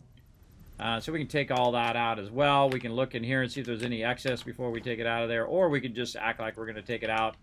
And it will tell us as well. But again, don't need any of this stuff. We've replaced that with all the stuff up above. We don't want to leave this in here. This is just wasted resources sitting down here. I'm not picking up that box. I refuse to pick up those boxes now. And that over there. Ah, dropping more of them. Dropping stuff. Hold on, we got to go up above. Drop off this loot so we stop dropping stuff on the ground. I don't know which boxes are glitched and which ones are not glitched. And I don't want to glitch out because I got to restart the server. I don't want to do that. Okay, so let's get over here. Find our appropriate spots for all of this. Let's put all of this in here. Sort that out a bit. And then we can go ahead and downscale a lot of these resources that we have on us. Like in this case, we got so many rods. We have a crazy ton of this. All right, we can... Oh, that's already full. That is full. Now, make sure not to forget to take some out for you, though. Same thing with your screws here. Put all your screws away and just take a full stack out. And that should be good. We have some more kind of basic resources on us as well, which we can go ahead and put that away for now. All right, there we go. Now we've got a bit more inventory space. And because it heals you all the way back up to full, you'll see me just jump down now. And if I take damage, I take damage. Oh, well. And I should be good, though. Now over here is where it was filling up with a bunch of these extra resources that I was making from before. And you can see I've got a ton left there, so I got to kind of lug those up above. And put those away where they go. We definitely want to reutilize all of our resources that we have. Now, one of the things I really want to do is get the larger storages. Those are going to help a lot. But now, boom, I'm going to fill that up. This thing's going to fill up much quicker and then start to backlog the rest of those resources. We'll also want to get our awesome sink running. So we can let that run all week as long, and any excess resources, we can run that in there as well. And we'll probably just tap a node just to run resources that'll be destroyed. Watch this little trick. Oh, I did. I landed on it. We're going to land on the thing or try to hit the side of the ladder.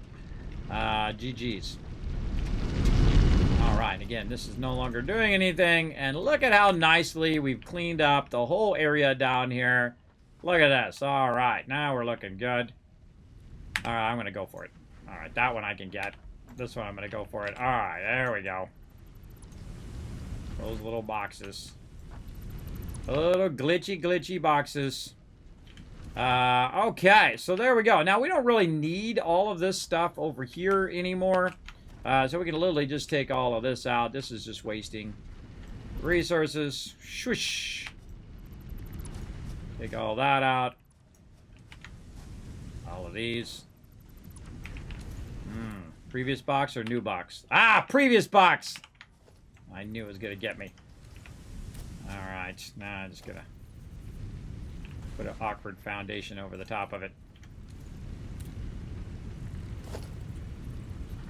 I didn't even get it. Did I get it? Yeah, alright. Let's put that awkwardly there, and hopefully I remember that that is there on purpose. Alright, now I can't pick up any leaves again. So annoying. Such an annoying bug, everybody. Incredibly annoying. That all of a sudden now I can't pick up my leaves. I can't pick up any other boxes. I can't interact with anything. I have to quit out of the game and relog in. That's a high priority problem there. A high priority bug. See this right here? Look at this. Doesn't look like it's going up there, though I can see the tracks going up. That's just a redraw error. They still need to work on a bit of their redrawing issues that I see is happening. But again, it is experimental, so expect it to do experimental things. All right, let's go ahead and get this. See how we're looking there. Can't get in the storage containers now. Cannot get in the storage containers. All right, log out and log back in again. Okay, we cleaned this up nicely. Looking good. It leaves out of my base. It leaves out of my foundations. And there we go. So look how nice and clean that looks down here. No longer have all that machinery that just jammed together by the actual node. We put that up above, and we put everything up on this higher level. We don't have to be down here in the bushes and the trees and all of that stuff. And even if it does respawn, it doesn't matter because my base is not going to be down there. Now, we've got a bunch of our resources nearby where we can feed them in here. So we can start doing maybe some of our jump pads here. Let's just go ahead and put that in there for now. We want to make some rotors. Let's see how many rotors we can make right now. Not that many because we need a bunch of screws. Let's go over here. Grab some screws. And make some rotors. How many we need? We need 50, so we need about 3 stacks of that.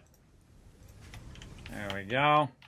And we got more of this general bush loot.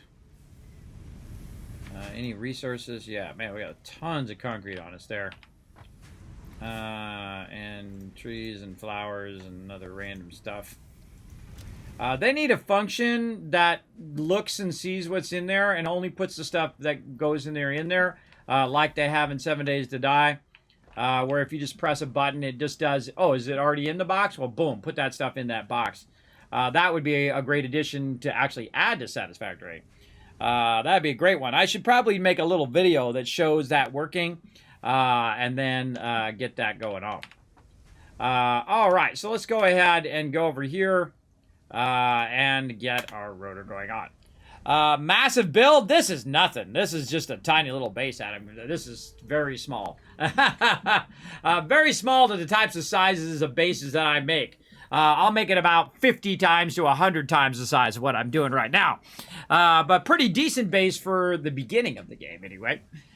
Pretty decent base, and we went through and we revamped it all today because we had tons of resources, so we could revamp it and we could really let it run for quite a while.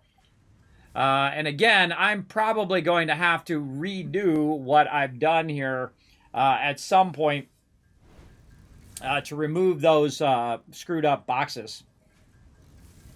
I don't know. Maybe a patch will come through and fix it, but I'm just going to roll with it as long as I can until it gets fixed.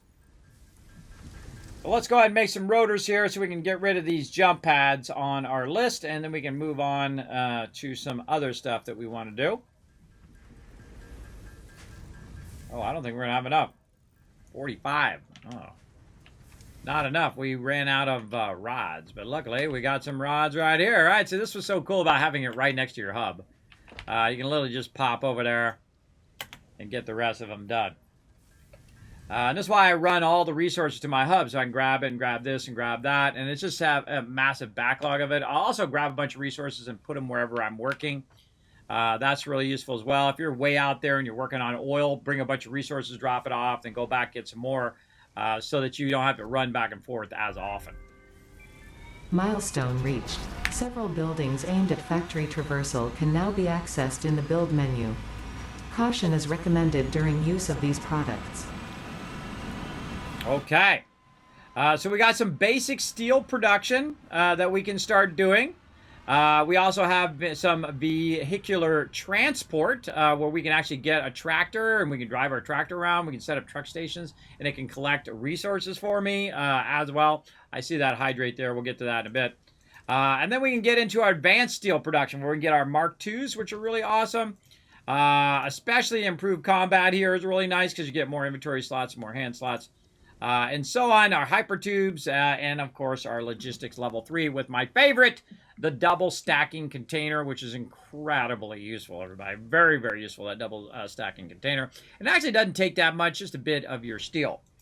Let's go ahead and start to work toward that. Now, before we can start doing our plates and before we can start doing our rotors and all of that, we want to evaluate our power again. And we want to see what we want to do with our power. So I'm just going to run over here and grab this. Now, another thing to do, instead of me running way over there, is to have one nearby your base. Literally just sitting here just for the sole purpose of you being able to go and check on your power, like this. And you can see that I am very close, and I usually do ride that edge as much as possible of the amount of time that I have to spend making power and the amount of time that I'm using power, or the amount of time I'm making the factory use the power. And I'm pretty good at balancing it out. Now, once some of this stuff is done, it fills up a whole box of concrete. I don't need it to keep running unless I want to run it into the awesome sink, which is something I could do. But right now, all I want to do is have it backlog as much resources as possible. But we can work a bit more on our power. And to do that, to optimize the amount of power, we're going to need to know how much coal is coming in and how much we can use that coal to basically produce more power. So if we go look at our coal, which right now is running at 60 because we have a 60 line, that's as fast as it goes. It's a pure node, so it's actually running, it's coming out of there at 120, but the belt just doesn't go fast enough to do that currently. But we are going to upgrade the plates so that we can run it, but actually I will end up running it even faster than that. Because by the time I get all that done, I'll have my steel running, and then I'll just run it in steel, which will run it at like a way faster rate, like a 260 rate versus a 120. So I find the steel is like the easiest thing. You can use some of your iron or some of your coal for steel and let that run. So let's think about what we want to do with our, because we only have one coal node right now. There's other coal nodes around that I could go and grab. We'll go ahead and just ping those. But those are fairly far away from my current position. There's one that's way off over there. There's our current one we're using, about 400. There's one way off over there, which is where Falcon's coming in here. It was about 1,100 in that direction. We've got another couple that are in 1,300 way up on the hill there as well. Really don't want to run over there and get that going. Look at him go. Don't want to run over there and get that going from way over there. I would prefer just to use the thing I'm already using and repurpose some of that to run over here to make some of my iron. So we can go ahead and think, okay, so that's 60 coming out of there right now. Hey, Siri, what's 60 divided by 15? 60 divided by 15 is 4. So if we're bringing out 60 coal, and it takes 15 per coal plant, it's going to be 4 coal plants. So we can basically double our power Milestone again. exchange concluded. Fix-it freighter re-entry complete. He landed over there. So we can basically double that power again. And we have a tremendous amount of nodes nearby, everybody. They're not the best nodes, but they are a lot of nodes. And then we could go ahead and put our Mark IIs eventually on those nodes. And then we can overclock those nodes. And then we'll be getting even more resources without having to add more nodes, right? So very, very useful. Let's go ahead and hydrate. They need to make a labeling system as well. They already have a labeling system in here. They do have signs and labeling and all of that stuff that they can do. And they even added it to the map now, too. Look at this. See, I can see where all the crates are. I can do this. I can actually make a mark on the map, which I thought I did last time. I can see where I am. And I thought I marked it over here as some water. I don't know what happened to my marker. Oh, yeah, I think we started again. I think that's why. So I can put a marker over here, and I can set the icon to water and say, oh, I want it to be like a blue. Let's turn that saturation up here. A bit more blue as opposed to turquoise. And there we go. And then I can say I can see it from far away. I can highlight the marker. And no, we must have did that because I could see it from way off in distance. See? And so you can put markers down on the map, too, which is awesome. This is something they just added in Update 6, which is amazing. And that really does help when you're trying to run your lines so you can see where you're running toward when you're trying to run it toward the water. And we did that when we were running that line over there. So I don't know what happened to my marker. I don't know why my marker disappeared. But we good now. We good now. It's back again. Okay, we're going to do a battle. We want again, so we can run 4 over there. Maybe we want to run 3.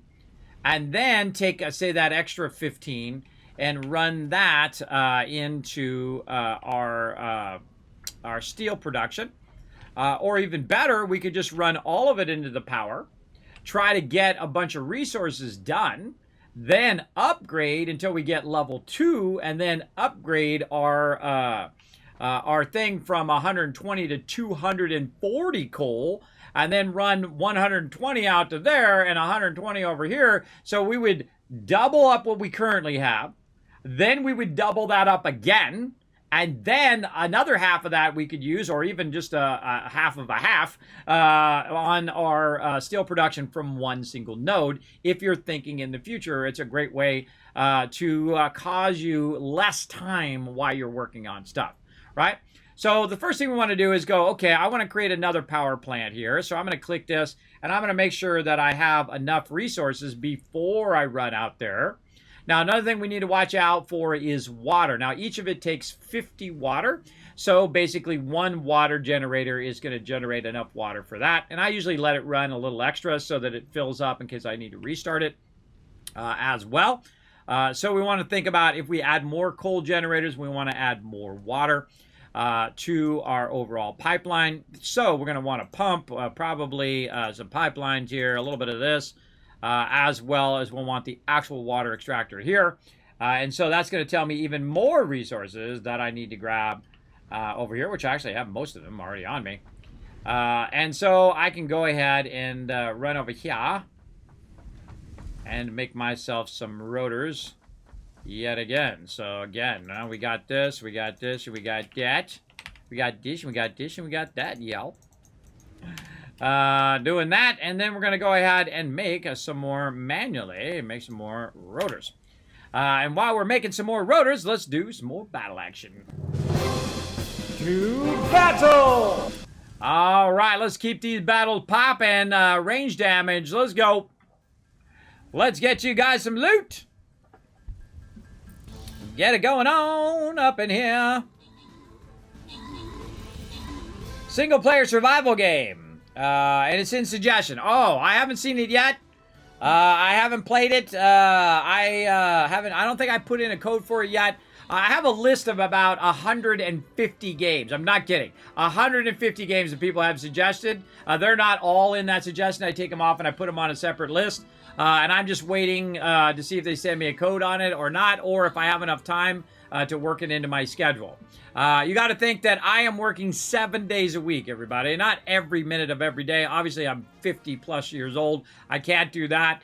But there's only so much time in the day. Plus, I have a wife. I have 3 kids. I have a family. I have to go pick up my kids. I eat the dinner with my kids. I spend time with my family. So those are also a lot of hours as well.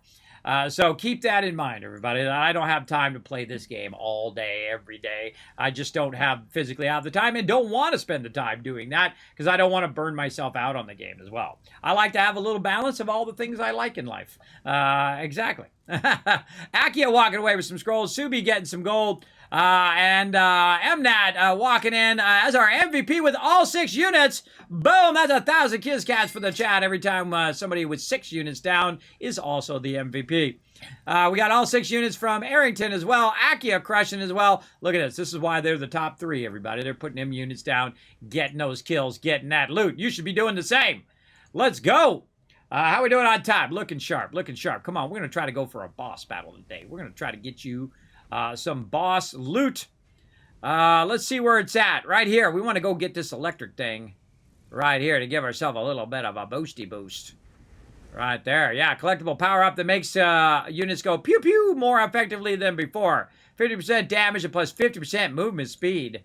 All right, I'm on it. Somebody should go over here on this one, too. Put a flying rogue. Go over there and grab that sucker. Right there, just like my old flying vampire. Hopefully he grabs it.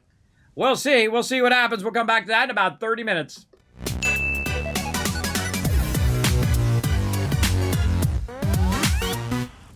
Now, while you were watching that, instead of just making 20 rotors, I made 70 rotors. So I don't have to worry about it later. I just let it run and run and run, which I like when that happens. All right, there we go. We got our screws in there. Let's make sure that we are efficiently walking around with our plates here. Let's grab a full stack out of there and put a little tiny stack back so it's not wasting our space. Way too much concrete on me right now. I'm not building out big concrete stuff right now. Do we have enough room in here? We certainly do. All right, let's just 3 stacks out of door. Right there. And then let's go stack up on all this. Oh, it's always so slow. Slow. On this as well. Okay, what else can we do over here? I feel like one of the things to have a smart splitter as well, if you do have overflow, it will overflow off to the side. But right now, I wanted to go ahead and keep running. Have we unlocked our awesome sink yet? I think we have. Yes, we have. Okay. So where would we have a lot of extra? Really want to get my other wire going, my cadmium wire. But we might end up with some extra over here at the end of this, especially we have a ton of screws right now. So we could divert some of this off to the side and just use some of these screws for the awesome thing. I find cadmium, the wire, is really great. I forget what the actual name of the wire is, but there's like a cadmium wire that you run over here. So I'm going to take my screws here, and I'm going to go ahead and put the awesome sink over here. Now, this awesome sink takes a lot of power. Just keep in mind, you start firing this thing up, look out. But it's going to allow us to unlock some more cool stuff later on. We probably have some power over on this side we can tap into. Yes, we can. Right there. And I'm just going to split this right here. Now, the reason why I'm going to use a splitter and not do it from the front is so that it runs some of it in here and some of it in there, like that. Now, another thing I suggest you do also is that you upgrade these particular belts. So that is going to run in there faster later on. Oh, and look at that. We lost power. Power went off. Now, the last thing you connected in should be the first thing you disconnect so you can get your power back up and running again. Let's do it.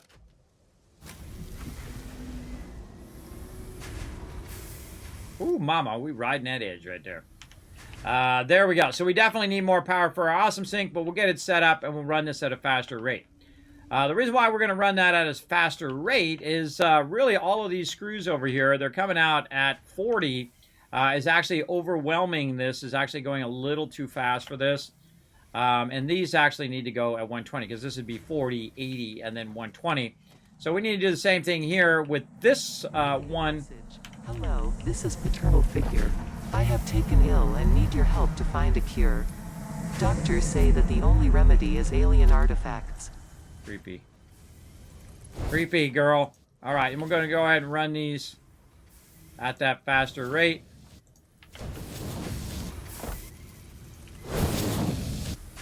Oh, I need more. I need more!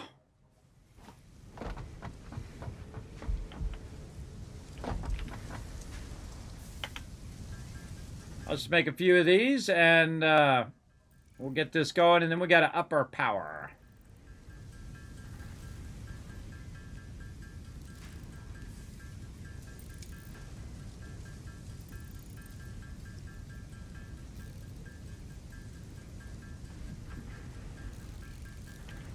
Let's try that. Now what's going to happen is these screws are going to come out of here even faster than they are right now. So again, we'll go over here and roll them. Now again, you don't have to take them out. You can just upgrade them just by rolling over them here. And it will upgrade your stuff right there. Now look at them coming out of there way faster now. All right, now they're feeding faster. Now this one at the end is actually an overflow. It's not running at its maximum speed, so I don't really need to worry about if it's having an issue there. These are all like getting maxed up in here as well. These ones certainly are as well at 400. So we're trying to run these out much faster. And then eventually get them into the box, have the box fill up. And then what's going to happen is the box is going to start to backlog across here. Let's make sure that this one is level 2 as well. Not enough. Not enough. And you'll find that all of a sudden you will start to have a crazy ton. Why can I not make any more of those? There we go. What you'll end up having is a crazy ton of those screws. You'll just end up with a massive amount of them because it converts like 10 rods into like 40 screws. And if you increase the belt speed, it's going to be making more of them and running them out of there faster. And then you'll be able to run them in the Awesome Sync. Usually I do that, or I just get a node separate and I run that in the opposite, just the raw node in there and just let it run and run and run. That works well as well. But let's go ahead and just speed this whole process up over here and get this out of here. Oh, look at he split. Look at it go now. Yeah, now we're talking. Now we're talking here. Getting those babies flowing in there. That's going to fill that up in no time. And then we'll also put all the excess over there so it'll keep running. Okay. So we need some power. So we need more reinforced iron plates for all of our stuff that we need over on the other side. Again, really weird there why it's not doing that. There we go. Acting weird. Come on. There we go. We're going to need a lot more reinforced iron plates, that's for sure.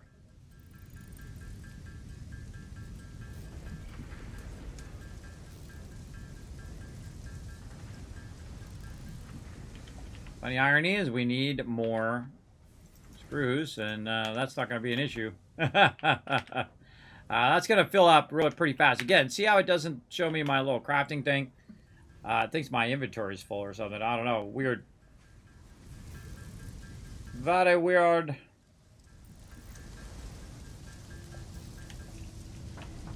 All right, wire.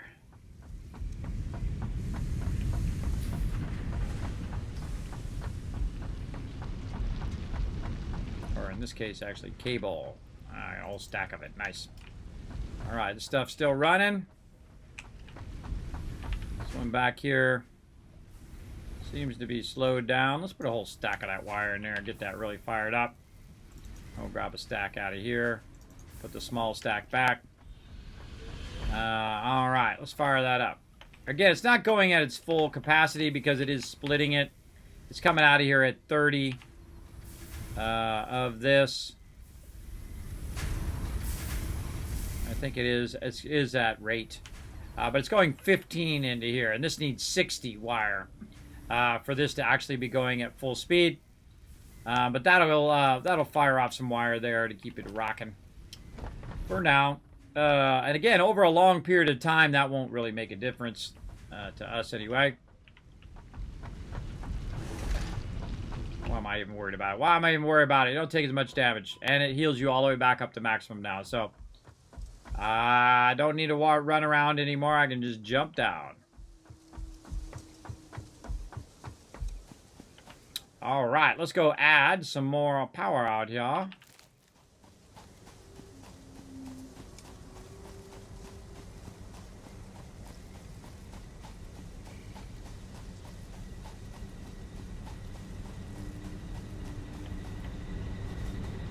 And I bet you this box is full of coal over here, which is pretty sweet. Boom, look at that. Full of coal. Nice. Backlogging that coal for us. Now, here's our water right here. Now, we have it running up into this top area here to create a downflow, a positive. So, we're using one pump to get it up there. And then we're going to go ahead and run it down here. Now, the next thing we're going to do is add another pump over here, if we can work it in here somehow. By the way, I come back with some explosives and take out all these little rocks in here that are in your way, or you can use your chainsaw. That works as well. All you have to do is bring your chainsaw with some ammo, go buy some leaves here, and then do this. Oh, see, I took out that rock. I'd have had something closer, I could have taken out the other rock. I highly suggest taking out all these leaves in your way. Bushes. Blocking my view. Alright, so now what I want to do is I want to actually tie these together. And the reason why I want to do that is so that I don't have to worry about connecting all of this stuff across, all of that. And so what I'm going to do is do this. Create a bit of a pipe here. And I'm going to actually push the water from this side over here and connect that into there. So you always want to push it from its lowest side or the outside edge so that it's just more efficient in the way that it works. Make sure we get this going the right direction and at the earliest point possible. Then we want to go ahead and get our power over here. We'll just run it out right here on the edge. Make that easier. And then we'll run that to that. And then this to the pump. And there we go. And that'll start to fill up both the lines there. But it's okay because I still have plenty of water up here because we backlog water not only in this one but also in the one there because of all that extra water. Oh, but there we go. We lost fuse, right? We lost power. So we're not able to do that. And that's okay, because what we can do over here is we can look at how this ties in. Now, at this point, I'm going to take this line out, and I'm going to readjust how this ties into my power over here. And then what I can do is just do it from over here, so I don't have to keep going over that edge. Chainsaw. Get rid of all this stuff again. I got rid of most of this stuff before, but again, the server got glitched out on all these plants and weirdness here. So I get them out of the way so they're not visually in my way, so I can see where stuff is running from here to there and everywhere. So that's the main line that's coming from my base, and that's now connecting into power up here as opposed to connecting in there. Now I need this line that runs off over that way to get the coal and bring the coal over because I don't want that to stop. And so here we go. We can go ahead and restart this again. Now how come I can restart this without the biofuel being connected? Well, the reason why I can restart that without the biofuel connected is because I already have some fuel to get this all going, right? So over here, if it's already got water and it's got coal, I should be able just to go ba-boom. And then now that is going to go ahead and start back up again. Now, when I tried to start this one up over here, it didn't start up. And the reason why it didn't start up, and it's just like basically nothing, is because it's not connected to the power anymore. And so eventually we're going to need to connect that to the power itself. So basically this is now running autonomously. All it's doing now is doing the water, the 2 water jets here, and it's doing the coal power over there. And that's why you want to have an extra bit of coal, and you want to have extra water in case you want to restart it again, in case the power goes off. Very, very helpful. Now we want to go ahead and also clear some more brush out of here. Like that, and make ourselves another nice little platform. over here for some more coal action.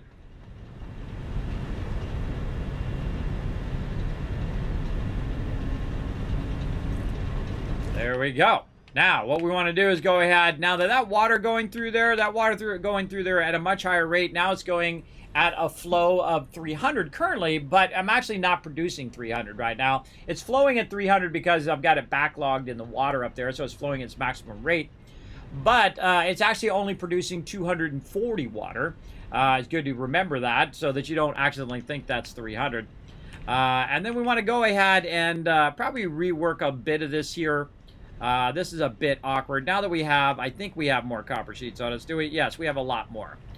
Before we were doing this in a real awkward way because we were low on copper sheets and we didn't really want to fool with this. But now we'll go ahead and make this a bit nicer. And I'll show you a great way to do all three of these is you just come out, you aim this across here. Let's go toward the center here. Let's turn it by thing, move it forward by 2. Then I'll go to the one at the end here, same thing, right to the center, turn it, move it forward by 2. Take this out because that's going to be in the way now. And then I want to get into the middle here before I add this last pipe. And let's see, let's actually get our set number 2 to be our pipe set. And so this will be 1, 2, and this will be 3. There we go. And then we can run that across there. Now the reason why we want to stay here in the middle is because what I want to do is I want to line this one up on here as well. And they actually add the ability now to line it up by holding down control, which is incredibly helpful, everybody. Super, super helpful that can now do that. Now, the problem is getting out of here. Like, Kismet. Now, see these little things here? If you go along those, you can get out of there and be just fine. And we're just going to run this right down into there. I don't like it cutting through there, though, because that sucks. Let's just take this out temporarily as well so I can see what I'm trying to do here.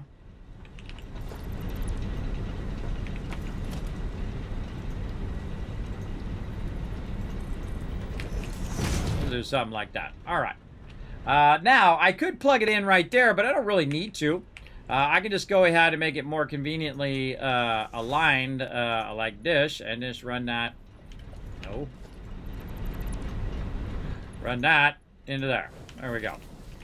And then we can go ahead and bring our stuff that we're running over here, our coal, and we'll just lift this up. And we can really come back and revamp all of this. All of this power, by the way, I'll put up much higher, so I don't have to keep coming down over here. But when you're first playing the game, I suggest to think about how you're going to get around. Like, look at that. I can't get past that thing there. I can jump and try to turn this way. There we go. Again, trying to get up onto stuff can be really awkward. And so we'll go ahead and do another one of these lifters over here. And then we can do the same thing with the lifter here. This one's at a weird angle, but we'll just do what we got to do. And that is we can control the angle of the direction of it like this. And then like this. Here. And then we can go ahead, run that, say, there. Do a little splitter action somewhere in here. Again, this is what we call spaghetti, everybody. It's not perfectly lined up. In fact, let's just do this. Speaking of spaghetti. I don't like it. I don't want it. I don't want it. Let's do a splitter like this, and then we'll stack it up by 1. Like that. And then we'll just use the splitter instead. Keep falling off the back of stuff.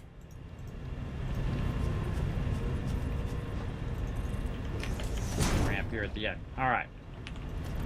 We really only need the bottom one. And so we need to... okay. Getting rowdy there.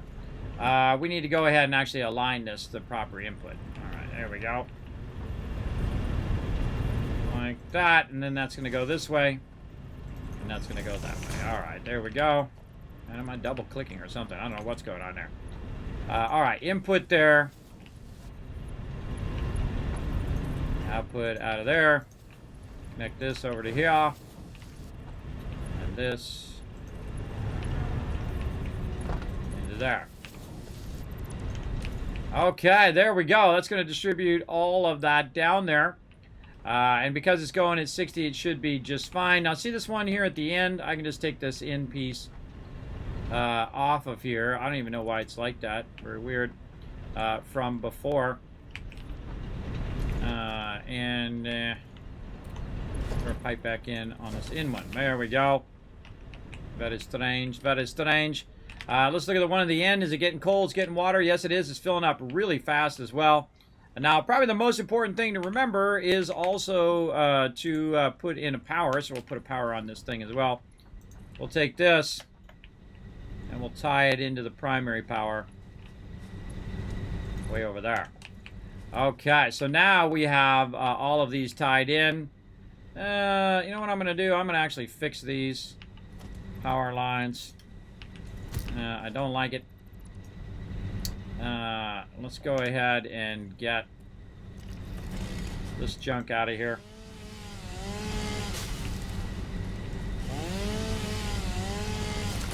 There we go. Clean that up a little bit.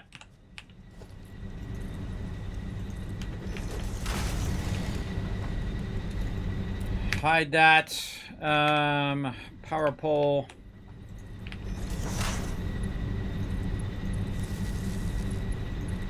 Notice, by the way, I'm leaving this middle one, not just keeping it running. And then we'll tie this into this pole. Like that. And then what we'll do is we'll revamp that pole as well. Actually, we can just take this pole out. And grab it from that pole. It's way over there if we can grab it. Are we close enough? Maybe not. Run this a bit straighter. There we go. Run this a bit straighter right over here. So we can use this direct connection to connect the rest of the factory where the actual power plants are themselves. All right, so those are back up and running, and now we can take the middle one out and reconnect the middle one. And now all of them are going to the same power. A little problem there, though, is doing this connection. We're going to need to take this connection off.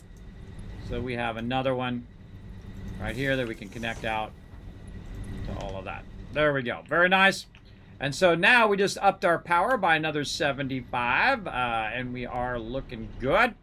And I kind of feel like maybe we should do another one. Another one. And this right here would be much better if I had a half block. Right? If I had a foundation that was like half a foundation and I could just run a half block there. I kind of feel like they're going to add a lot of that stuff later on. A lot of more block shapes and things like that. Kind of like they did in 7 Days to Die. I feel like they'll add that eventually as well. And again, thanks everybody for hanging out. We got about 7 more minutes on this battle. We're going to go until we get a boss battle going on. So we're going to go ahead and do that. I like that a lot. Let's see if we can get another one of these going on. We need more reinforced iron plates. So let's go ahead and put our little craft bench up here. See if we got any more. Yeah, plenty. Let's actually put it on our to-do list first. And let's go ahead and get... what am I doing? Reinforced iron plates. 20 of those. All right, let's go. Now, eventually, after we add all of this power, we want it to be making us reinforced iron plates. We want it to be making us modular frames and all of those things. And I'm going to do what I call the quick style, as opposed to building a whole network around it. Usually on reinforced iron plates, things like rotors and things like that, I know I'm going to retool that or redo that again later. So I very rarely spend a lot of time on that in the early game. I know that eventually I'm going to need to do a whole bunch of stuff with that. So let's go ahead and do the same thing here. Add another one there. Take this out.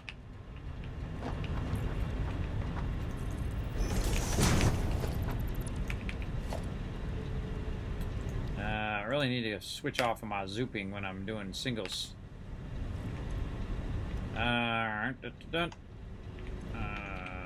Angle ramp. F. No, it's not F. It's R. That's what I keep doing. I'm hitting the wrong button. R. R to default. There we go. Okie dokie, and we'll do the same thing here. We'll get one of these. Oops. Wrong way.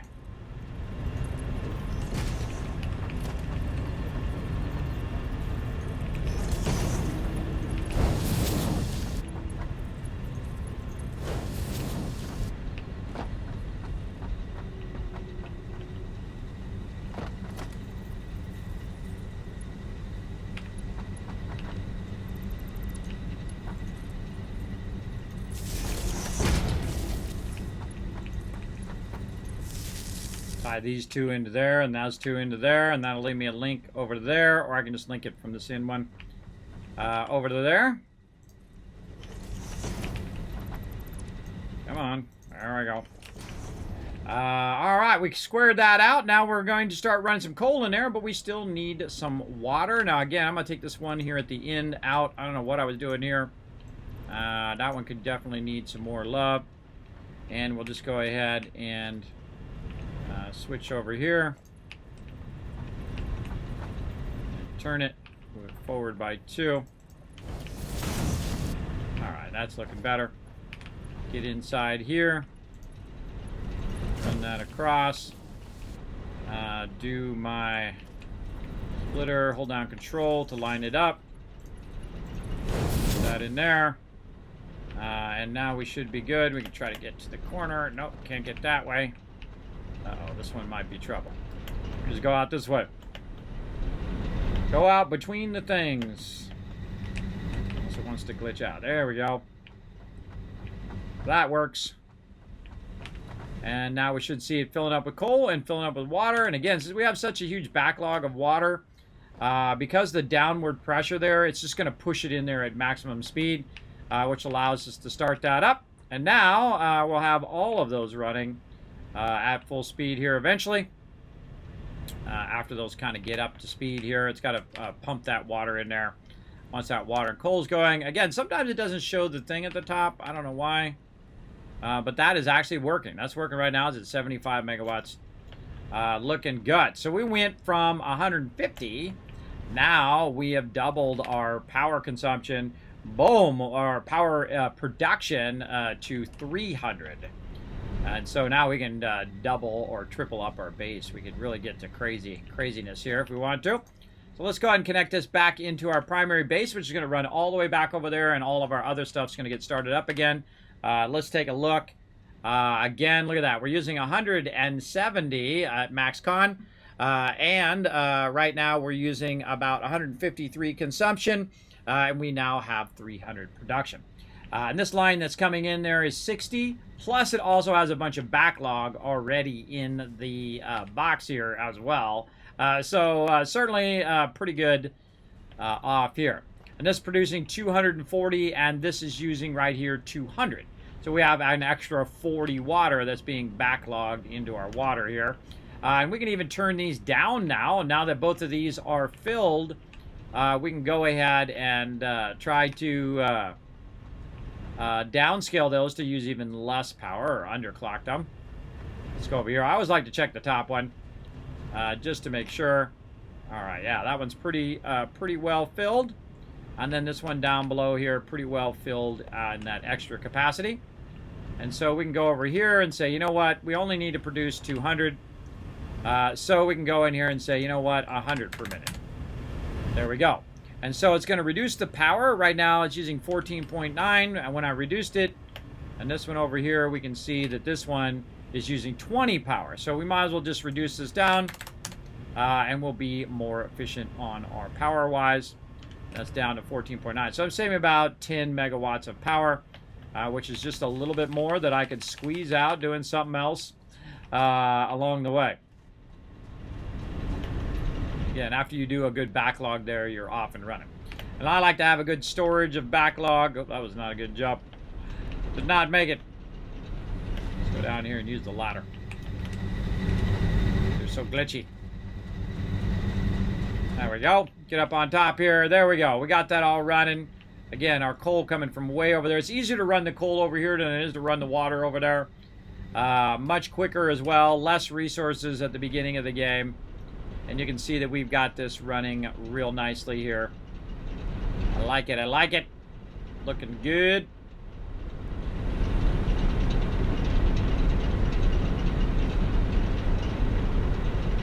Yeah, I really want to go in and square that off right there. Fix that square. It's not going at a weird angle like that, but we'll leave it for now. All right, all that stuff should be styling. What else we want to do? We want to do our reinforced plates. Let's get on to that. Now we got all that working again. And we doubled up on our power. Because we want to have more power so we can do more production. Because right now I'm riding the amount of production that I can do. Again, always doing clearing on back and forth journeys here. Clearing out bushes.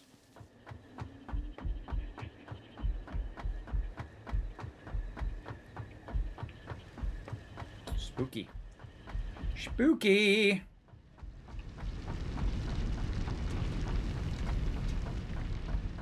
I'm sorry. Oh, 2 seconds on the battle.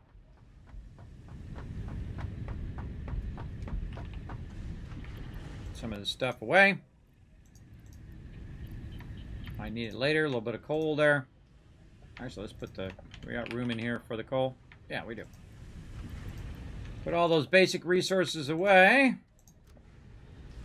All right, keep our inventory nice and cleared out. All right, now while we were busy, check it out. Boom, that is filled up.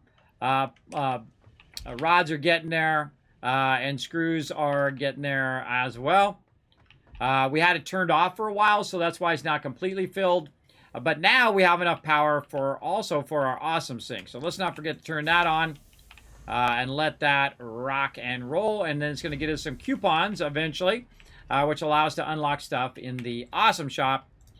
So let's get our awesome shop out as well. We're going to put that up here in the front.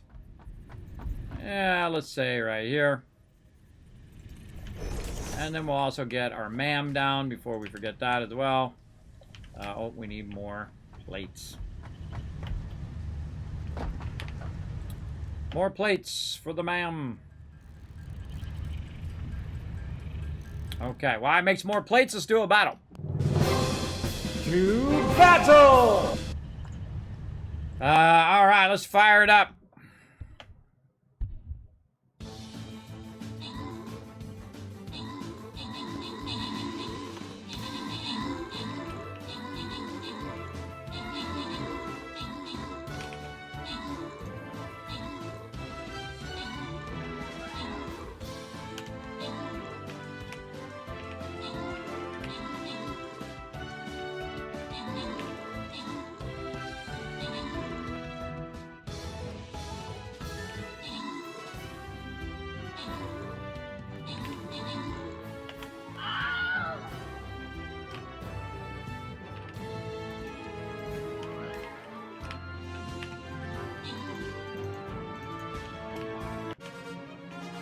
All right. Why is this so weird? Why must you be weird? Stop being weird, constructor thing. All right, there we go. Hey, got a chest there. Grant some rewards. Let's see. Boss X Kodo Arrington getting some love. Let's see. Starfire Sky is our MVP with 2 kills and 11 assists. I see you there, Akia and Arrington, with both rocking those 6 units. Nice job. All right, 2 more battles to go, and we are going to put this to bed. I want to go for whatever this glowing thing is. Let's go try to figure that out. We're going to do a hard one here with some electrics. Whenever we do a hard one here, I just call in the big guns. That's right, call me in. That's right, the Wasteland Tycoon. Let's get right in the thick of it, everybody. Let's get right up in business and try to wipe them out, take out a win, and then we're going to do a boss battle. Let's do it.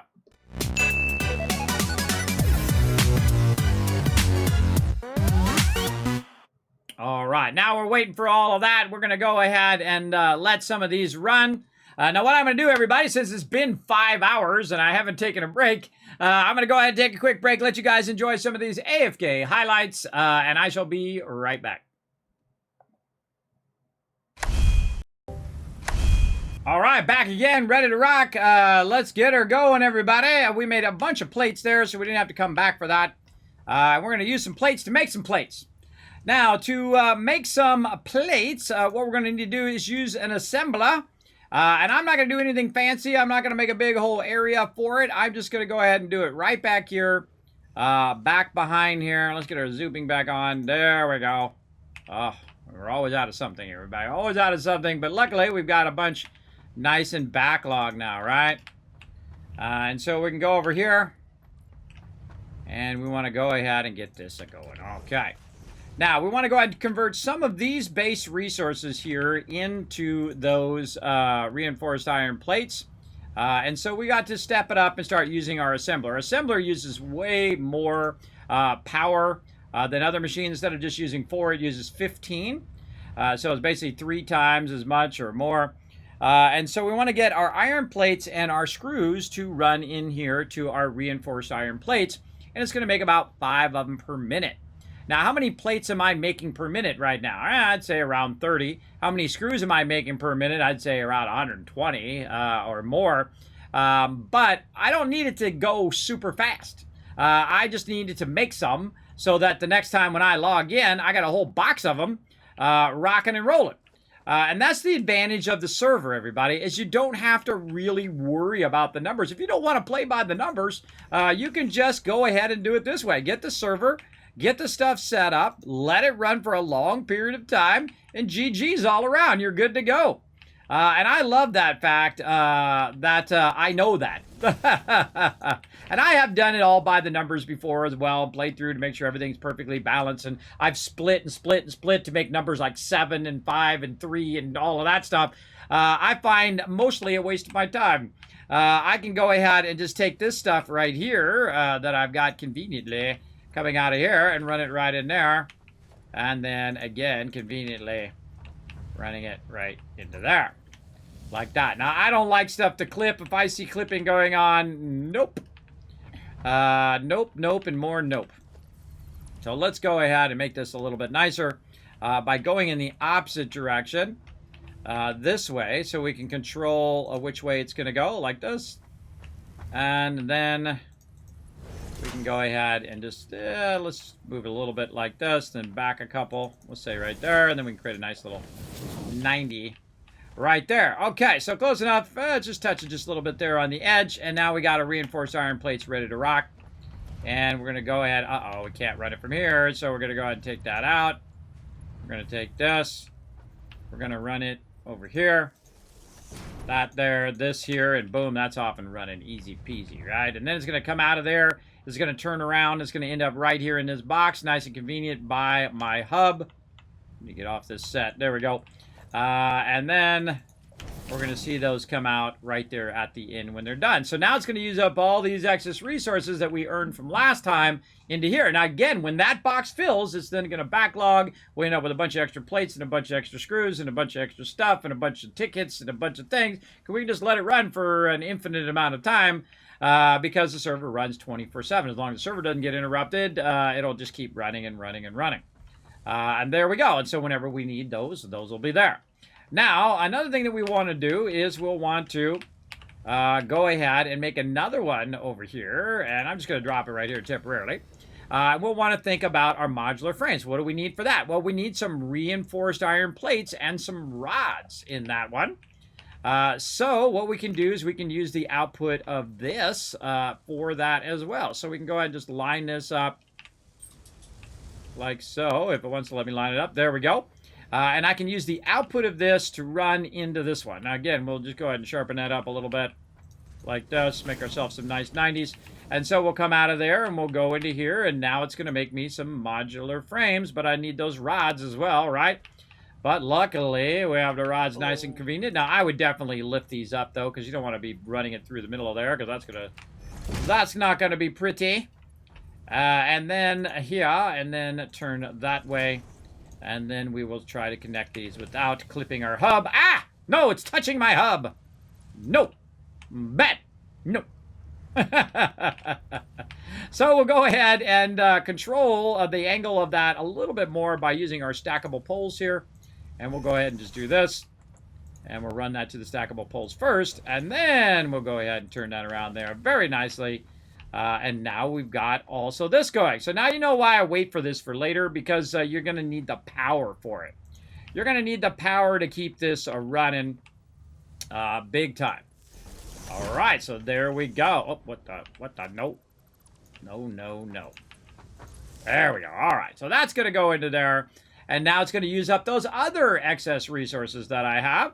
And then that is going to now make us a ton of modular frames. Now, what else do we need? Well, we need some rotors. So again, we're going to grab this. We're going to make another one of these.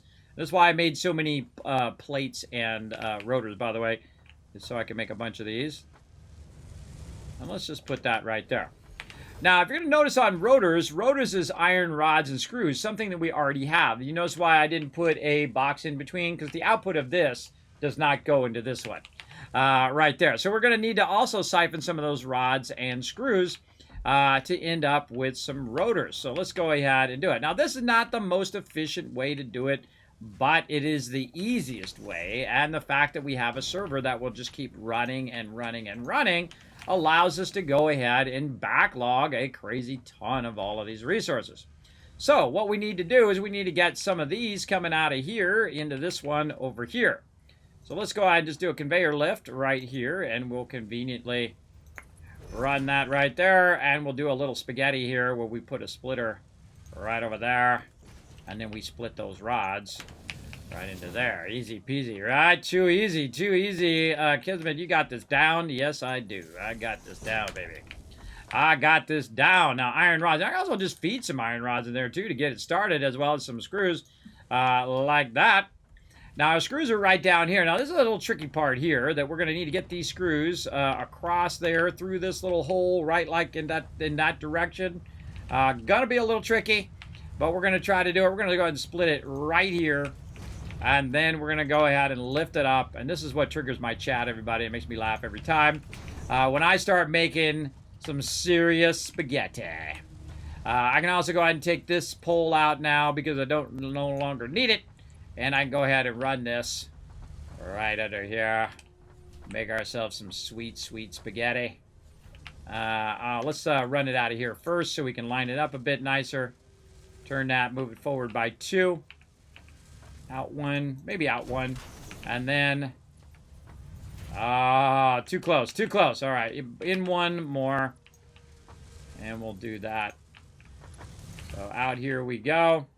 Back by, so wait, turn it. And then out and forward by 2.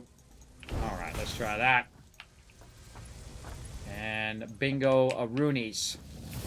There we go. And look at how we made that fit under there. Very nice with no clipping. Looking good. And then I love doing this, everybody. I love getting up on top here and just watching all the stuff run. There's just something really cool about that. Isn't there something cool about that with all the stuff running in the different ways? It's terrible design. It's terrible logistics for the long term. But remember, that's only temporary.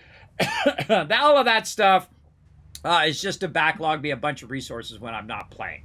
Now, we could increase the amount of these. We could add more power. We could add more coal. We could add more nodes. We could keep upgrading and doing all of that. But in this particular playthrough, I'm using the power of time. And that means that it just will run and make me tons of resources without me really having to do all of that effort and take all of that time to build it up. Why not let it do all the work while you get all the benefit? That's what I try to do. I'm that way in real life and in game. I try to reap the benefit, maximum benefit from my time. That's the way that I like to roll. All right, so we got that going. Now we got all of that stuff kind of pumping along. We can think about our upgrades over here. Let's go ahead and just do our vehicle upgrade here. Put what we got in here. We need a bunch more of our rods here. Now, before it burns up all of our rods, we can grab them out of here and go ahead and feed those in right like that. Very nice. And then we can go get our wire from way over here. Now, another thing that we can do, since we have a bunch of stuff over here, we don't really want to walk over here every single time we want to do this. We want to go ahead and bring some of those resources to us. I will go ahead and leave a little bit of space there and a little bit of space here. And we'll just go ahead and do this.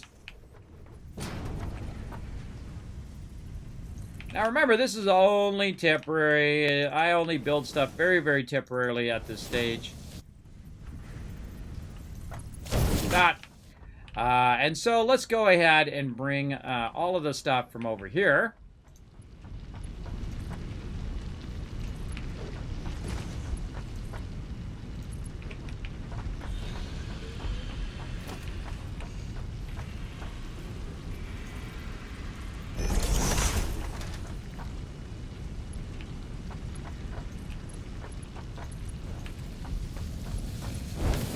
To us. Why walk all the way over there every single time, right? What a waste. And then the same thing here. Now, it gets trickier the more things that you are running across. It gets trickier and trickier because you're going to need a little bit of an offset here so that the lines don't run into each other. So I'm going to create a cool little offset there. And just assume that I'm doing it correctly by putting these ones here at the end in there. And let's go see how it works out. And so we'll get our stuff here. And we'll run that like that. And run this up off the ground. So again, it's not interfering with what we're doing. So we'll go ahead and get this one over here. And we'll try to run it way over here. Boom. We'll put that one in the middle one. And then this one right here. GG's all around. So there we go. So now not only is it going to backlog these boxes, but it's actually going to backlog 2 boxes of those particular resources over there as well. And so there we go. So instead of us running all the way over there, have it bring it to us in the future. But for right now, because those belts are pretty slow here in the early game, I'm going to go over here and I'm just going to grab some out of here. And then we can go ahead and throw that in there. Now, the goal, again, is for it to backlog a ton of resources for us automatically with doing the minimum amount of factory work, right? That's the way I'm playing through right now. And you can play through 100 different ways, everybody, however you want. You're welcome to do it that way. But for me, that's the way I'm playing through. And our power pole is in a terrible spot there. Hold on, let's fix that power pole. There we go. And then we can go ahead and just run this out so we can see what's coming out of that particular thing. In this case, some rotors. I'm going to need about 75 more of those. So we'll let those run. Now, what I can do is increase the production output of all of the stuff from all of my boxes and make more screws and more rods and all of that to speed all this up, and then more assemblers and more power and more all of that stuff. Or I can just let it run for, days on end and then come back and I got boxes full of everything. And again, this will all backlog all the way back to actually the original raw resources. Because remember, we put some little caches in between, so it'll keep backlogging and backlogging and backlogging and backlogging until it gets all the way back to here, in which it will have a ton extra. And the reason why I'll do that is because later on, when I come back again, I'll add even more smelters to speed up the smelting, and it will burn up all that excess. I'll add even more constructors, and it'll burn up the excess, and so on and so forth. The more you backlog all that stuff, you can also take some of that stuff and siphon it off and put it into your awesome sink if you want to get that going as well. But again, this is what we call spaghetti. Oh, look at that slide. I forgot you can do the sliding. Whee! You can slide under the belts. Hey, I forgot you could do that. Ah, fun. You're holding down Shift and C at the same time. I forgot you could do that under those low belts. That's cool. Neato. All right. Hey, you can't remember everything, everybody. I can certainly remember a few things. Okay, so we got that going in here. And again, these modular frames are coming out on the other side there. We need a place for these modular frames to go as well. And I'm going to show you a great little trick here. You just go ahead and do this, and you just run it back on the same one.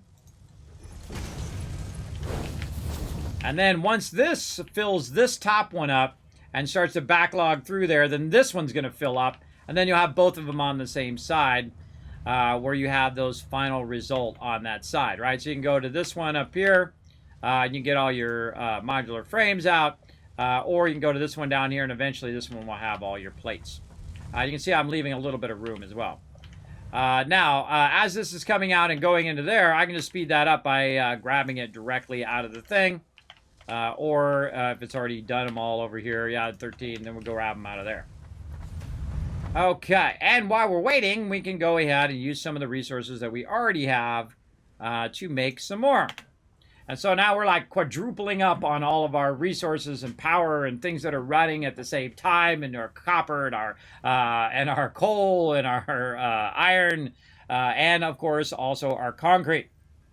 But again, I only do a little bit of spaghetti there for this particular purpose because it is way easier for me to do it like that in this particular stage of the game and just let it backlog a bunch of resources than it is for me to build out a whole entire area and run all the lines and do all that stuff. The time it takes is not worth the return on your investment, right? At this particular stage. Later, you definitely want to have its own section where it has tons of resources and has its own line just feeding that particular thing. And that's what we have all those other nodes for down there for doing that particular thing. But there's no reason for me to backlog 15 boxes of plates and rods and all of that stuff. I would rather use them up on doing my next level materials that allow me to unlock the next tiers, right? So definitely, if you have a full box of stuff, you want to burn up some of it at least, but keep some of it for you in case you need it. Good example is to take a stack of each thing and put it in your little thing inside your hub, inside your little storage thing as a backup so it doesn't burn all of it up and then all of a sudden you don't have any. But you can always stop the thing and it will backlog and you can always do all of that too, like I've done earlier.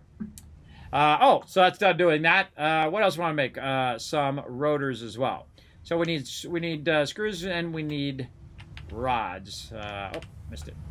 Plenty of screws in here, so let's get these screws. Oh, what's going on here? Come on, lag. We'll grab some of these out. And that is not making enough of those, I can tell you that already. Plates, certainly not hurting for those. Those we got plenty. And again, let's just speed it along by doing some of it ourselves. I already got 40 of those. Hold on, I wasn't even watching. Boom, those are done. What we need is rotors. Wow, we can make 60 of them. All right, that ought to get us close. We got 22 on it, 6, 7, 8, 83. That's more than enough. And again, I make a lot of stuff throughout the game myself because it's just faster. Just faster than building a whole entire factory for it. But each section of what you're building should always have the ability to expand as you're adding more nodes, as you're adding faster belts, as you're adding more stuff. You want to make sure that you have that expansion for sure. And that you're also constantly creating resources. You're constantly building enough to sustain your expansion. And then scale up, and then double that scale, and quadruple that scale, and then quadruple that scale again.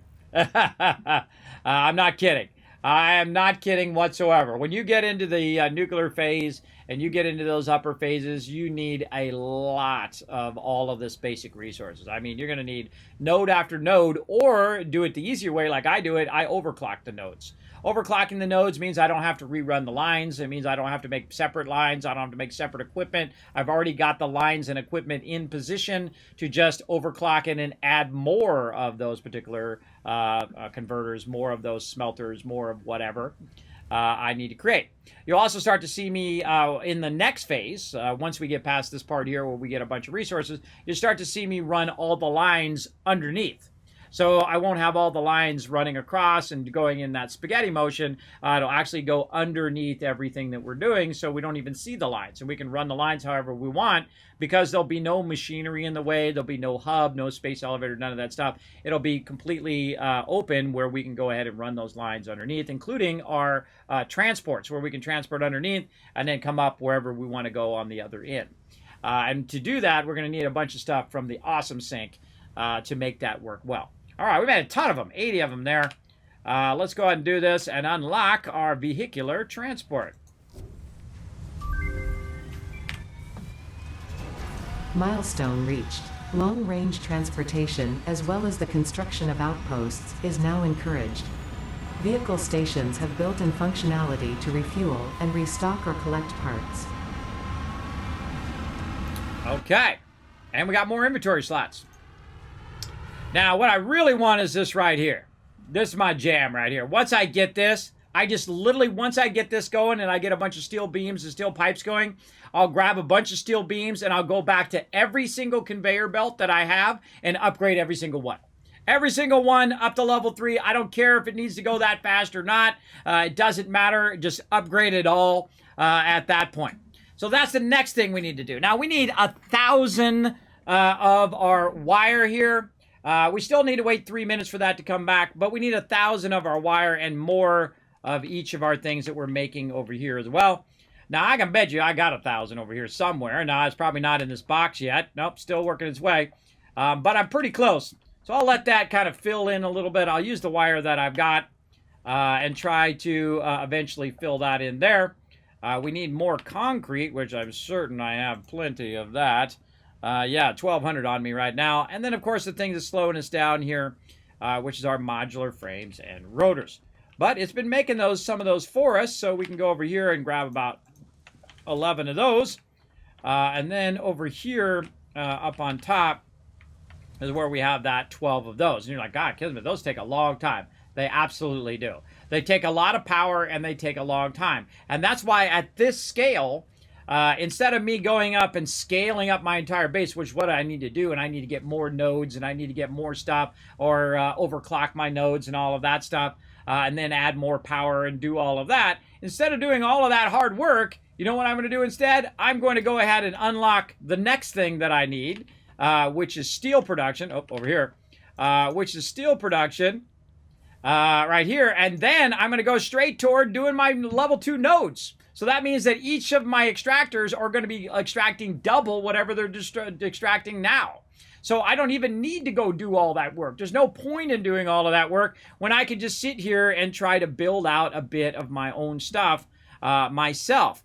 Now, once I get the steel pipe here, I will actually make those 200 steel pipes myself because it's way faster for me to do it than for it to do it. So once this comes back, we're going to be good. So let's go ahead again with more rotors over here and more modular frames. So we need 50 modular frames. We're at 27 right now. Let's work on those first. And get this going. Now, another thing I can do right here, if you are playing a solo game, is you can just let it run and just AFK and come back later. Or you can go exploring. This is a great time to go exploring if you're playing a single-player game, but you don't have the power of time like you have on a server. It's just to go explore, look for other resources, sulfur, quartz, cadmium, things of that nature that you're going to need to use for your MAM. Try to kill a bunch of mobs so you can grab their loot and then go ahead and bring that back and put that in the MAM. A great balance of exploring and also base building is super helpful, absolutely, in the game. So we need more screws over here, and we have plenty. Man, you're going to use a lot of screws, everybody. That's why my screw production is probably the most I'm producing of anything right now. Because as you can see... Here it comes. As you can see, I'm using a lot of screws. Let's go ahead and make some more reinforced iron plates. How many are we away now? We have 41, so we're going to need 9 more. And what else do we need for our modular frames here? We need some rods. And again, our rod production is not up to snuff, bro. It's not up to snuff here. We need way more rods being produced. But that's okay. We got enough to get this going at least. All right, let's go. 6 we can get going.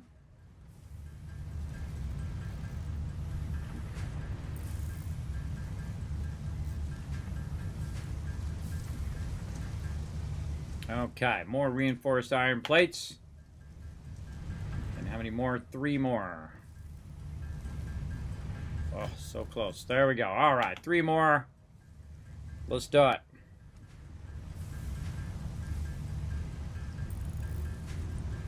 Okay, and there we go. And now we're ready for our steel production. Let's put that in there, put that in there, and put that in there. Now we just need 130 rotors.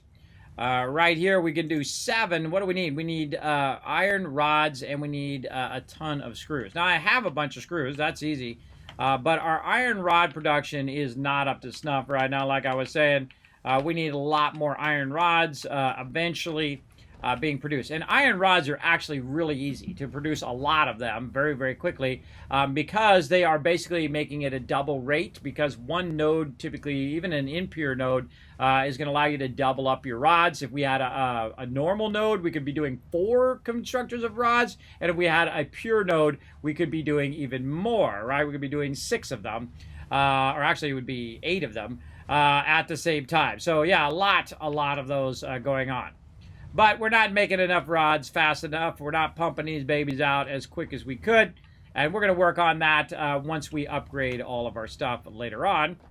And basically use the same nodes without having to add more nodes and run more lines and upgrade more lines later and do all of that hard work that I've done in past playthroughs, but I don't really need to do now. So let's go ahead again. Let's go ahead and grab some of these extra resources we have laying around. All these iron ingots just sitting there.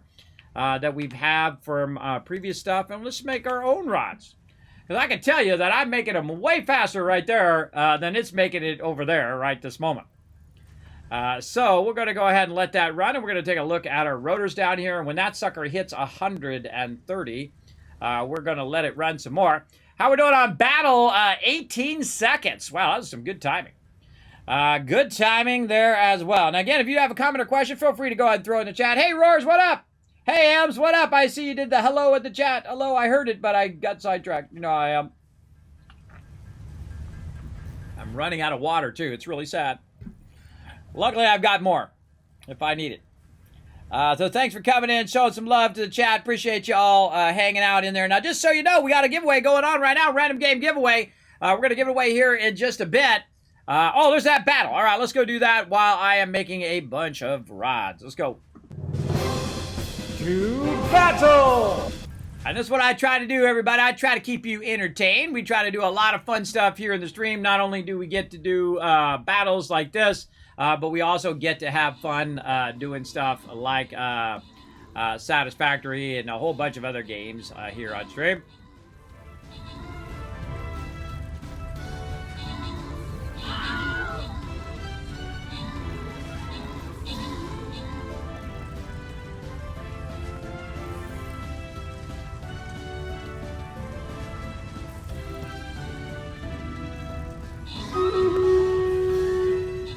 Now it says we can do a battle.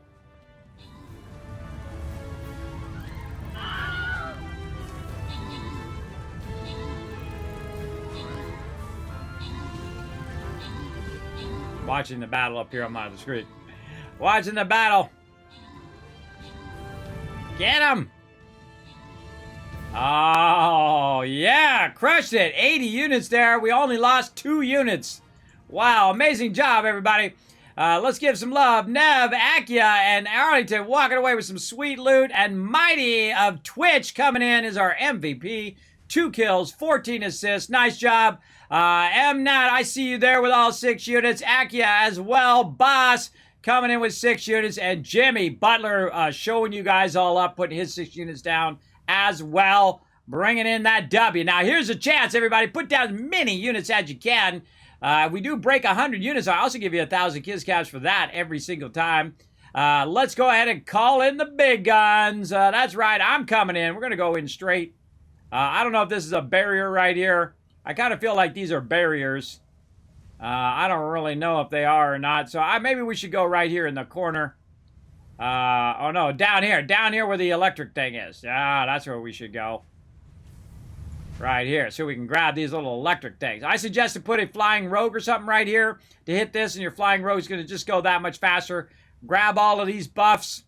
I'm going to boost you guys right here. I'm going to put you as a faster speed so you can grab these buffs and then run in there and try to wipe them out. Let's do it.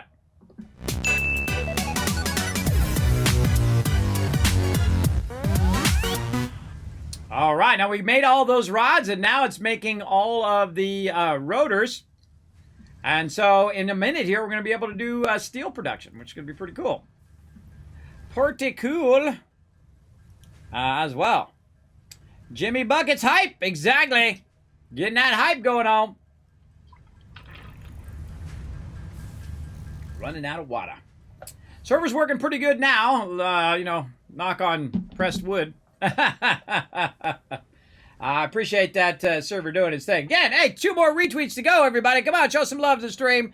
Go right there, click that last link in there, hit that like button, hit that retweet button. Of course, we get 2 more, give you 1,000 Kiss Caps, give you more chance of winning that giveaway right there.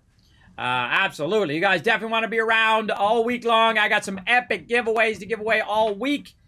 So make sure to be here, especially Thursday night. You want to be around for that one because I got a little surprise for you guys on Thursday as well. Be around for that. And, of course, on my birthday, which is on the 23rd, which I don't even know what day of the week that is. Let's go look. Let's go look. It is a Thursday, so a week from today is my actual birthday, and I'm going to be giving away a whole bunch of stuff on my birthday for all of you as well. So make sure to be around for that as well. My actual birthday stream, which will actually be at 1 p.m. and then also at 10 p.m. on Thursday of next week. But, of course, I'll put that on the calendar and make reminders and all of that stuff for my birthday extravaganza mega stream and 7-year Twitch anniversary as well. It's going to be super fun. I would rather be in Hawaii sitting on the beach, but, you know, we do what we can do in life, right? Streaming from you guys live from the beach in Hawaii. That would be amazing. One of these days, everybody. One of these days.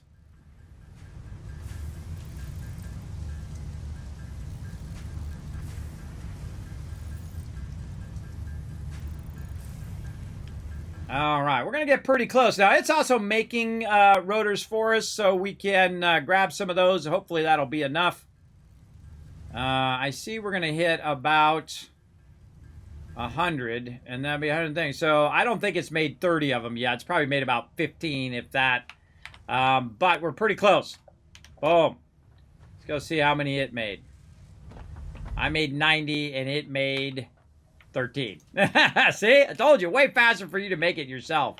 That's why I typically don't even use that too much of that production. It's way too slow in the early game. All right, there we go. So all we need now is some more ignits. Again, plenty of screws.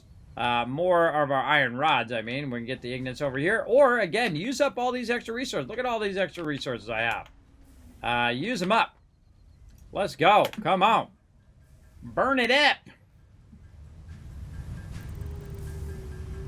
Again, great time to go AFK, get yourself a sandwich, do that kind of stuff right in this moment. You come back and boom, you're off and running. How many rods does it need per rotor? It needs 5. Okay, so while we're doing this, we'll do some math. So it needs 5. How many do we need left? We need 21 left. So 21 times 5 is about 125. So we need 125 iron rods, roughly. And I rough estimate everything, and then I over make items just to make it easier math-wise. But we're going to go ahead and just look at how many iron rods it's going to do. Right now it's at 60. And so we'll let it run to, say, 150 iron rods, and then we'll convert the iron rods, and then we'll convert the rest of our rotors, and it'll probably make a rotor or 2 by then, but it's actually run out of iron rods, so the rotor production is going to be way slower than this. Now, again, I could go and scale up, and I could get another a coal node and more coal power and more biomass power if I want to do that as well, and really increase the speed of this, which I have played through that way before, and really did a single-player game where I'm doing a lot of power and a lot of base production very early game. But I find that just the time-wise to set all that up and do all that stuff is really not worth it. I mean, it takes about 1/10 less time for me to do it in here than it is for me to build those things. And that's just really a preference, right? A game preference. If you prefer to build it all and spend the time building it, more power to you. It's all part of the fun. As well, if you like to be super efficient like me, then you would rather prefer using your precious time to build the items at the fastest rate, which in this case is in here. And we'll look down here and see how many we can make. We're at 10. Again, we need 21.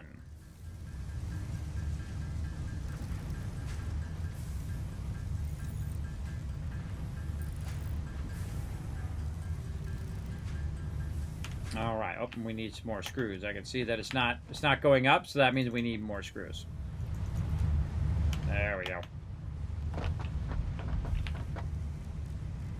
All right, there we go. On the dot. Look at that. On the dot. Let's go. And it's probably made some over there too. But I'll just go ahead and make the rest of them in here and let it backlog a few of them over there. Just to get this next part done. And then we got one more upgrade. Hopefully we can get that done before the next battle, which is in about 23 minutes.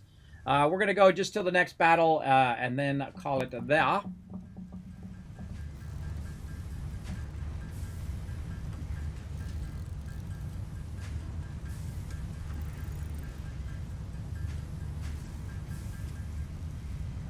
Okay, looking good. And, oh, we need a little bit more. That's right, we have to go back and grab a little bit more of our wire. Because that doesn't have a check mark, but luckily it's been running our wire over here for us. That was very nice of it. And we don't have to run all the way over there. And then, boom, big red button. Let's go, baby. Milestone reached. Steel production unlocked. Foundry grants access to new, simple steel parts. An additional project part can now be constructed. Progress to the next phase is now possible. See, I couldn't even go to the next phase up here because I hadn't unlocked the versatile framework yet. And so we'll get that going later on. Now, what we want to do is get into advanced steel production. To do this, we're going to actually need some of these steel pipes. And to make steel pipes, we're going to need our smelter, which we could do it the old-fashioned way through the actual smelter itself. Or you can go ahead and manually make those. Now, all the other things that we're going to need are things that we've already got, right? More wire, more this, and of course, a lot more rotors again. 200 rotors this time, so that's a lot of rotors. But that won't be an issue in about a week when we let this run on Thursday, and then on Friday, and then on Saturday, and then on Sunday, and then on Monday, and then we come back on Tuesday, maybe, or it might be just Wednesday. But you can just get the idea that that's going to run and run and run and run and run, and then eventually we'll just have tons of resources. Won't have to worry about it. Using that power of time. All right, so that's going to take about 6.5 minutes for that to come back. That'll give us some time to start to try to make some of this stuff. So let's go in here and now look at our new stuff. We have steel pipe here, and to make steel pipe, we have to make steel ingots. How to make steel ingots? Well, we're going to need a bunch of raw iron, and we're going to need a bunch of coal. Now, one of the cool things that we can do is do what I call offline production. We're going to do it right over here on the side. And that's where I go ahead. I'll go ahead and take my foundry here. I need some more modular frames and a few more of those rotors. Let's see. Let's go over here and actually see if we can grab some over here. All right, there we go. A little bit of those. And right up here. Wow, 32 of those in there. Very nice. All right, that'll help us. We don't have to make those at least. And hub. And then we're going to go this way. And let's go ahead and add some more room here, just for some temporary work. And we're going to put a foundry down. We need 3 more of those rotors. Make some more iron rods, get that going, scroll down so I can see how we're doing. And then again, just make it just the minimum what I need because I want to let it make all the rest. Like that. Okay, so foundry. So we're going to go ahead and take our foundry, and we're just going to put it, let's say, right there. We're going to go ahead and get a box, and we're going to go ahead and put our box here. We need some more rods. Oh, we're hurting for rods right now, but we're going to make a bunch. We'll make a bunch of them, and we'll get that production powered up eventually. Okay, and again, see, this will let me backlog a bunch of this while I'm not in the game as well. So steel ingots here. We want to go ahead and start this going. Now, I have a little bit of coal that I brought. So I could, in theory, get this started by just grabbing... let's grab this power here. And put this here and put that there. So I can put some of the iron automatically in there. You can go ahead and just grab the coal and manually put that coal in there as well. And that will start to make that item right away. Bam. There we go. Start making steel ignis. Now, after steel, I want to go ahead and make some more stuff out of it. Now, the cool thing is, in the constructor, or in the conversion, you only need to use a constructor. There we go. That's what I'm trying to say. You only need a constructor. You don't need an assembler because it only uses the one resource to make the other resource, right?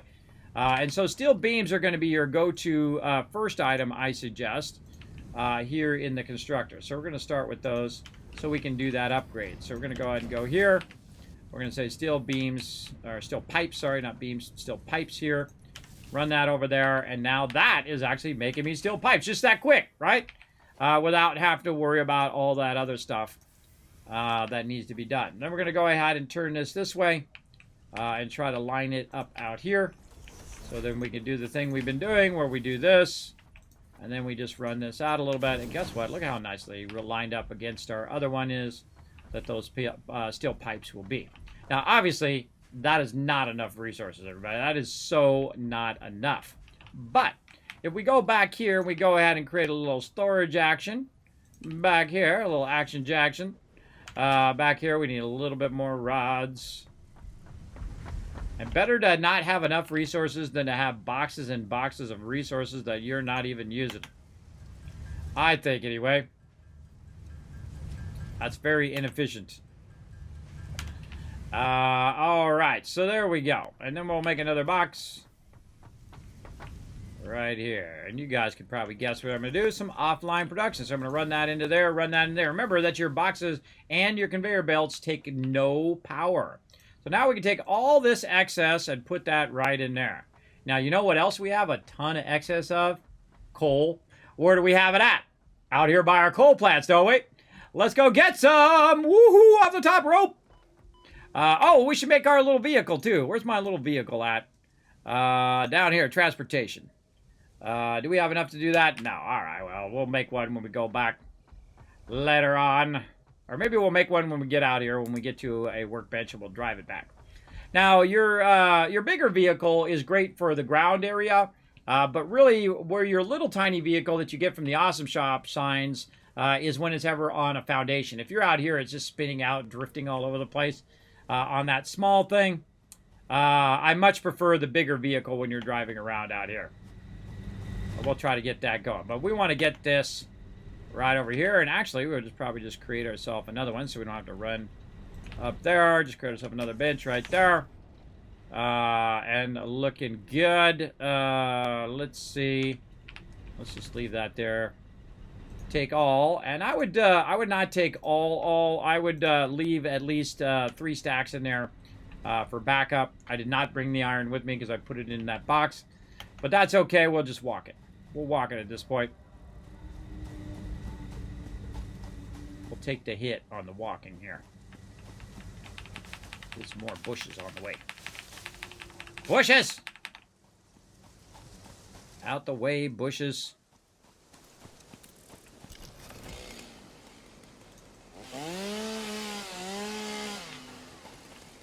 Darn trees blocking my view. I don't like the trees because they block your view to see in your ramp there. Holster with H. It's awesome. Okay, we're about to set it off up in here, everybody. I'm about to fire this up. Okay, so we got the iron ore over there. And bang, now you know why I think it's so far ahead, everybody. Because I can just like start that up right away. Right when I unlock it. And now that's going to really fire that off because it's going to go in there way more than 45 and way more than 45 here. So this is going to go at stealing this at 45 per minute. So that is cranking that out of there like crazy. And this only needs 30 per minute. So this is actually, I could do 2 of these and go twice as fast. So let's do that. Let's go ahead and make another one of these if we can. We need more of our iron plates. Iron plates in here.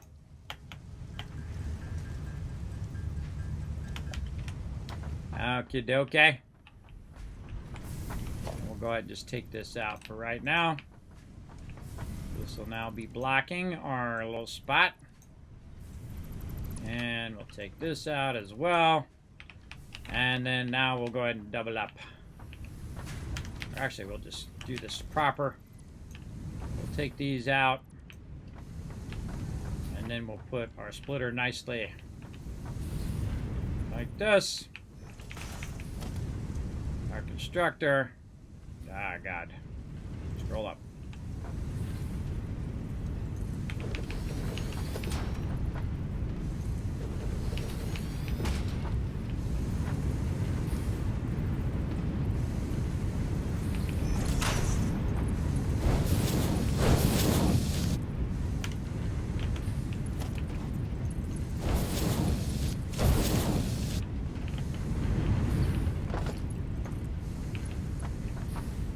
Still running? That's still running. All right. And then we'll go ahead and run one of these nicely in the middle there. Now we doubled up our production. Again, right here, put that there. Control-C to copy. Pop over here, aim at this, Control-V, and that's off and running. Now we're going to go ahead and do the same thing over here. We're going to do mergers in this direction.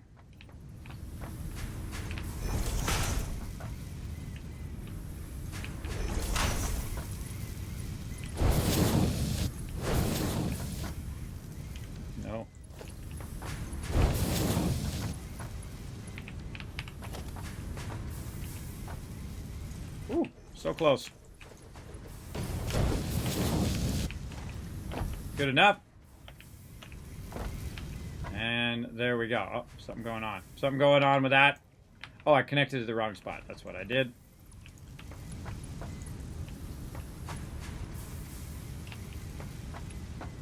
That's backwards as well. Knew there was something funky going on with that. I was so excited that it fit in there in the first place. There we go. Now, out of there, into there. All right, there we go. If you see the stuff not moving, that's a dead giveaway. Now, again, this is going at 30 in, and it's producing 45 from back there. Look how many steel pipes it's pumping out, man. It pumps these out like crazy because I have that backlog. But really, it's only going to need to go 45 divided by 2. Hey, Suri, what's 45 divided by 2? 45 divided by 2 is 22.5. So I'm going to go ahead and put that down to 22.5, or really, it goes down to 0.5. Why didn't it just put it at 22 per minute? Oh, that's the output. That's my bad. Hold on. We got to do the input. Always throws me off. 80%. Let's go 75%. There it is, 22.5 on the dot, 75%. See, look, they've worked out those numbers, everybody. I'm telling you, they've worked out those numbers for sure.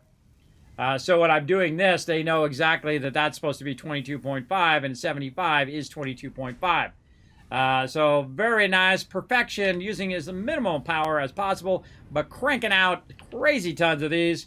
How many do we need? We need 200, and we've already made 67. Not counting the ones on us, we're already at 100. So yeah, we've got that going. Again, our biggest hurdle right now is these ones like this. These are just going incredibly slowly because we don't have enough of our rod production going. We definitely want to get that going more later. We're not going to do that now because we're just going to let it run. Now, let's see. What else do we want to do? How much time we got left? 9 minutes. Okay. So now we're going to produce a ton of those. Now, eventually, I want to actually change the second one to the beams as well. So, what can we do here? I'm going to say that we'll put another one up on top here. Yeah, we need more rods. We'll put another one up on top there so that we can get that going. And let's snag some of this raw iron over here as well. Make some rods.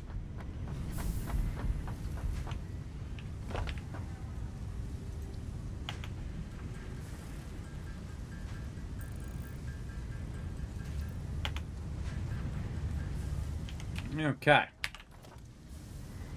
What are we missing? Oh, more rods. We need 10. We need 10.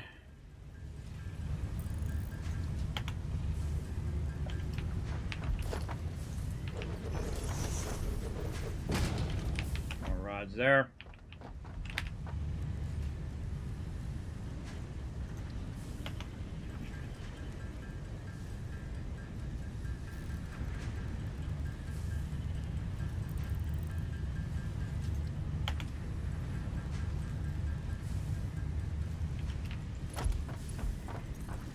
What you need the rods for is the thing at the bottom.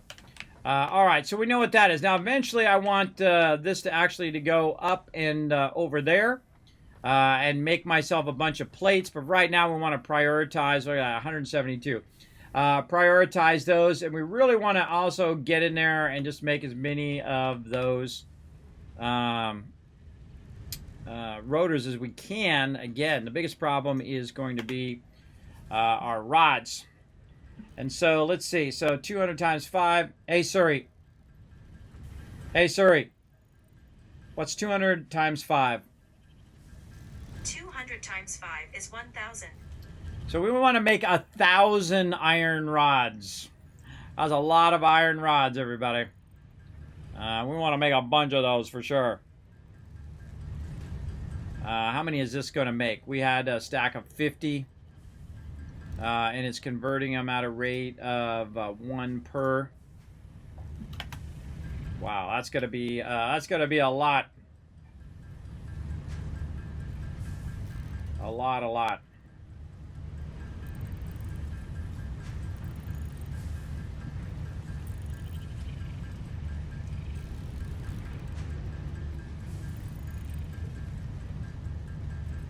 Well, we got time.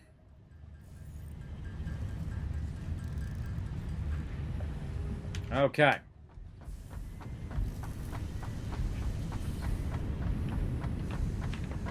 Oh, we're running out of resources there. Let's go over here and see if we've got any backlog resources. We do. Grab it.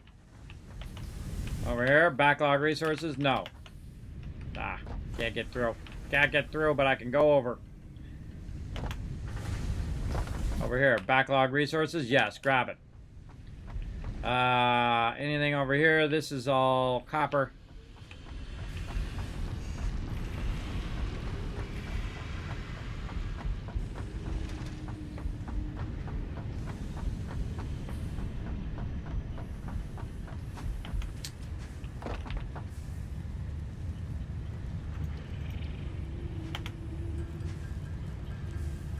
Let's go for it. Many iron rods we can pump out. Now we can just tap into some more nodes and have it doing more iron rods for us at the same time. I guess we could do that, speed this up a little bit. But that's going to take a bunch of time, and by the time I get that all set up, it will be way past our time here. Well, let's go ahead and see how many we can get this done, and we might come back next time and get our rest of our stuff going. Because we'll have plenty of everything to do. Plenty of it all.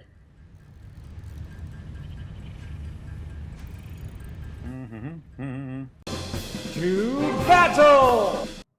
All right, let's go ahead and fast run you guys right in there to get that loot. Let's go!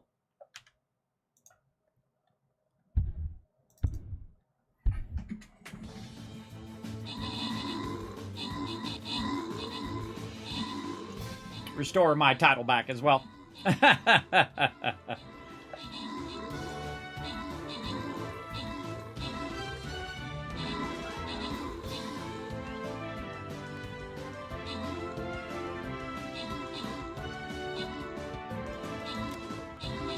Oh, we're wiping the place with them.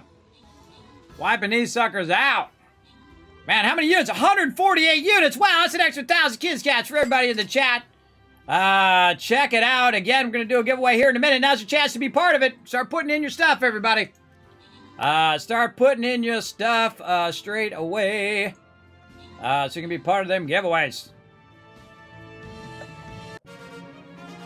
All right, that's another big fat win right there. Let's go ahead and grant you guys some love. Boom, Boss Excoder, Akia, Adam, Netflix, A to Z. The more units you put down, we break 100 units. Guess what? More loot for everybody. And Gray coming in is our MVP with the 6 kills and 7 assists. Very nice. Crushing it. Who else? Anybody put down all 6 units? Arrington had brought down all 6 units. Very nice. And Akia as well. Fantastic job, everybody. All right, we got a whole thing in there. Got that boss defeated. I think there's another event coming up tomorrow, I think. So we're going to have a whole brand new event to do and get you guys tons of loot. So we'll come back to that tomorrow.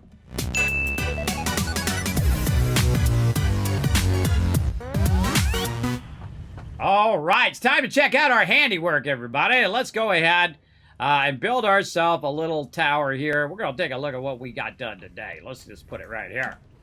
Let's just put it right here and try to find the darn stairwell. There it is. Let's go ahead and head up here and check out our hard work. Let's go. All right, look at this. So we got all this stuff nicely running. We got our copper running over there. We got it running over here into these boxes so we don't have to run over there and get it along. Same thing with our cable. Over on this side, we streamlined the look and how all of our stuff is working and nice linear patterns in this way. Later on, you can get into more advanced patterns and how to lift all that stuff up and run it underneath and all of that. And you can see that we have a bunch of copper lines running. We have our main plate line that is running along there. We have 2 of those running. We have another line that is running for our rods and stuff. Actually, I think we have 3 plate lines running. That's right, we have 3 plate lines running because the other plate line is doing the excess. And then we have our rods over here, which are also becoming screws. And then those screws over here are then being run into the Awesome Sink, also into the box, run over here to our assemblers, which are doing our 3 higher end items, which is our reinforced iron plates, our modular frames, and also our rotors. And those are going to backlog like crazy. And we even got into some of our making our rods here, our items, our, what do you call that? Darn it. My brain just like stopped. Let's go find out what the name of it is. Oh, I hate it when my brain stops. It's getting late. Our steel pipes. There we go. Using our steel pipes from our thing here, which is our smelter. That's what I'm trying to think of. Our smelter over here where we're doing our steel ignits. There we go. That's what I'm trying to think of. Steel ignits. So we got those going. We're running it over here. In fact, we made more than enough. We can just go ahead and grab those out of there. And let's just go ahead and feed some of this stuff in here while we're thinking about it. Let's go. Boom, boom, boom. Let's feed it in. Good to go. We need some more wire. Let's go check our wire. And we'll go ahead and put that in there. Now what we're going to do is we're going to let this run. And it's going to run and run and run for days on end. And when we come in here, hopefully we have a lot of the rotors, because that's what we really need out of all of this stuff. We'll have at least 200 rotors. If you saw just within a few minutes, within 10 or 15 minutes, we get about 24 of them. Probably in about an hour or so, I'll have enough to upgrade that. But especially over 5 or 6 days of it running consistently, and that's why you should get your own mega server from my buddies at Nitrado right over there. Click that link over there, get 10% off when you use my name, Kismet. It's the only time it's okay to drop someone's name. Go over there, get your own mega server, play by yourself or with your friends, and just let yourself run. Use the power of time to your advantage. And so we'll go ahead and put what we got in there, but we're going to come back next time. We're going to unlock that advanced steel production, which is going to get us our Mark II, and we'll be able to scale everything up in a huge way, especially our coal node, which will be double what it is now. Right now, it is at 120, but I've only got a 60 line running. And so when I double it up, it'll be 240 coal. And then, because I will have a ton of these items, which I still need to fix here before I leave, I will be set to go.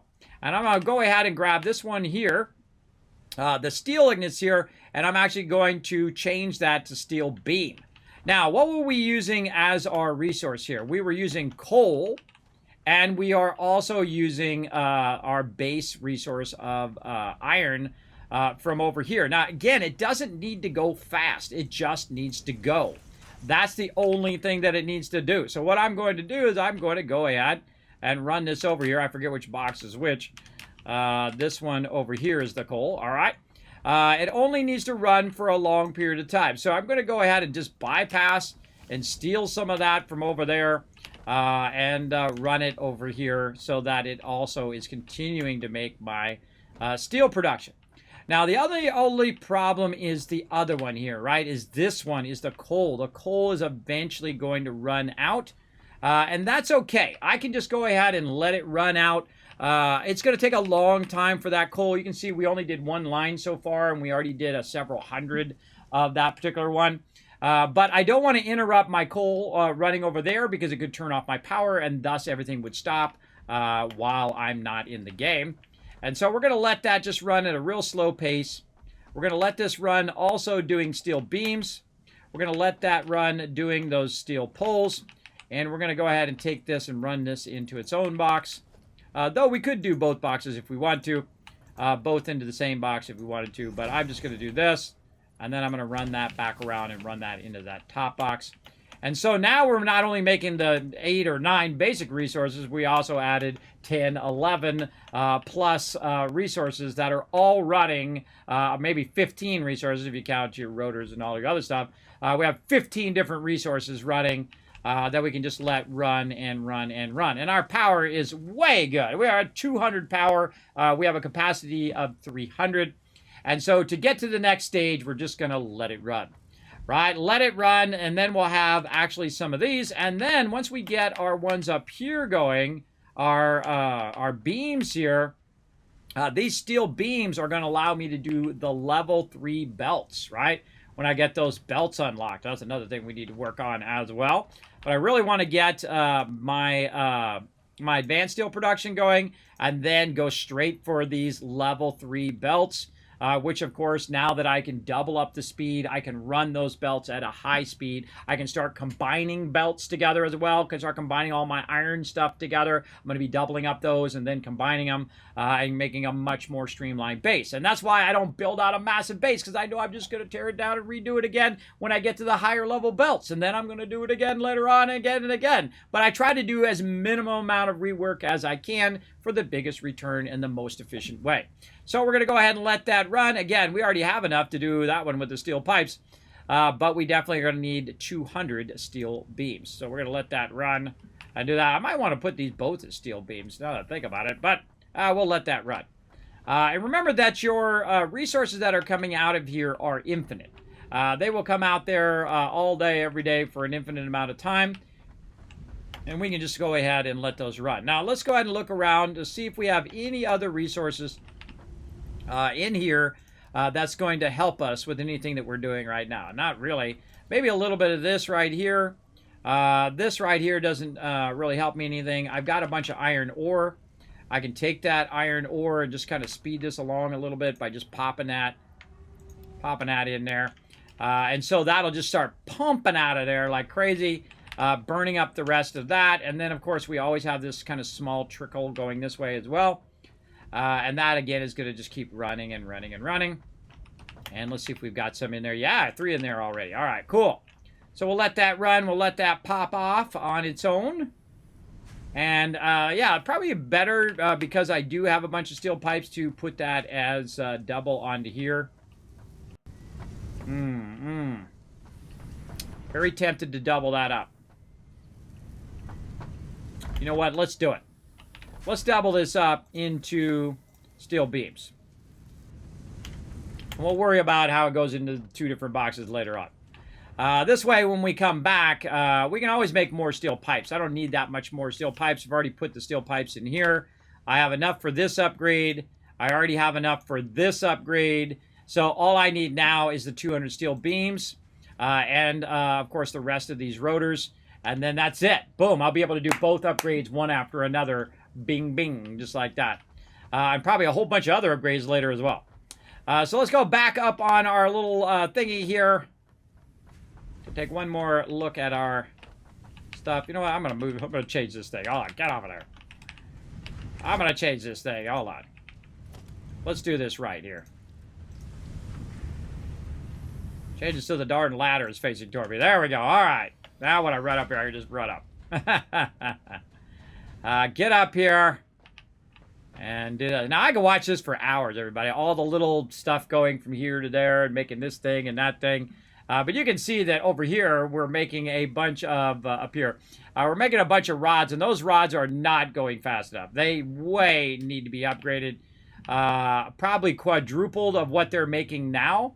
And so when I go to double up, I'm going to double up on that node. And then I'm actually going to double up. I'm going to get another node and combine it with that node. And we're going to make an absolute ton of iron rods and all this other stuff, especially screws as well. Iron rods and screws we need to upgrade. Now, our plates, probably not so much. Our plates are probably fine. We've got 3 rows of plates going pretty good, but definitely need to quadruple up on our rods. And then, of course, we can upgrade our stuff as well. All right, and we also probably got a bunch of tickets over there that we can check out next time. We can check them out in the awesome shop and do all that fun stuff. So let's go ahead and go to my office and do the giveaway and give you guys some love. Let's go.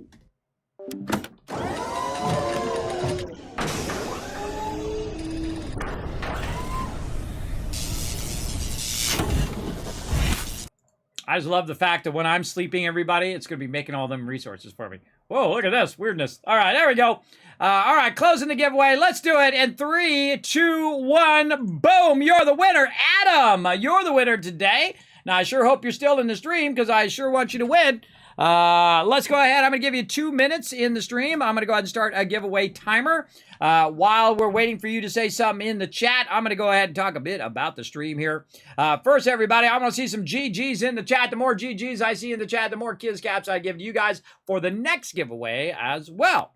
While we're waiting for that, let's go ahead and talk about my schedule for the rest of the week here. We're going to be back in the morning, 1 p.m. or afternoon, 1 p.m. Eastern Standard Time, playing some more Fallout 76. Then a little bit of my time at Sandrock, and a bunch of fun with my team in V Rising on our mega server, which runs 24/7 and is open to all my Teamwork Tycoons, by the way. So feel free to pop on to the Discord and pop over there and enjoy V Rising. Remember, you have to read the rules and agree to the rules first in the rules section of Discord, and then you can get that server info and go in there and have some fun with my crew. I only check it once a week to see what they're up to because I only have so much time. And then, of course, on Saturday at 10 p.m. Eastern Standard Time, we'll be back doing 7 Days to Die. I know that we are going to be doing giveaways every single stream, so you guys can win tons of loot. Hey, just like Adam, there you are in the chat. I see you there, Adam. All right, Adam is a winner. Winner, chicken dinner. Now, again, remember that if you don't contact me, I assume that you don't want it. I'm going to say hiya right there in the chat. Click my name, Adam, and say, Kismet, I won the random game giveaway. Where my code at? And I'll send you that Steam code for you to enjoy. All right, now you can also help out the stream tremendously, everybody, by following these links. Just take a quick moment right now, pop on over to youtube.com/KismetBP, hit the subscribe. Pop on over to twitter.com/KismetBP and hit that follow button. If you're watching this in the future on YouTube, I work very hard on these videos. It literally takes me thousands of hours every single year uploading these videos, every single stream in its entirety up to my YouTube channel. So that at least deserves a subscribe down there and especially a like on this particular video.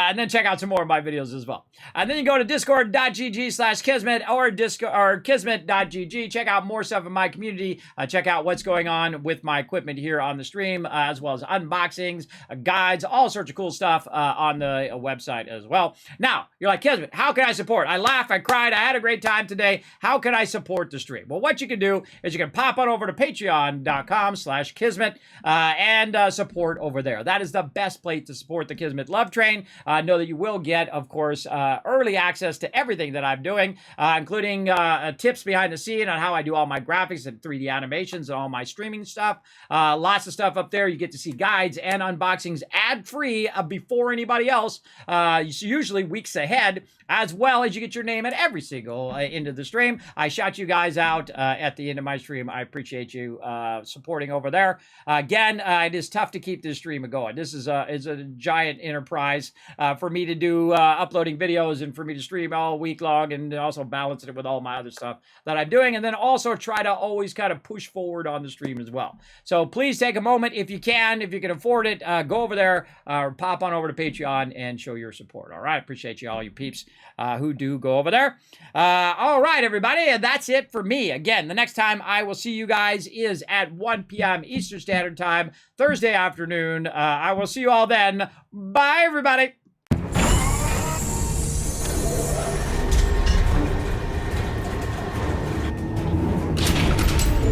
Hi, this is Norver. Thanks for watching. Press the subscribe button. We'll see you all next time. Bye.